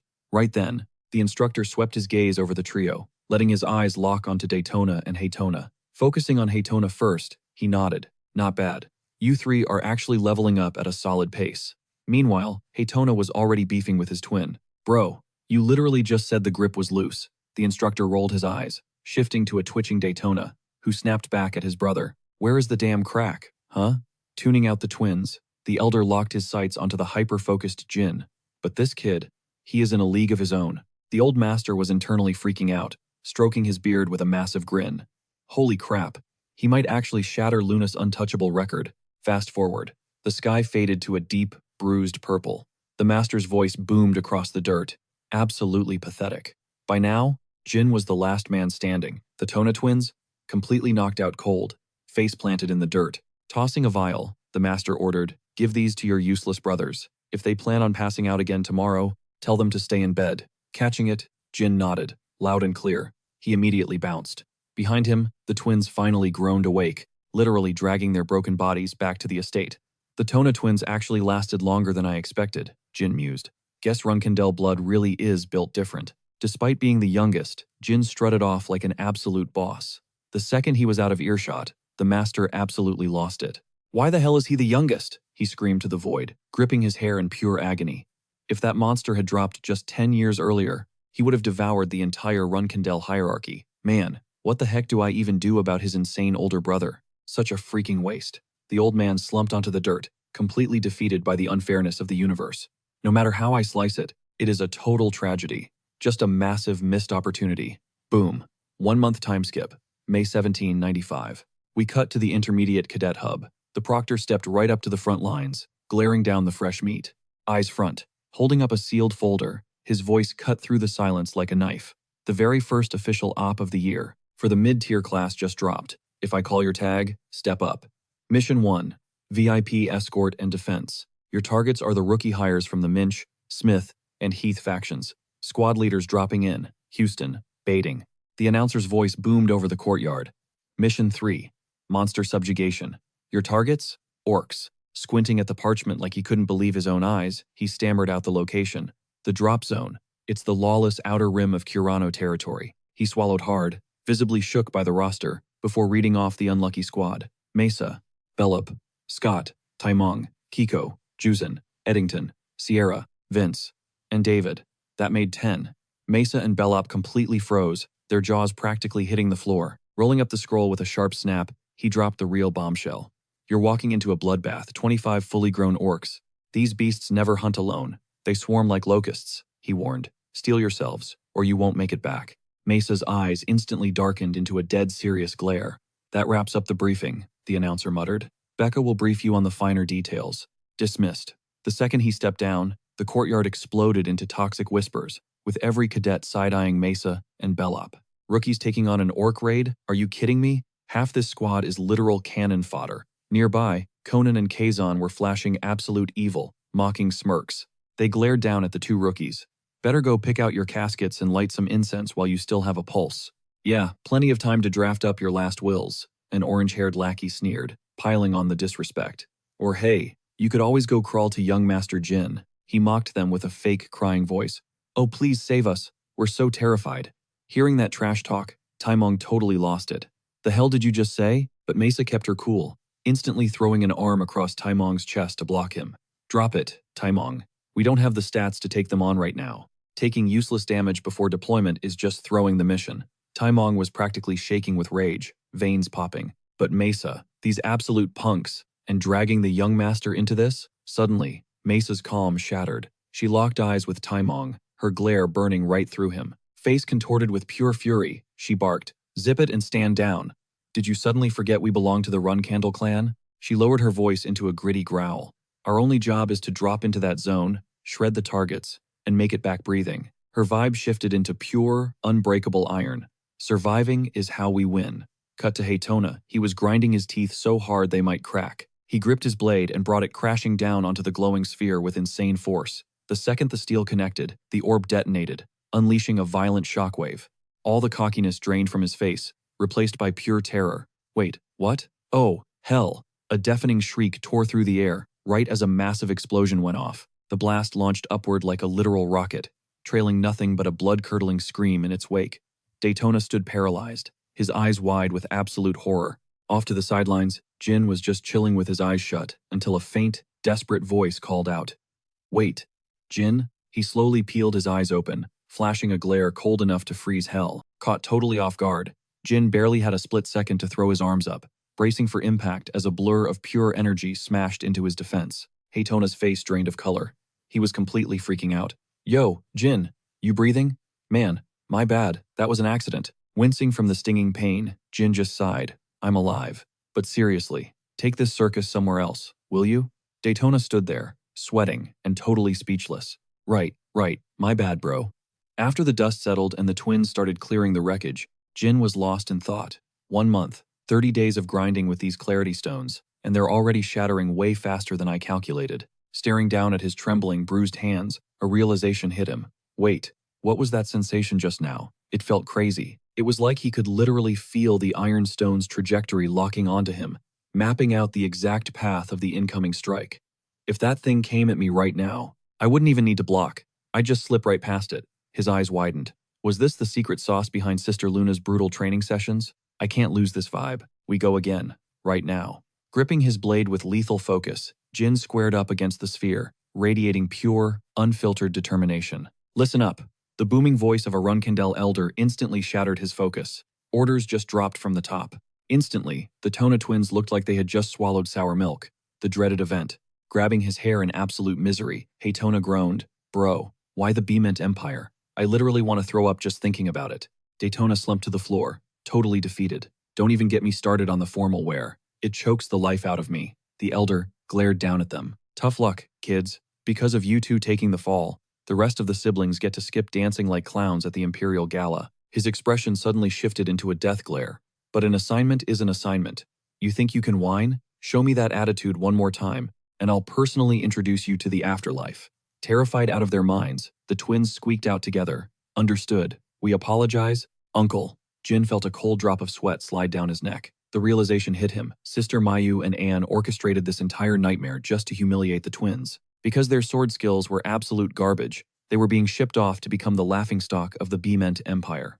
Savage. The elder cleared his throat, explaining that backing out of such a massive gala would make the run candles look bad. Plus, heavy hitters from all over the continent would be flexing their power there. Keep your eyes peeled. Try absorbing some actual skills for once. The twins nodded meekly. Yes, sir. Then, the elder's gaze snapped over. Jin. Straightening up instantly, Jin locked eyes with him. Sir. The old man flipped open a classified folder. Your operational directive is a high-profile assassination. Your mark? One of the personal toy boys of Talaris, the absolute ruler of the ice castle. Jin didn't even blink. Total poker face. Tona, meanwhile, practically choked on his own spit in shock. The elder raised an eyebrow. I assume you're familiar with the Ice Palace, and the monster who runs it? Jin kept his voice completely flat. Affirmative, Uncle. The Ice Castle is that colossal fortress piercing the sky out in the western seas. And the boss? The 51st sovereign of the domain, Talaris. The underworld calls her the Star Spider of the Abyss. She's notorious for turning anyone who breathes wrong on her boy toys into a gruesome science experiment. Her faction is totally off the leash, answering to neither Runcandle nor the Zipfels. The elder smirked darkly. So, you comprehend the insane power scaling we're dealing with here? He slid a heavily redacted dossier across the table. Target's identity, Alcaro Chenderer. He's got a top-tier ice castle enforcer acting as his meat shield, currently hiding out in the absolute war zone known as Mamet. Jin closed his eyes, calculating the odds. The twins basically short-circuited.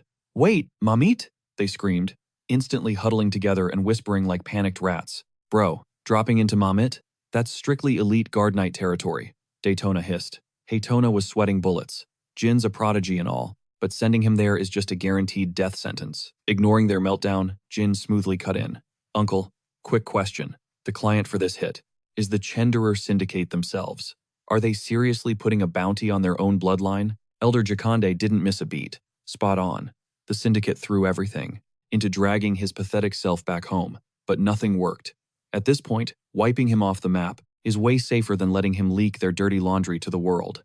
So, kid, you got the guts to pull the trigger on this? Without a single ounce of hesitation, Jin's eyes turned to ice. Consider him dead. The elder was internally staggered by the sheer swagger of this kid. Who does this kid think he is? Jakande studied the absolute zero chill radiating from Jin, secretly incredibly impressed. This punk, is he completely clueless about the meat grinder that is Mamet and the ice castle? Why jump into the fire so fast? I literally had an elite squad on standby, ready to drag him out there if he threw a tantrum. Snapping back to reality, the old man kept his composure. Whatever. I like your ruthlessness. All three of you ship out in 48 hours. The twins were having a full-blown anxiety attack, stuttering wildly. You uncle, wait, Jin, bro, are you seriously walking into Mamet? Jakande just waved them off. If the kid wants a death wish, who am I to stop him? All afternoon drills are scrubbed until these ops are wrapped up. You're on lockdown for solo training. Dismissed. Playing it cool to protect the mission, the twins chimed in with a synchronized yes. Jin just gave a half-hearted shrug, muttering, whatever you say, Unk. Just then, Haytona spun around, hollering out, "Yo, Jin, little bro." Jin blinked, totally lost. What now? Haytona stumbled over his words. Well, it is just… Suddenly catching a massive burst of hype, he blurted out, "If things go completely south, drop the run candle name, flex the family title." Daytona backed him up instantly. For real, nobody is crazy enough to mess with us. Watching these two sweat bullets over him, Jin let out a massive sigh. Wait, are you guys actually stressing over me? Panic mode activated. The twins scrambled to backtrack. As if! We do not care at all, one yelled. Yeah, exactly. I am the one who gets to crush you later, so you better not kick the bucket out there. Jin totally ignored their tsundere act, casually spinning around with his blade in hand. Hey, boys, he tossed over his shoulder. When I make my comeback, you better have a new attitude. Mid-sentence, he unleashed an ice-cold, savage slash right through the training sphere. The twins practically jumped out of their skin, clinging to each other in pure terror. Their jaws hit the floor, eyes locked on Jin like they had just seen a ghost.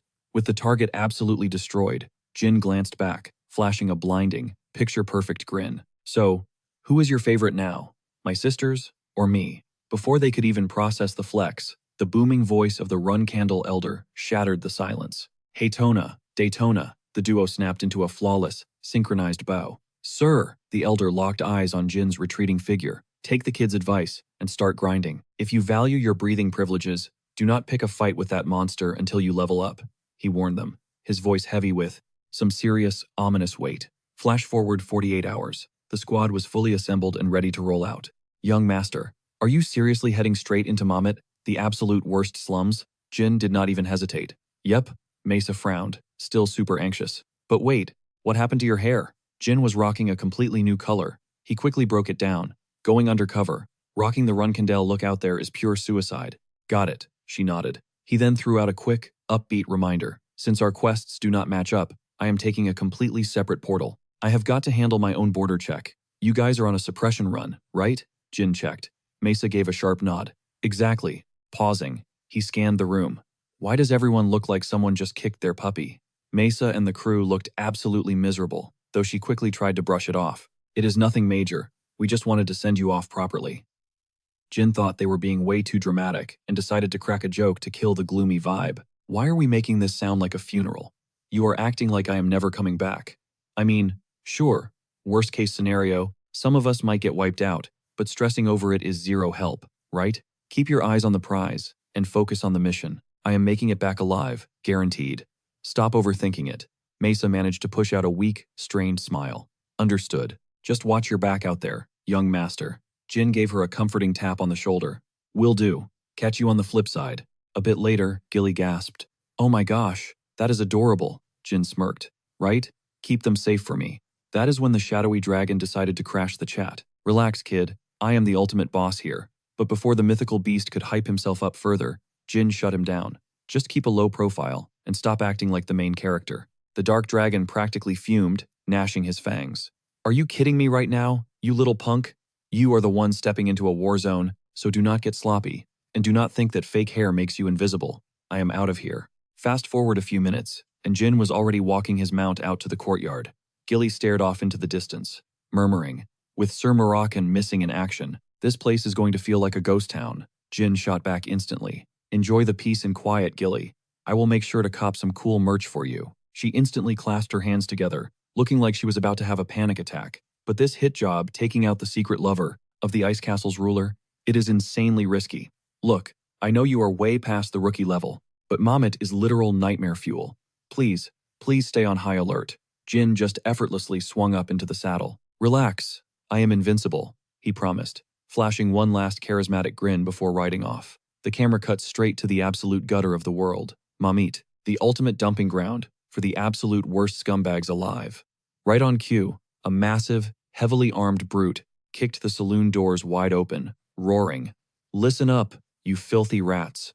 I am back in town. Where is my welcoming committee? A sketchy voice from the shadows mocked him immediately. Well, well, well. Look who dragged himself back. Tun running from the cops again? The giant named Tun stomped into the bar, puffing out his chest like he owned the joint. You bet your life I am, back in the only place, where pure chaos rules.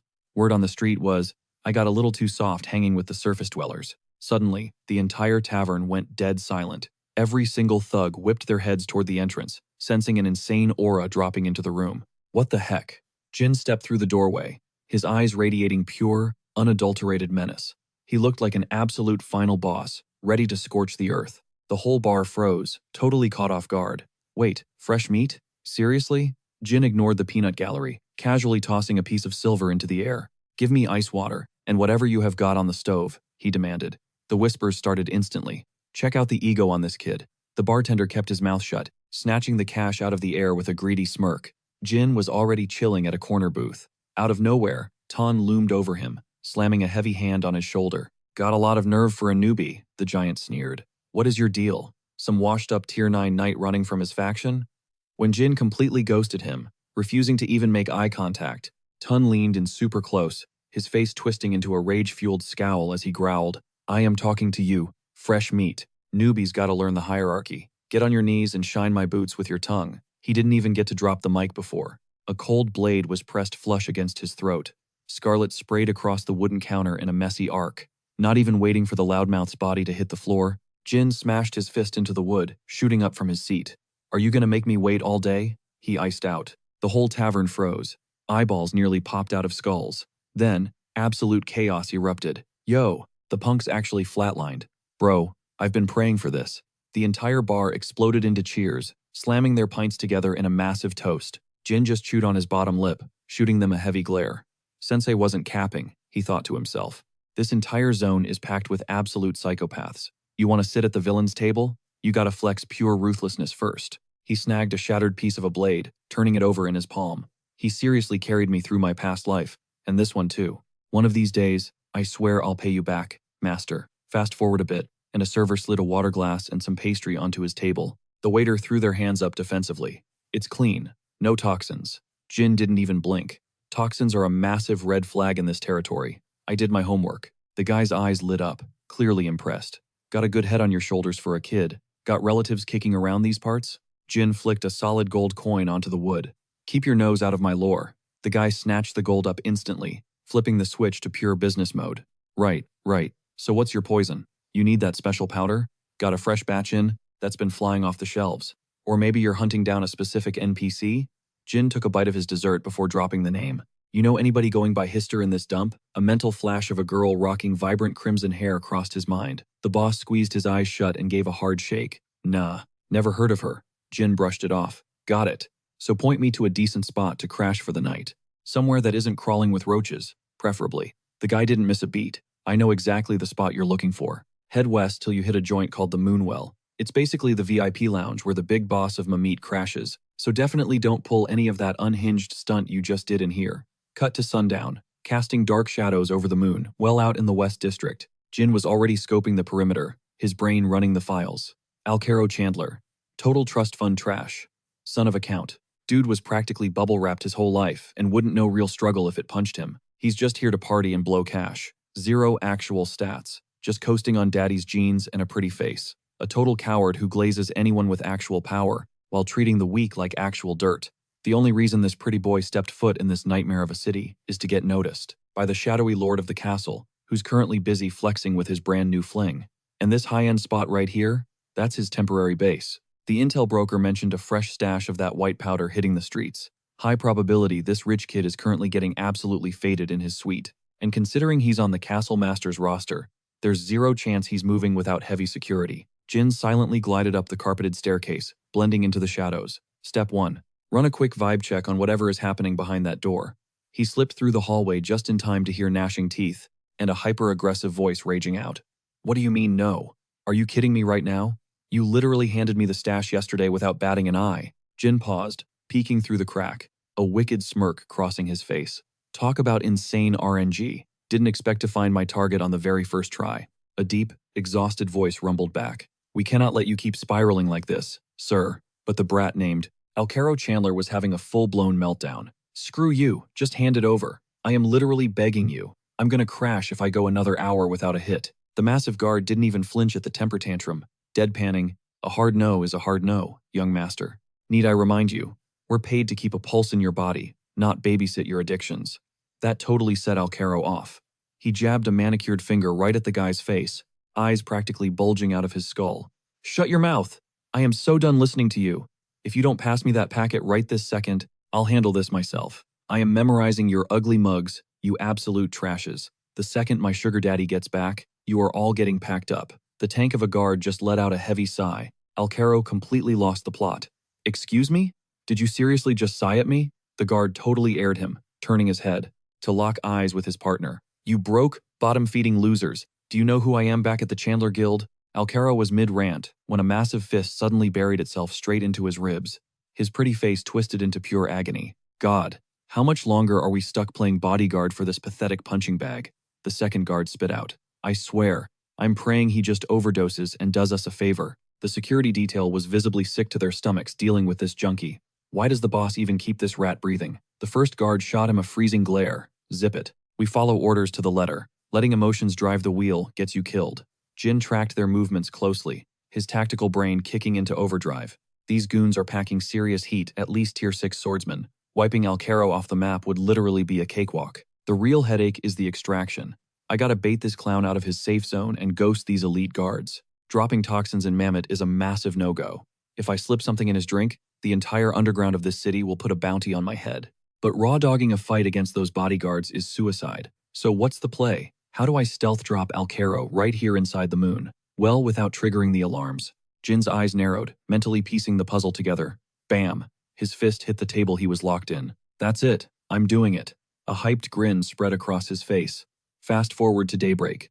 Meanwhile, a sharp voice sliced through the morning air. Give me a head count. How much muscle does this dude have packed around him? Her lackey didn't miss a beat. 6 meatheads, boss. The rich girl snapped her dossier shut, a wicked little smirk playing on her lips. My bad, guys. Can you believe we're sweating this much just because some arrogant punk forgot his place in the food chain? Her 2 bodyguards chuckled, totally eating it up. Hey, it ends today, right? With you stepping onto the battlefield. This whole op is basically on easy mode. She flipped her hair. Facts. Sweeping a scrub like him off the board is light work. So, he's holed up at the moonlight? Well, let's move. I want this wrapped up before my morning coffee. Say less, boss. But just as they geared up, the sky literally tore open. Blinding purple lightning webbed across the clouds, converging into a massive, pulsing singularity before nuking the earth below. Boom! Shockwaves shredded the ground. The trio stumbled, ears ringing, fighting just to stay on their feet. One of the goons yelled over the chaos, "Boss, that strike, it hit right near the VIP rooms." The girl lost all her cool, spitting out, "Are you kidding me right now? Talk about atrocious timing," she screamed against the gale force winds. Cut back to Jin. Rewind slightly. Smack! His palm hit the desk. Let's do this. His eyes were absolutely locked in. Striding up the staircase, his brain was running 1,000,000 miles a minute. I'm going to completely wreck the moonlight well, right from the comfort of my bedroom. He knew exactly how to play this. If I push my soul power to the absolute limit, I can easily fake an impact, on par with a tier 6 spell. They'll be dead certain a 6-star heavy hitter is out for blood. And who in their right mind is going to suspect a 15-year-old kid of packing that kind of heat? Absolutely nobody. Not even that prodigy, Barrett Zippel, who literally just hit the 6-star milestone himself. Plus, soul power leaves 0 magical fingerprints. It's the ultimate ghost weapon. I'll be totally off the radar. Slipping out his colored contact lenses, he tweaked his disguise, perfectly staging it to look like an external ambush. Time to bring down the thunder. A massive lightning strike is the perfect cover. Instantly, pitch-black energy exploded from beneath his boots, flooding the room with his raw spiritual pressure. The shadowy mist violently spiraled upward, reacting to his insane power level. Moments later, Jin looked like a literal demon, completely swallowed by the dark void, crackling blue voltage dancing across his fingertips. Man, I've really cooked up something diabolical this time. A manic, almost unhinged grin took over. The electricity aggressively spiderwebbed across the room, rapidly snowballing into a terrifying, catastrophic beam of pure plasma. His glowing eyes pierced through the blinding flash. Strike. Yeah, this absolute apocalypse, all Jin's handiwork. Meanwhile, our overly confident rich girl and her crew were currently getting ragdolled by the shockwaves. What is happening? Talk about the worst RNG ever.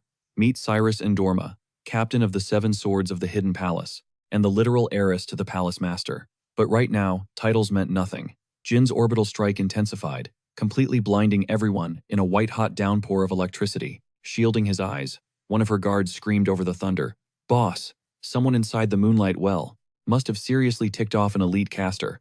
Cirrus was visibly sweating now. No kidding. Or worse, this could be a targeted hit on the Hidden Palace itself. Whipping her head around, she realized the math. We've got 6 operatives inside that blast zone. Not to mention Alcaro, my mom's toy boy. She instantly bolted forward. Move it. I couldn't care less if that deadbeat Alcaro gets fried. But our squad comes first. The twin bodyguards sprinted after her. Right behind you, Captain.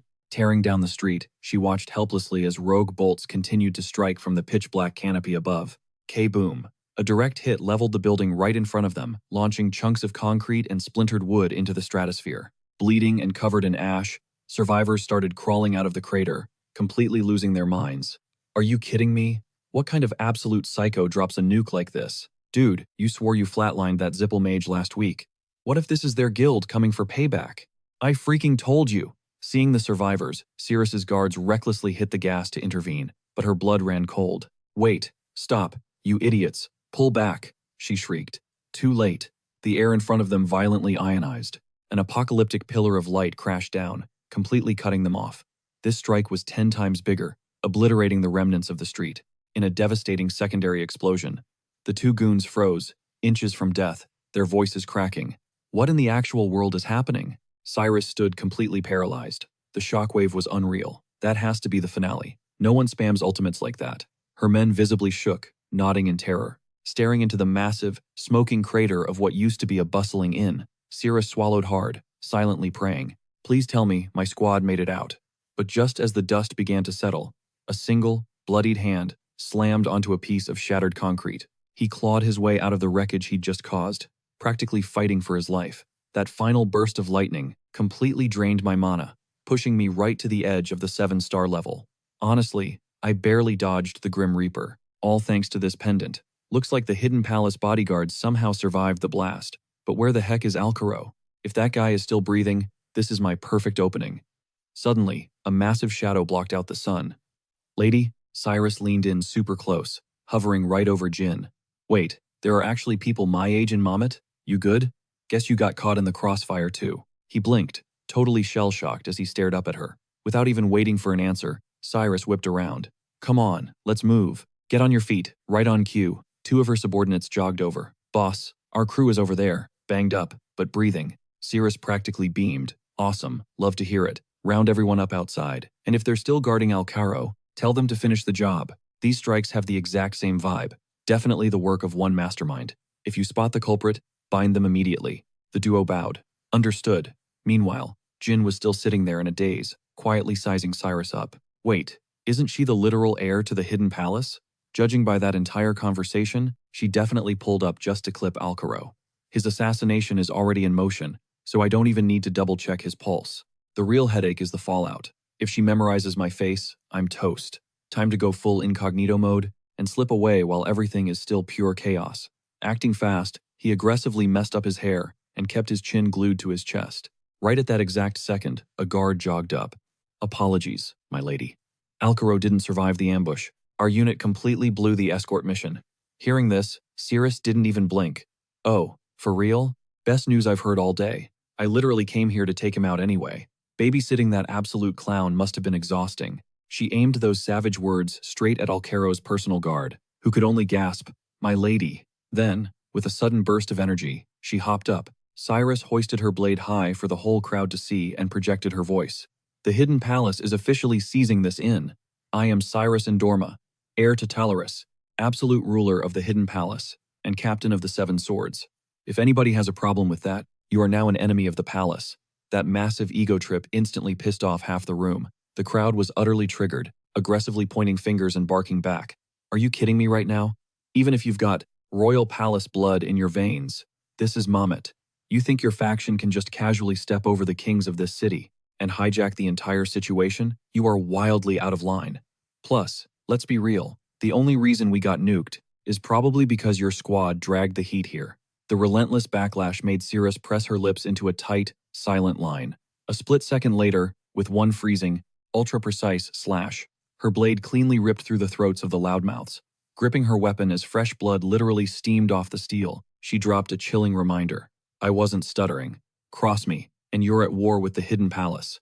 Do you seriously think these so-called kings of Mamet can disrespect us just because they're playing pretend emperor in a literal garbage dump of criminals? If that magical airstrike was actually gunning for us, we'll cut you a check for the damages. But if that mage was actually hunting one of you street rats, and my people just caught the stray damage, how are you going to pay me back? The survivors, completely backed into a corner by her insane aura, swallowed their raging pride and just gritted their teeth. Sensing their submission, Cirrus pivoted on her heel, shooting the room an absolute death glare. I'd say that justifies my crew taking over this spot. A voice from the crowd groaned. Whatever, do what you want. We're all stuck in this mess together. We need to hunt down the mage who nuked us and end them. Someone else chimed in. Facts. Right now, we filter through the survivors and weed out the caster. Cyrus crossed her arms. Don't look at my squad. We don't have a single magic user on site. Honestly, I bet my bottom dollar one of you low-level crooks stepped on the wrong guy's toes while plotting some petty heist, so drop the pointless attitude. Suddenly, she snapped her attention downward. And you? Cirrus casually rested her palm against a chunk of shattered concrete. Why are you moving like a turtle? Didn't I literally just tell you to scramble? Jin, who had furiously rubbed ash all over his face like makeshift camouflage, let out an awkward, goofy chuckle and stuttered, hey, I'm just a little freaked out right now. Plus, my left leg is completely busted up. My bad. Watching him nervously tremble, Cirrus unclipped a potion vial and scoffed. Wow, you're totally pathetic for a guy. Kinda cute though, I'll give you that, swordsman. Roll up your pant leg. You hit the jackpot surviving that nuke, and now you get the absolute VIP treatment. The great Cirrus Endorma, personally patching you up. Consider it a massive honor. Without a hint of hesitation, she dropped to one knee and started rubbing the glowing ointment into Jin's gash. Clearing his throat, he whispered, How am I supposed to pay you back for this? She just tilted her head up, a wicked smirk flashing across her face. Don't even sweat it, she flexed. Like someone on your level could ever pay back the legendary Cyrus anyway. Just frame this as a core memory, and maybe drop a bow toward the secret palace every now and then. Catching her vibe, she hopped up, spinning on her heel to bounce, but tossed a casual wave over her shoulder. Catch you later. Jin, sporting a dirt-smudged face, flashed a grin and waved right back. But the absolute second she vanished from his radar, that friendly smile completely melted back into his signature ice-cold glare. Mission secured. Boom. Cut to a totally different battlefield. A devastating strike cut through the air as a knight absolutely shredded a massive beast. The monster unhinged its jaw in a massive screech of agony before its colossal body crashed into the dirt, violently shaking the ground. The impact was insane. That makes 18, a voice hollered. Wiping off his blade, the knight planted his boot right on the dead beast's skull, hyped out of his mind. Looks like we're actually making it out of here, breathing. The two guys instantly slammed a high five. Bro, we are so going home. Time to rub this massive W in the faces of every single hater who clowned on us. Suddenly, a sharp voice cut through their hype. Timont! Scott! Drop the egos. We've still got 7 of these freaks left on the board. Mesa locked eyes with them, dead serious, earning a collective groan. Ugh, we get it, Mesa. Usually these orcs swarm in packs, but seeing them wander around solo right now, it's literally free EXP. Honestly, either the universe is throwing us a bone, or young Master Jin seriously has some insane plot armor, and we're just soaking up his good vibes. Mesa's brows knit together, mentally running the numbers before she started barking out orders again. Keep sweeping the perimeter, double time. Do not let your guard down until this is completely wrapped up. Stay frosty. Right on cue, the brush nearby started rustling. A second later, the pitch-black head of the cat lord popped straight out of the foliage. He spun around, trudging away, looking absolutely miserable. So, they really think there are only 7 left, huh? Man, if they just sweep up the rest, I finally get to clock out and go home. Flashback to a few days ago, right when Jin's crew bagged this quest. A massive horde of orcs was crowding together when a booming voice echoed out. Roll call. Listen up, you ugly brutes. Starting right now, you only travel solo. Got it? The black dragon loomed over them, flashing an expression so menacing it could freeze blood. If any of you dare to defy me and squad up, I will personally wipe every single one of you off the map. Burn that into your brains. Now move out. Terrified, the giant orcs practically tripped over themselves, scattering into the shadows, every beast taking off in a completely different direction. Snapping back to present day, the black dragon was strolling solo, grumbling under his breath. That punk always forces me to do his dirty work. Seriously, what even is the point of a 1,000-year-old pact? Absolute garbage. Out of nowhere, an explosive shout shattered the silence, sending a flock of resting birds scrambling frantically into the sky. The center of the universe. Cut to a minute later, the cat lord was chilling up in the canopy, scoping out Jin's squad down below with a smirk. Once I'm back, I'm totally draining that kid's wallet for a brand new manhwa stash. Stuck in this feline form, it's literally my only perk. He flopped on his belly, letting out a massive sigh. Gotta carry this whole squad through the raid with 0 casualties. Suddenly, a colossal footstep smashed into the earth, sending a crazy shockwave through the ground. The black dragon snapped into combat mode instantly. Pitch-black aura flared around him as his senses dialed to 11. What is that insane mana? And it's heading right for me. Through a thick wall of fog, a monstrous silhouette ripped into view. Yeah, this was definitely going to be a boss fight. Shifting back into his human vessel, the black dragon kept his eyes locked on the threat. Are you kidding me? Where did these freaks even spawn from? 0 chance they're just going to back off. Thank God they're barely 3-star tier. If Jin had to solo this. Raw magical energy ignited in his palm, priming him for a beatdown. That kid is totally gonna sense my domain. Without skipping a beat, he hurled that pure destructive force. Straight down. A blinding vortex of pitch-black energy crashed into the dirt, its intensity multiplying by the second, forcefully warping reality into a dark dimension. Taking a breather on the sidelines, Belop instantly sensed the vibe shift. Peering up at the sky, he frowned. Huh? Did someone turn the sun off? Is a storm rolling in? Meanwhile, outside the barrier, the colossal figure kept closing the gap, dragging a massive, deadly rake behind it. Suddenly, a single, blood-red eye flared alive in the darkness. A haunting voice rumbled out, followed by the absolute god-tier manifestation of the original Black Dragon, who snarled, "You actually have a death wish?" He hovered menacingly in the sky, staring down the towering behemoth, marching an army through my turf without an invite? But mid-sentence, the dragon narrowed his eyes. Wait a second, you aren't even breathing. You're just a crusty old relic. The giant tomb guardian blocking his path was literally a headless stone golem, decked out in heavy armor. The black dragon started running the lore in his head. I swear my brethren drove these things to extinction 2,000 years ago. Plus, what the hell are the giant sentinels of the dead gods doing out here? Doesn't matter. This little class reunion ends now. Game over. He hacked up a dark, pulsating sphere, crackling with chaotic aura. I'm wiping you out in one shot. The second the words left his mouth, the sphere erupted into a hyper beam of pure destruction. That spiraling vortex of doom blasted straight into the giant. The golem's crimson eye pulsed frantically, unleashing an ungodly, glitchy, metallic scream. The sheer force of the explosion ripped the atmosphere apart, blinding out the entire battlefield. A sharp shockwave of light pierced straight through the smoke cloud. Reality practically spun on its axis until the dust finally settled a second later. Only the massive black dragon and debris suspended in midair were left behind. Seconds later, the colossal beast slammed down onto the dirt. The monstrous form melted away, leaving just a regular guy behind. Rolling his shoulders and stretching out his stiff joints, he let out a heavy sigh. Man, is this what happens when you skip leg day for a century? My entire body is screaming, he muttered. And there is 0 chance that Tomb Guardian just spawned in by accident. His mind raced, connecting the dots. Every single sign points straight to the Zippel clan. Seriously, what kind of messed up timeline are we living in right now? He made a mental note to keep his mouth shut around the kid. If some next-level threat dropped on them right now, he absolutely could not keep the boy alive. But give that kid 10 solid years of grinding at his current pace, he thought, a smirk creeping onto his face, and he will absolutely sweep the floor with the Zippels. A vision of Jin Runkandel flashed through the dragon's mind. Instantly, the camera cuts away, teleporting us to a completely different vibe. Inside a dimly lit room, the heavy wooden door burst open. A frantic, overweight dude rocking thick glasses stumbled inside, completely losing his mind. He immediately started whining. "Boss! Sir Bishkal, we are completely cooked.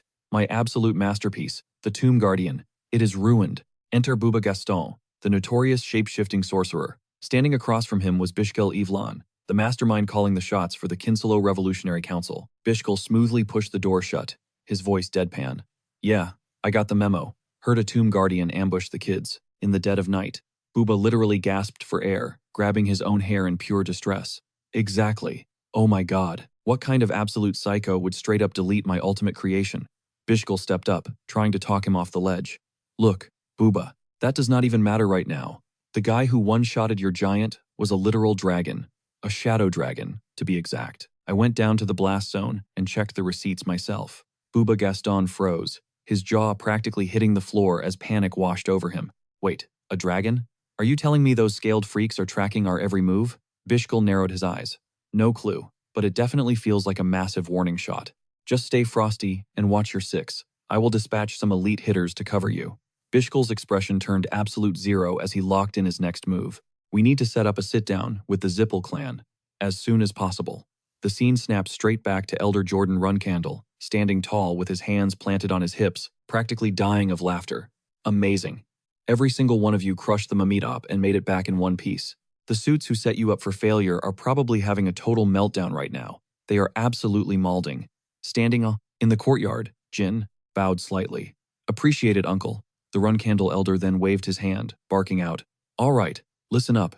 Entire unit, at ease." The squad barked back instantly. "Yes, sir." Fast forward a bit. The crew was totally vibing, crowding around Jin to check up on him. "Young master, we were stressing. Thank God you are in one piece." Jin flashed a chill smile, replying, "Yeah, we all pulled our weight out there." But right nearby, Emil was lurking in the shadows, side-eyeing the whole interaction. "You guys catching this? I have zero clue how, but some random mage magically decided to blow up the exact hotel where our assassination target was crashing." The dude standing next to him practically turned green with jealousy. "Bro, are you kidding me? Young Master Jin literally has plot armor." Emil scoffed, fully agreeing.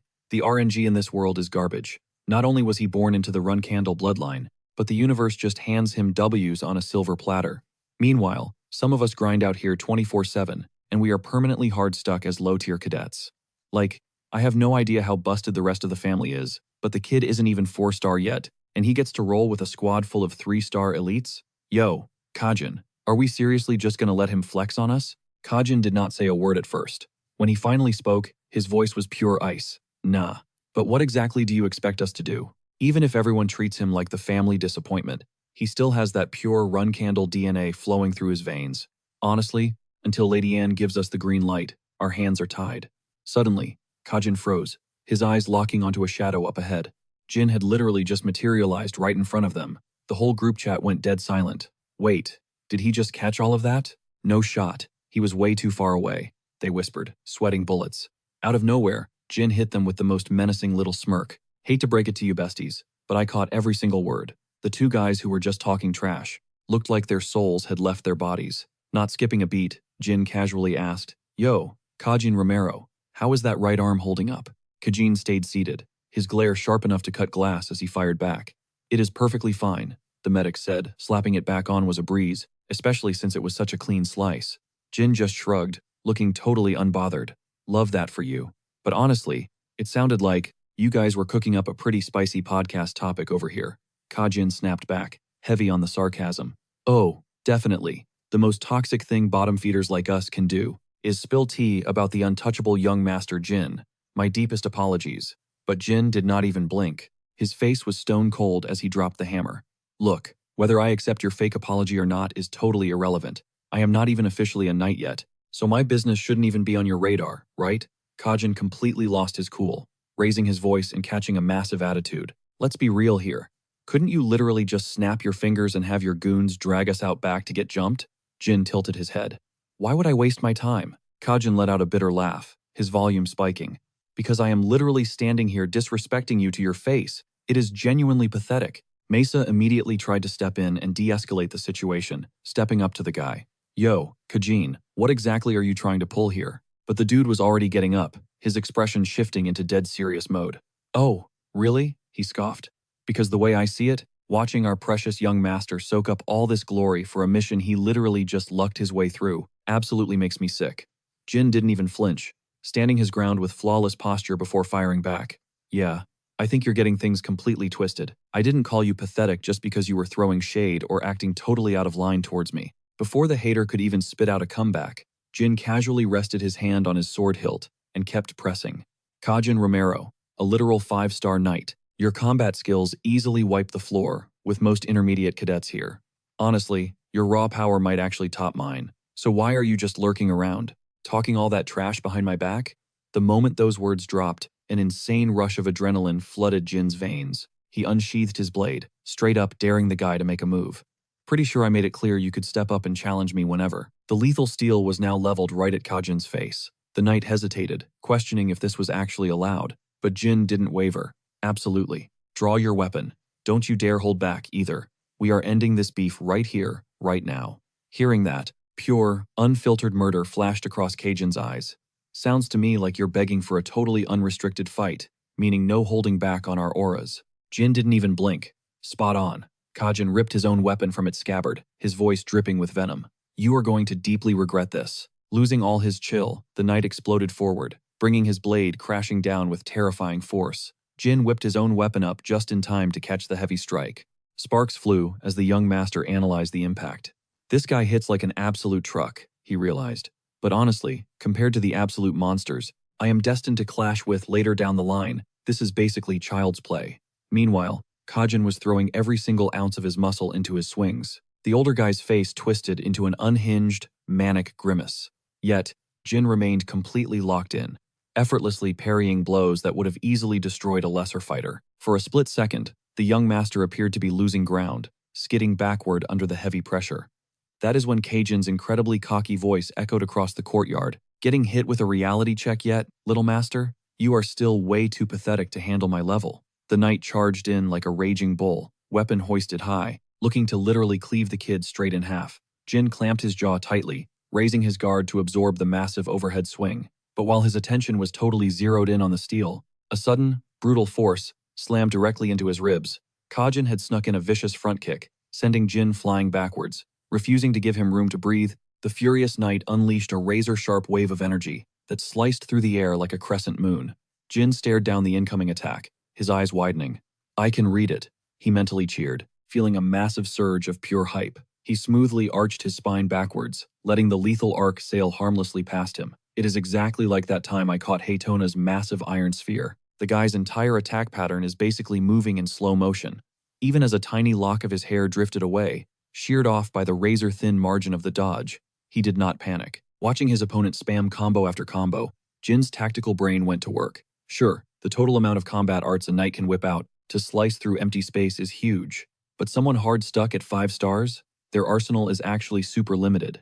Having totally recovered his balance, the young prodigy locked in, perfectly deflecting every single hit from the guy whose rage was making him incredibly sloppy. Kajin's features were heavily distorted, completely consumed by pure anger. He was grinding his teeth so hard he looked ready to literally snap. Right then, their blades collided in a massive, earth-shaking clash. Jin quickly did the math in his head. 3 hits. That is all I need to wrap this up. He stared dead into his opponent's eyes, speaking with chilling confidence. I have totally downloaded your entire moveset. It is game over for you. That absolute disrespect pushed Kajin right over the edge. He let out a deranged laugh. Still talking absolute nonsense? You spoiled brat? Then, completely abandoning all logic, he threw every last drop of his energy into a wild assault, while Jin just coldly predicted the entire sequence. Step 1. Incoming sweep from the left side, followed up by a desperate headbutt. The kid casually swiped his blade to counter, then swiftly hopped back to create space. Suddenly, the older knight, who had been swinging like an absolute lunatic, froze in his tracks like his instincts were screaming at him. Here comes his ultimate finisher, Jin noted. The weapon ignited with an insane surge of glowing energy, unleashing a terrifying pressure that a 4-star rookie literally could not even fathom. Trying to survive. Jin let that monstrous strike rip. The devastating impact launched Kajin backward like a ragdoll, ripping his weapon right out of his grip and sending it flying. Amidst a massive cloud of shattered pavement and dust, the knight crashed heavily into the dirt, totally paralyzed. Way beyond physical agony, his expression was just pure, unfiltered shock. He stammered out, "Bro, how? How is that even possible? That final strike was 100%. Jin calmly walked up to the defeated guy, aiming the razor-sharp tip directly at his throat, and laid down the facts. Guess I finally figured out exactly how many years it is going to take me to officially hit 5-star status, he announced, looking like an absolute boss, standing over his prey. The older knight's face went completely grim, cold sweat dripping down his forehead as the bitter reality set in. You totally set me up, didn't you? Nobody said you were already packing 5-star power. Jin shut that excuse down instantly. Nah, I never faked a single thing. You just clearly have no idea who you were messing with. I am never stepping into a battle unless I know for a fact I am walking out the winner, the prodigy stated coldly, smoothly sliding his blade back into its sheath.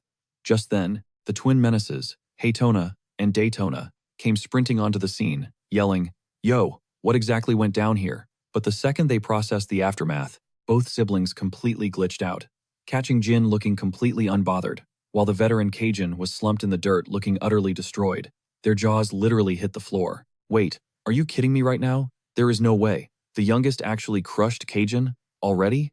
Jin just strolled right past them, dropping a casual, honestly, was not even a warm-up. His 2 brothers could only stare at his back, their jaws practically hitting the floor. Yeah, you heard that right. Smash cut to a dimly lit room, where a sharp, furious voice shatters the silence. So let me get this straight. You got absolutely wiped the floor with by the youngest? You expect us to buy that garbage? Kajin just stood there, dripping with sweat, and confessed, I have zero excuses. I disgraced myself. The shadowy figure, leaning back in their chair, narrowed their eyes. Spit it out.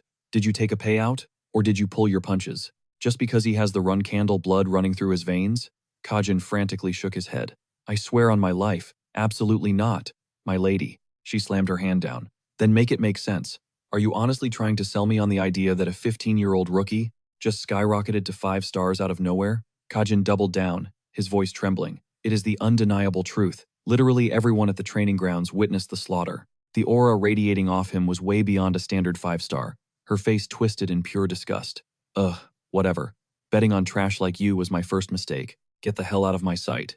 Kajin did not dare to argue, simply bowing his head in utter humiliation before retreating. The heavy wooden door clicked shut. The 2 remaining figures sat in dead silence for a beat, before one finally whispered, Is this kid actually becoming a massive threat to us? She snapped back instantly. Not just us. He is a walking hazard to the entire hierarchy. We need to plant our own assassins in his next dispatch. A completely toxic, twisted grin crept across her face. I know exactly where they are sending him. We make sure the only thing coming back is a body bag. Meanwhile, back in his quarters, the vibe was totally different. Gilly walked in carrying fresh supplies, beaming. Young master, the entire sword garden is buzzing right now. People are absolutely losing their minds over what you pulled off. Jin casually glanced down from his window, completely unfazed. Is that so? I guess the only others to do this were the first patriarch, the old man, and Sister Luna, right? Since those 3 are literally the only legends in Run Candle history to hit 5-star knight status by age 15. Let us do a quick stat check. 5-star swordsmanship, 4-star magic, and 5-star shadow energy. Honestly, even I did not predict maxing out my sword skills this fast. I was just grinding with the clarity stones like any other day. And boom, I broke through. He leaned heavily against the wooden frame, staring into the courtyard as the gears in his head turned. It is all clicking now. Whenever one of my core abilities levels up, especially the shadow energy, the magic and aura passively catch a massive buff, too. I remember back when I pushed my shadow limits to the absolute max, it forcibly blew open my mana and aura circuits. Being the only person in history juggling all 3 means I am flying blind without a guidebook, but they are 100% feeding off each other. His train of thought derailed when he spun around, catching a glimpse of a fresh planter on his ledge. Hey Gilly, did you leave these blooms here? He asked, instantly on guard. I did. The vase was looking super sad while you were out grinding. Thought I would brighten the place up. Do you hate them? I can toss them out. Jin threw his hands up to stop her. Nah, chill. I scanned them. No toxic magic or hexes detected. We are good. Gilly just flashed a knowing smile. Figured you would check. Jin brushed it off, shifting gears. Anyway, getting back to business, once the rumor mill drops, the bomb that I am a 15-year-old 5-star, my dear siblings are going to collectively lose their minds. He dropped into his chair, the playful vibe vanishing instantly. And that includes Joshua, the golden boy currently sitting on the heir-apparent throne. Joshua, run candle. The moment our oldest sister Luna threw away her crown as the first knight, the runner-up snatched the spotlight. He immediately locked himself in as the ultimate frontrunner to rule the clan. With our terrifying mother pulling strings in the shadows, the infamous Rosa Run Candel, his grip on power is practically ironclad. Meanwhile, Murakhan, stuck in his chubby cat form, was just mercilessly destroying a plate of macarons on the desk, eavesdropping on the whole strategy session. Look, playing the weak, hidden gem trope would be the safe bet right now. But honestly, flexing my actual power level is the ultimate power move. Now that the 5-star secret is out of the bag, it is not just staying within these walls. The hype train is leaving the station. My name is about to headline every major newspaper across the continent. The disguised black dragon casually licked frosting off his paw and scoffed. Get a load of this kid massaging his own ego. But hey, stepping into the limelight might actually force your psycho brother to play nice in public. Jin nodded firmly. Exactly. But here is the real jackpot. The old man is going to personally descend upon the sword garden. The heavy weight of that statement hit Gilly and the dragon, like a massive truck. Father is desperate for a wild card to replace Joshua. You are probably thinking, wait, what about Sister Luna? The truth is, he always thought the rest of his kids were absolute trash compared to her. But the one prodigy he actually respected could not care less about sitting on a throne. Because she lacked the ruthless drive, he officially crossed her off the leaderboard. And after she stepped down, Joshua basically walked right into the most valuable player spot. The rest of the pack, Dipus, Luntia, and Mary, they just got slapped with the backup heir labels. That rigid little hierarchy was rock solid. That is, until I decided to crash the party. Jin's eyes went dark, his mind playing elite mind games. The patriarch does not care about age. If you have the raw talent, you get a seat at the table. He is going to hand me a personalized quest, just like back in the rookie days. And I am betting everything that this mission comes with 2 massive strings attached.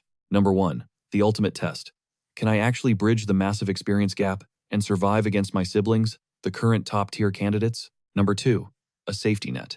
The old man is not going to let me get randomly assassinated by my jealous brothers before I even prove my worth. Simply put, I am the ultimate wild card.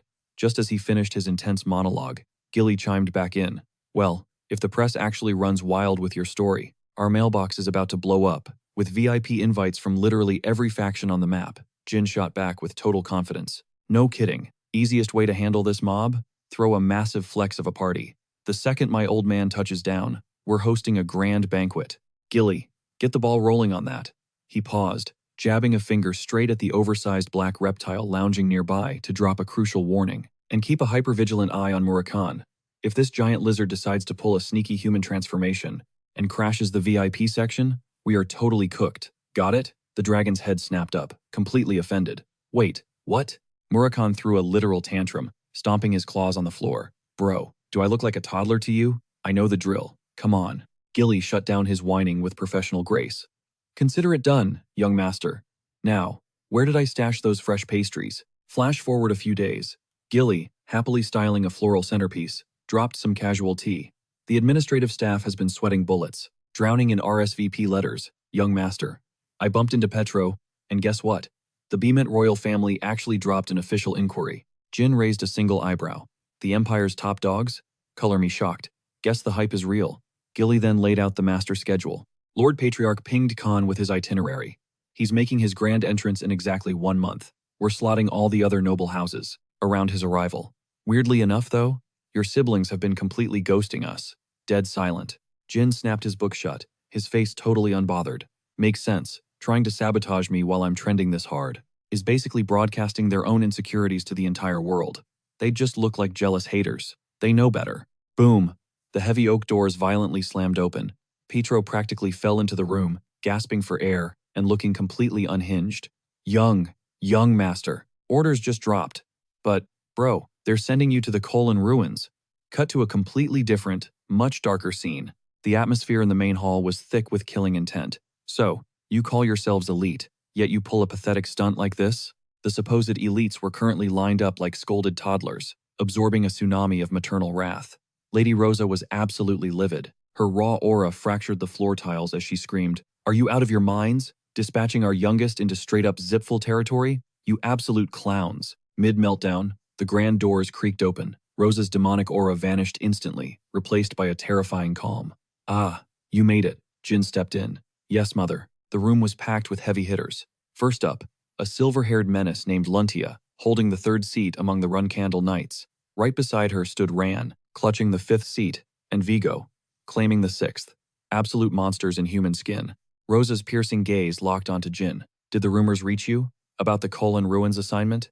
Jin didn't even blink. Loud and clear, Rosa smoothed out her elegant dress, her voice ice-cold. "Scrap that. The operation is officially terminated. You are not stepping foot in Colon." Miu and Anne visibly flinched, their eyes going wide in shock. "Wait, mother!" they shrieked in unison. Rosa's patience instantly evaporated. "Zip it! All you parasites care about is plotting his assassination." One of the brothers just scoffed, tapping his own chest without a drop of guilt. "Mom? Seriously? Is it that crazy we want him dead?" He threw his hands up, acting like the victim here. "For real? It makes zero sense why you're suddenly playing his guardian angel." Rosa massaged her temples, feeling a massive migraine coming on. "Wow. If you fools keep running your mouths with this garbage." But the peanut gallery wasn't done yapping. "Hold up. You and Dad literally hardwired us to tear each other's throats out. Isn't survival of the fittest our entire family brand? You know damn well every single one of us was raised in the absolute trenches." "Exactly. I've been tossed into suicide missions back to back, and I was barely scraping the bottom of the intermediate ranks back then." The heavy accusations hung in the air. Rosa actually went dead silent. She let out a heavy sigh, keeping her eyes shut. "Fine, you're not wrong. Ruthless competition is the backbone of this clan, no matter how dirty or underhanded the tactics get." Then, she dropped a nuclear bomb on their egos. "But tell me this, did a single one of you lock in your knighthood at the ridiculously young age of 15? Did you? Mayu and Anne choked on their own breath, completely stunned. Jin just stood there, icy and silent. Rosa's tone left absolutely zero room for debate. Your little brother is built different. If any of you had flexed this hard at his age, I would have shielded you too. While the siblings exchanged completely baffled looks, Luntia was chilling in the shadows, casually hiding a massive yawn behind her hand. Rosa then twisted the knife into their shattered pride. To put it bluntly, you simply weren't worth protecting. Looking at the pathetic state of you knights right now, yeah, I definitely have zero regrets. Then, the crosshairs snapped onto the silent trio. Luntia, Ran, Vigo. Since you claim to be full-fledged knights, you're catching stray heat for this circus act too. Luntia, you're on self-imposed house arrest. As for Ran and Vigo, you're both coughing up one of your premium clan-issued blades. Right now. Vigo's face twisted into pure outrage. Mom, seriously, what do you mean hand over my sword? Rosa shot him a death glare that could freeze lava. If I were really playing hardball, I'd strip your entire arsenals, take the slap on the wrist and say thank you. They grit their teeth, absolutely mauling, but nobody dared to talk back. Meanwhile, Jin just stood there, a lone predator chilling casually inside a den of starving tigers. Letting the heavy silence stretch, Rosa, the Black Panther, locked her intense gaze onto Jin. So, what is your next move, youngest? Now that innocent bystanders are caught in the crossfire, are you going to play the victim and beg me to punish your siblings? Or are you going to just ride my coattails and let this power go to your head? Show me what you are made of. She was practically buzzing to see his next play. Without missing a beat, Jin met his mother's piercing stare head on. She simply nodded. Go ahead, let us hear it. Instantly dropping the tension, the boy flashed a dangerously innocent grin. Honestly, I am absolutely obsessed with the assignment they gave me. That completely caught Rosa off guard. Her eyes widened as she snapped. Do you even comprehend what the Colon ruins actually are? He fired back with zero hesitation, instantly wiping the smug smirks right off Mew and Anne's faces. Oh, I am fully aware. It is a massive graveyard in Zippel territory, a total meat grinder that our Run Candle ancestors tried to claim, only to get absolutely crushed. Pure nightmare fuel. But guess what? Jin's features hardened into an icy, unshakable glare. I am not running from this smoke. Standing his ground, he radiated pure main character energy. I genuinely love this massive trap my dearest sister set up for me. Yeah, it is basically a death sentence, but I do not see it as unfair at all. Actually, it is quite the opposite. It is just their twisted way of admitting I am a massive threat. Rosa blinked, utterly baffled. Excuse me? Jin did not miss a beat. Why else would they desperately try to get rid of me right now? Rosa narrowed her eyes, probing deeper. Bold words. Are you questioning my judgment? Absolutely not, he fired back. Look, if we randomly cancel this op now, everyone on our payroll is going to talk. They will think the mighty Run Candle clan is getting washed. Rosa scoffed, her brow furrowing. Our foot soldiers would never dare question us over something this petty. Let us be real, your sisters just want you dead. Since clan rules ban them from physically ending you, they are exploiting their administrative power to set you up. But Jin's resolve did not waver an inch. Exactly, mother. That is my entire win condition. If I threw hands with my sisters today, I would absolutely get folded. But surviving this bloodbath, crushing this mission is how I fight back. This is a game I can actually win. Rosa still tried to pull him back from the edge. Listen to me. One single mistake in the Colon ruins means you come back in a body bag. Are you 100% certain about this? Jin did not blink. I am. Oh, and I have one minor condition.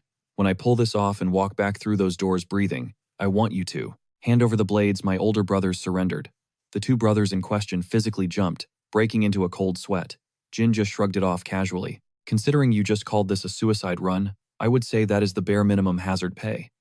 The matriarch was left completely speechless. Ran aggressively scratched his head, clearly stressing out. Bro, why are you hyper-fixating on our forfeited weapons? If you are that desperate for a sword, I will literally just give you mine. Please, just drop this madness. You just need to stay alive until father gets back. Jin shot him a look of pure disbelief. Weird flex, brother. If you thought this whole setup was so toxic, why were you dead silent? When Anne and Mayu were actively plotting my funeral, before Rand could scramble for an excuse, Rosa's commanding voice echoed through the hall. Enough. If you actually survive this hellscape and come back in one piece, the swords are yours. Meeting adjourned. Get out of my sight. The enraged siblings groaned in absolute defeat, whining, Mother. But Rosa just stood there, lost in her own thoughts, previously terrified that Jin would shatter like Luna did. I thought I crushed the spirit out of these kids, but I was stressing for nothing. When Siren finally returns, he is going to lose his mind over this boy's massive glow-up. A genuine, Terrifying smirk of satisfaction crept onto her face. By now, the youngest son had wrapped things up and was already at the exit. Anne could not resist taking one last shot. What is your endgame here? Still praying that plot armor saves you? Gripping the handle, Jin tossed a casual look over his shoulder. Who knows? You guys might be clueless, but my luck is notoriously garbage. His totally unbothered vibe made her blood boil. Drop the edgy act. This is an official clan expedition, which means you are getting mandatory babysitters for your little trip to the lower realms. Jin offered a hollow, polite nod. Thanks so much for the concern. Then, dropping his temperature to absolute 0, he threw them a glacial glare. Catch you all later. A little while later, rocking an all-white fit, Jin stood face-to-face with Kajin's squad. Mail stepped up, plastering on a fake, customer service smile. Allow us to properly introduce ourselves, boss. I go by Mail Haas. I will be your shadow for this operation. Rima immediately jumped on the PR train, and I am Rima Haas. It is an absolute privilege to deploy with you, sir. We deeply regret any past friction. You can completely count on us. The two of them were laying the fake friendliness on incredibly thick. Even Kajin, swallowing his usual toxic pride, pressed a fist over his heart and bowed like a loyal servant. My blade is yours as well. Jin, soaked in the performance, pivoted to leave and tossed an order over his shoulder. Cool. Let us sweep the past under the rug and just focus on surviving this nightmare together. The trio instantly lit up. Yes, sir. We appreciate it. They chanted perfectly in sync. But as Jin walked away, his internal monologue painted a very different picture. Respect? Yeah. Absolute cap. These three are completely leashed to Anne and Mayu. The second things go south, they are 100% tossing me to the wolves. Right on cue, Mail whipped out the official mission briefing. Let me break down this op for you. Our main goal here is securing the totems. We are dropping right into the Colon ruins, and we need to bag exactly 4 of them. Back in the day, these Colon ruins were actually home to thousands of tribal natives, but right now, the whole zone is basically locked down by the Zipfel clan, acting under the Palon Kingdom's thumb. The Zipfel goons stumbled upon this place a few centuries back, and the second they unearthed this ancient site, they straight up slaughtered or enslaved nearly all the locals. Sure, the modern Zipfel clan loves to flex about how much they respect the Colon natives, but that is total PR garbage to save face. On paper, they get VIP treatment, but behind closed doors, they are nothing but prisoners, trapped in a system built to keep them down. Why? Because the actual lives and basic human rights of the Colon tribe mean 0 to the rest of the world. The only reason the Zipfels kept any locals breathing was to maintain the region's ecosystem, putting on this grand, fake apology tour for their dark past. Usually, the Zipfel clan tries to play the good guy, making fair laws, so their subjects actually want to follow them. But with the Colon, they totally crossed the line. The real reason they ghosted their own morals and risked extreme backlash over these ruins was to hunt down a mythical mirror stashed away by the natives. Cut to Jin and Mail's squad, creeping through the shadows like absolute ghosts. The mirror's existence was highly classified, strictly off-limits to anyone outside the Zipfel elite. But before my regression, that massive secret leaked, all thanks to one seriously gutsy reporter. The headline of that massive exposé ripped the lid off Zipfel's shady ops, proving they were hunting a specific artifact. Based on the natives whispering the truth, that legendary item was known as the Fountain of Mana. Literally just making eye contact with this thing could skyrocket a person's magic stats to god-tier levels. Harnessing that power, the Zipfel pumped out insane numbers of factory-made wizards, but historically, their massive mage factory doesn't boot up for another 10 years, meaning they haven't actually secured the fountain yet. The male crew exchanged a quick, knowing glance and gave a solid nod. Gripping his blade tight, Jin swore to himself he would never let that relic end up in Zipfel territory this time around. Right then, a hushed whisper cut through the tension. Boss, the magic users are circling back. They are pulling up to the main Zipfel rally point, and those totems we are tracking, they are locked up tight in warehouse number 3. Mail quickly broke down the battle strat. Jumping them won't be the issue, but they are absolutely packing heavy defensive wards. Kajin stepped up, looking dead serious.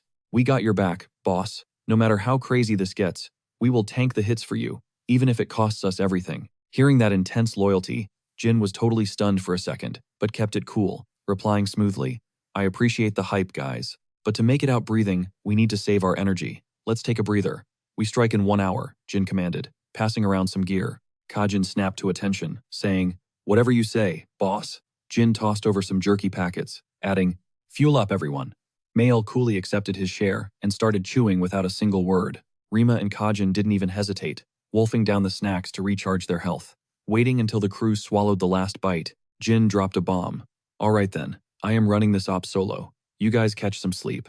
Yanking his collar high to mask his features, Mail instantly freaked out. Wait, what do you mean, boss? Kajin blinked hard, totally lost, going, hold up, did you just drug us? Jin brushed it off, saying, chill out, it is literally just a heavy sedative. The crew desperately tried to fight the drowsiness, groaning in protest.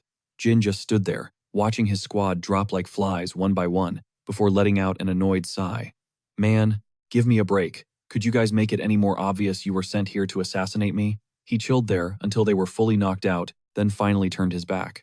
Honestly, it would have been way less suspicious if you just acted like your usual scumbag selves. Fixing his collar, Jin muttered, guess a trained mutt can't help but follow orders. With that, he ditched the unconscious squad and went rogue.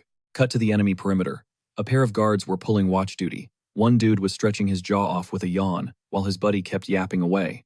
So anyway, that is exactly why I swiped the booze. But the talkative guard barely finished his sentence before his eyes bulged in pure terror. Boom! Jin materialized out of thin air, planting a brutal kick right into the yawning guy's skull. The second guard, rocking a dark trench coat, scrambled to aim his spear, shouting, "Hey, who the hell are you?" Jin's eyes locked onto him like a predator, casually swaying back to let the spear thrust whistle past his face. Twisting his momentum in midair, a lethal flash of steel ripped through the dark. The trench coat guard was instantly folded, taking a devastating strike straight to the throat. He collapsed, his face twisted in absolute agony. Stepping over the bodies, Jin scanned the perimeter. Wait, just 2 sentries? Looks like the exterior is completely empty. Suddenly, he stopped dead in his tracks, gears turning in his head. Fiddling with the padlock, he muttered, a basic metal lock, and absolutely zero magical alarms tripped. I mean, they actually leave random grunts to guard warehouse number 3 sometimes, but still, Zipful clearly does not give a single care about this stash. Guess it is time for a little unboxing video, huh? Without hesitating, he shoved the heavy doors open and strutted inside. But the second his eyes caught the glowing runes on the floor, alarm bells rang in his head. No way, a literal blood magic tripwire. This hardcore ward is famous for scanning anyone who steps on it, checking not just for Zipful DNA, but to see if you are 100% pure blood. But here is the catch, this thing is literally designed to sniff out demonic beasts from regular humans. It even flags diseases.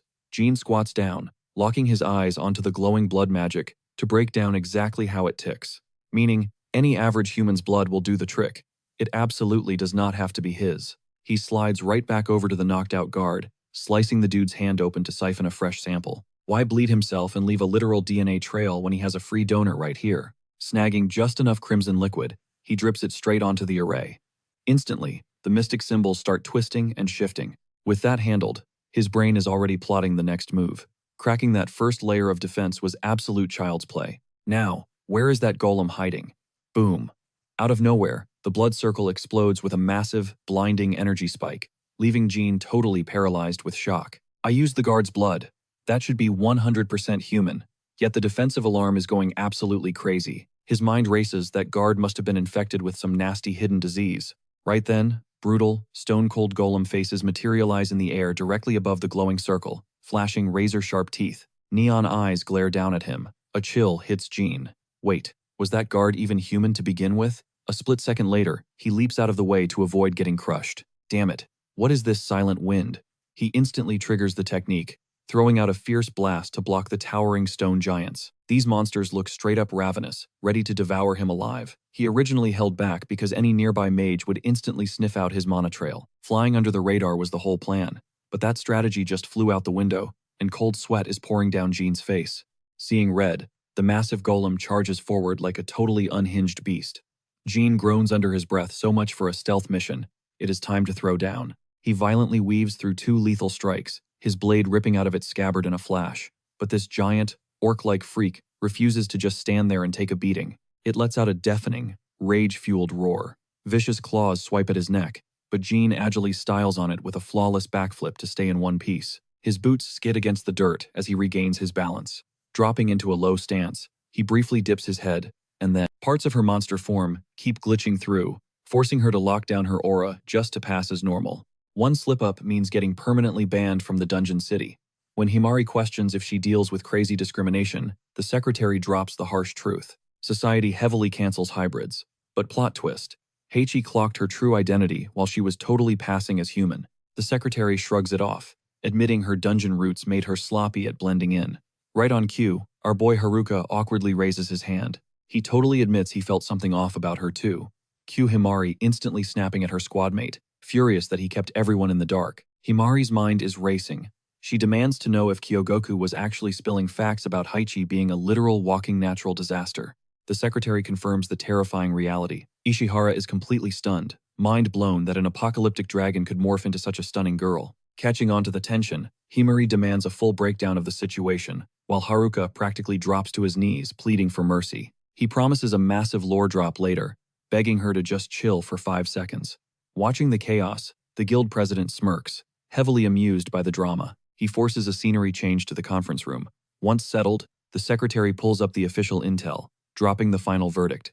Officially, Haruka and Haichi are cleared of all threat levels. She gives them a standard corporate thank you, but the scarred veteran interrupts the vibe.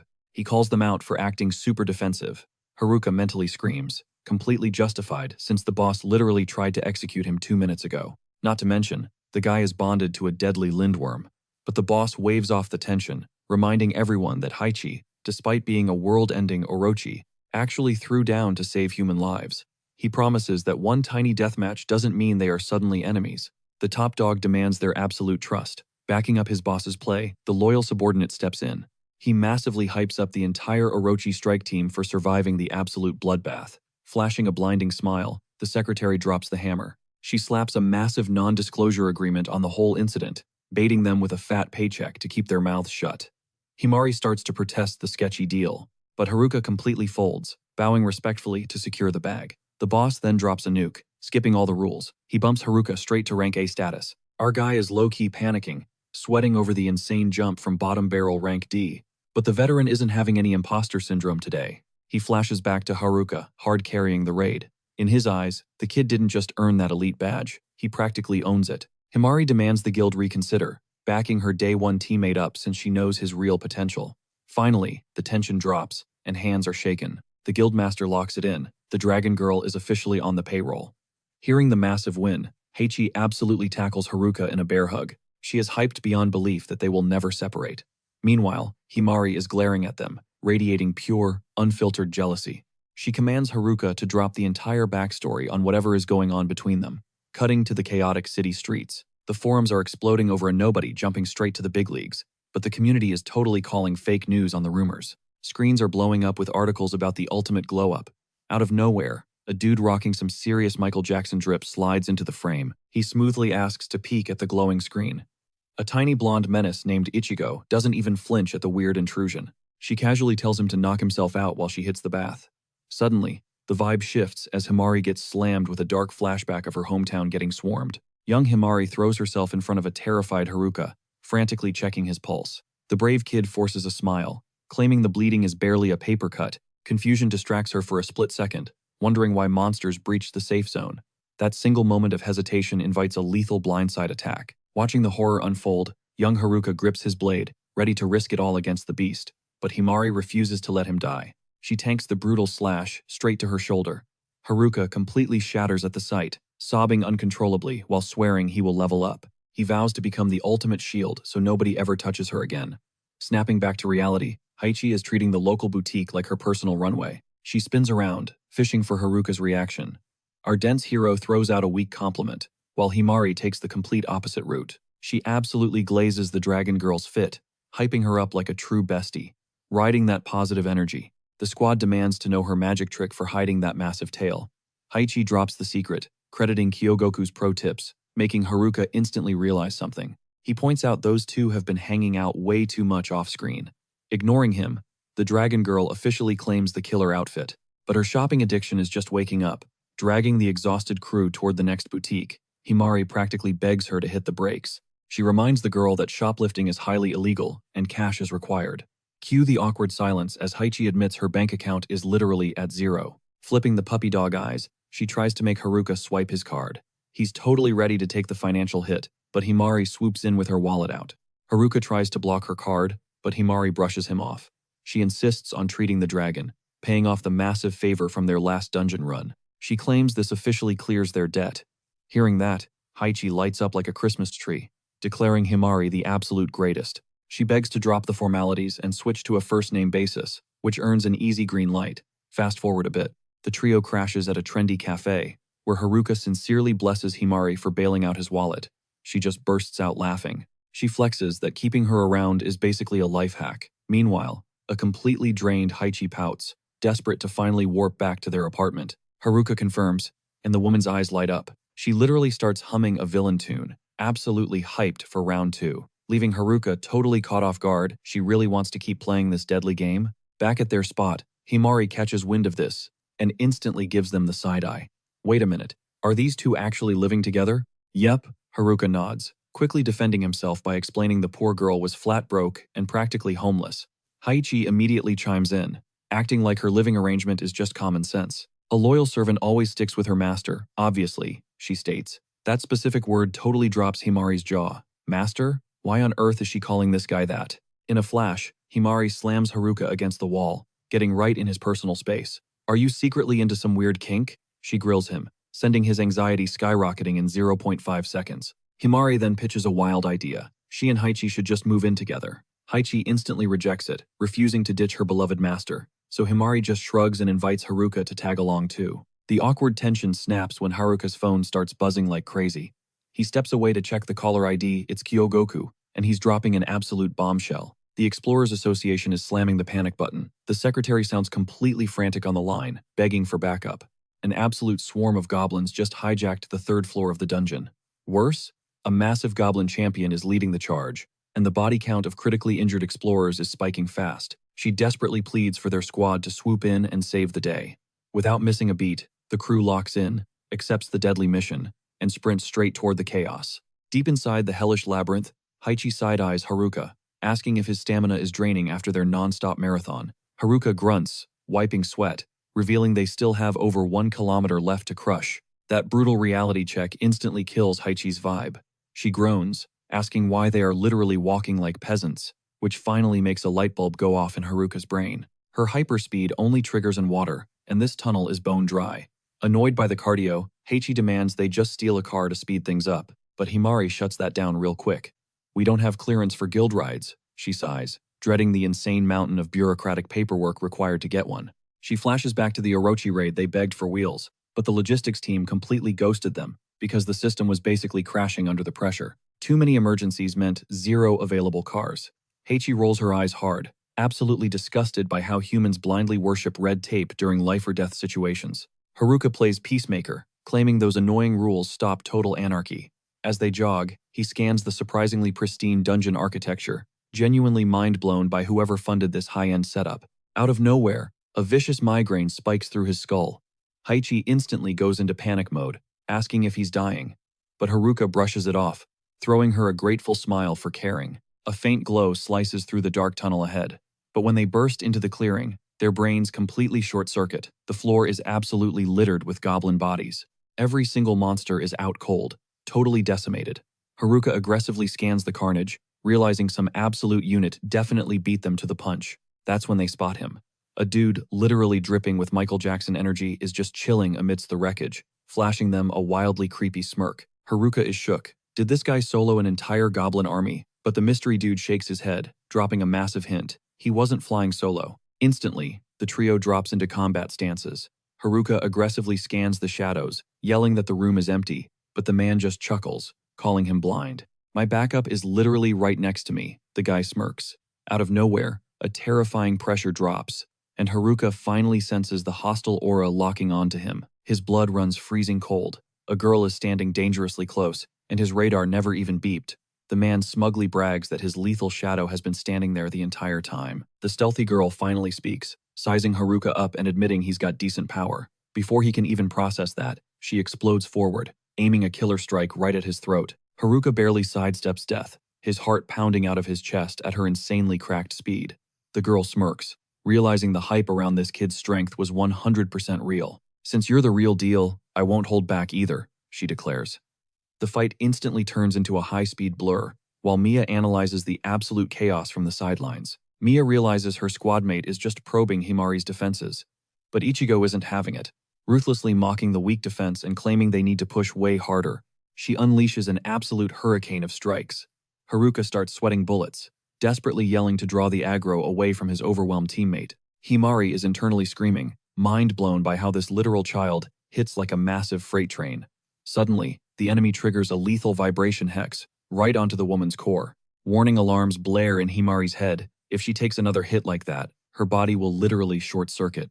Ichigo completely taunts her, daring the woman to unleash her ultimate move. "Don't you dare look down on me," Himari roars. She flexes every fiber of her being, glowing with raw energy as her opponent instantly recognizes the massive stat buff. Boom! They collide like two meteorites, the shockwave blasting both of them backward. A spark of mutual respect flares up, but the crazy kid grins, shouting that round 3 is just starting. Himari refuses to flinch, launching herself forward for the kill. But literally a millisecond before impact, Mari casts a teleport spell, completely swapping their coordinates and glitching the matrix. The spell perfectly aborts the bloody clash.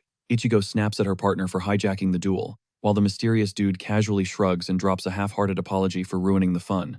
But petty drama doesn't matter anymore. Their true target is practically breathing down their necks. Haruka grits his teeth, warning everyone that a massive wave of pure nightmare fuel is incoming. Cut to some random explorer sprinting for his absolute life, his stamina completely nuked. Right behind him, a grotesque horde of mutated freaks bursts from the shadows, hungry for blood. Towering behind the grunt monsters is a colossal, boss-level titan commanding the pack. Himari locks eyes with Haruka, double-checking his insane tactical read. 100%, Haruka confirms, his eyes glowing as he runs the math. 30 mobs plus 1 alpha boss. ETA, exactly 60 seconds. Mari is low-key blown away by his crazy analytical skills. But Ichigo catches her teammate admiring the enemy and dramatically gags, calling her fangirling completely gross. The mysterious dude cuts the banter, declaring a temporary truce because this boss fight is legit deadly.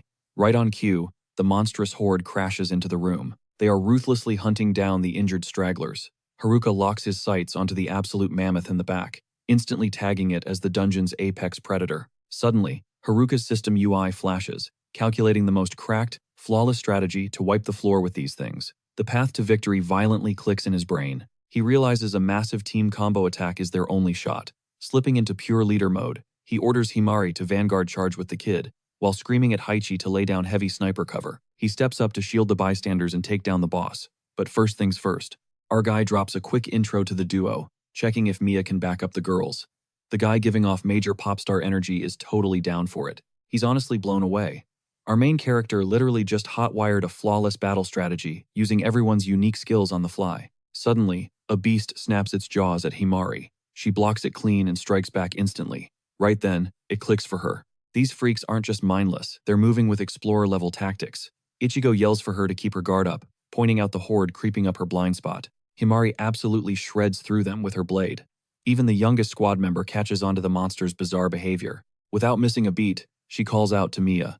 In a flash, her axe transforms into a massive, heavy-hitting weapon, just as the swarm charges. One devastating swing. That's all it takes to obliterate the entire mob. Seeing this, the undead boss completely loses its mind and dashes straight for an ally. Catching the carnage, Haruka mentally flags that as a potential unique skill. He shouts a warning to Haichi that the boss is no joke, laying down cover fire so her master can close the gap. Using that perfectly timed distraction, our boy unleashes a brutal combo on the monster, executing it flawlessly. Cue the sweet sound of a double level up. Haruka and his duo hype up their win. Off to the side though, Himari just quietly stares at her teammate, totally zoned out. He catches her looking and asks what's up. She just flashes a soft smile, waving it off like it's no big deal. But internally, she's reeling over his massive glow-up. Meanwhile, the rescued explorers are literally bowing in gratitude for the clutch save. Our guy waves off the royal treatment, totally humble. Himari beams, telling him straight up how incredibly proud she is of his growth. He gets instantly flustered. It flashes him back to his past life, where everyone clowned him for being painfully weak despite hitting level 100. But the vibe is completely different now. He's stacked up some serious power and finally found a squad that actually has his back. Haruka is still totally clueless about why he scored the god's test ability. He's crossing his fingers for answers eventually, but to unlock that mystery, they've got to dive into the dungeon's most lethal depths. Fast forward to the present, our 21-year-old protagonist is rocking an A-rank status. His family is MIA, adding a dark layer to his backstory.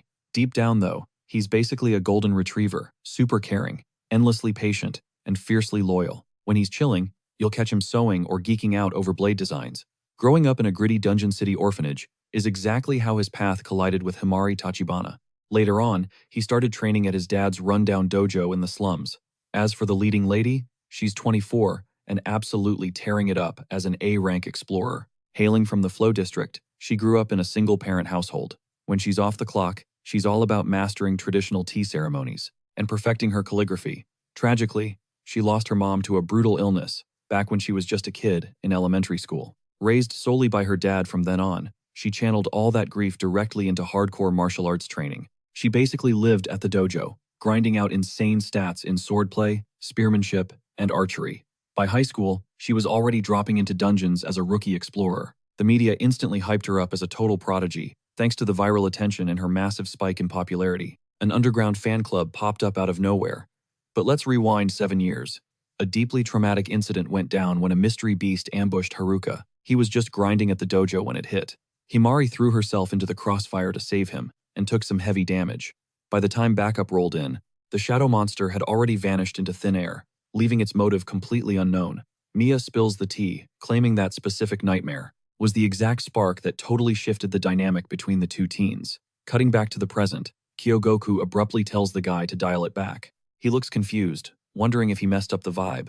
She bluntly reminds him they were supposed to be reviewing Haruka's combat logs, but he was going on a massive tangent. The deadpan suit sitting across the table clears his throat, asking if they can finally get back on track. Mia rubs the back of his neck, tossing out an apology for yapping too much. Pivoting back to the briefing, the suit highlights a major red flag. While analyzing Haruka's recent boss fight, something absolutely wild stood out. The name of his ultimate skill, and its exact mechanics were completely off the grid. He leans in, questioning if the brass is absolutely certain this kid inked a pact with the disaster-class Orochi. He admits the protagonist is a walking glitch, a raw newbie sitting at level 100. Mia argues this has to be a system error. Nobody skyrockets through the levels that fast. The veteran executive chimes in, admitting the kid's insane stats caught his radar too. He recalls clashing with the boy in a closed room. When the old man triggered his mythic tier magic, the kid instantly fired back with divine prediction. The veteran was left completely speechless by the kid's god-tier reflexes and lethal precision. Mia jumps back in, adding that during the recent raid, our boy's shot calling was insanely elite, especially considering he read the squad's loadouts in seconds. The chairman folds his hands, concluding that Haruka is a massive wildcard hiding a very dark secret. Yet, he can't deny the kid is incredibly fascinating. Kyogoku smirks, floating a toxic idea. Wouldn't it be way more entertaining to just leak his confidential stats to the public? She pushes for them to keep digging into his background. The chairman shuts it down, ordering Mia to stick strictly to the current surveillance mission. Mia taps out, heading for the exit. Just as he grabs the door handle, the receptionist calls out, telling him to drop her a text. The second he scores new intel. Walking away, Mia shivers, realizing making an enemy out of that terrifying old man is the last thing he ever wants to do. Stepping outside, he bumps straight into Ichigo. She's instantly nosy, totally dying to know what went down between him and the president. He brushes it off like it was zero big deal. Then Mia drops a bombshell pitching the idea of her squatting up with Haru. Instantly, her whole face lights up. The guy quietly watches, wondering if Haruka will actually take the bait. Cut to a little later, and Himari is pacing around the meetup spot. She's getting totally impatient, waiting on her squad.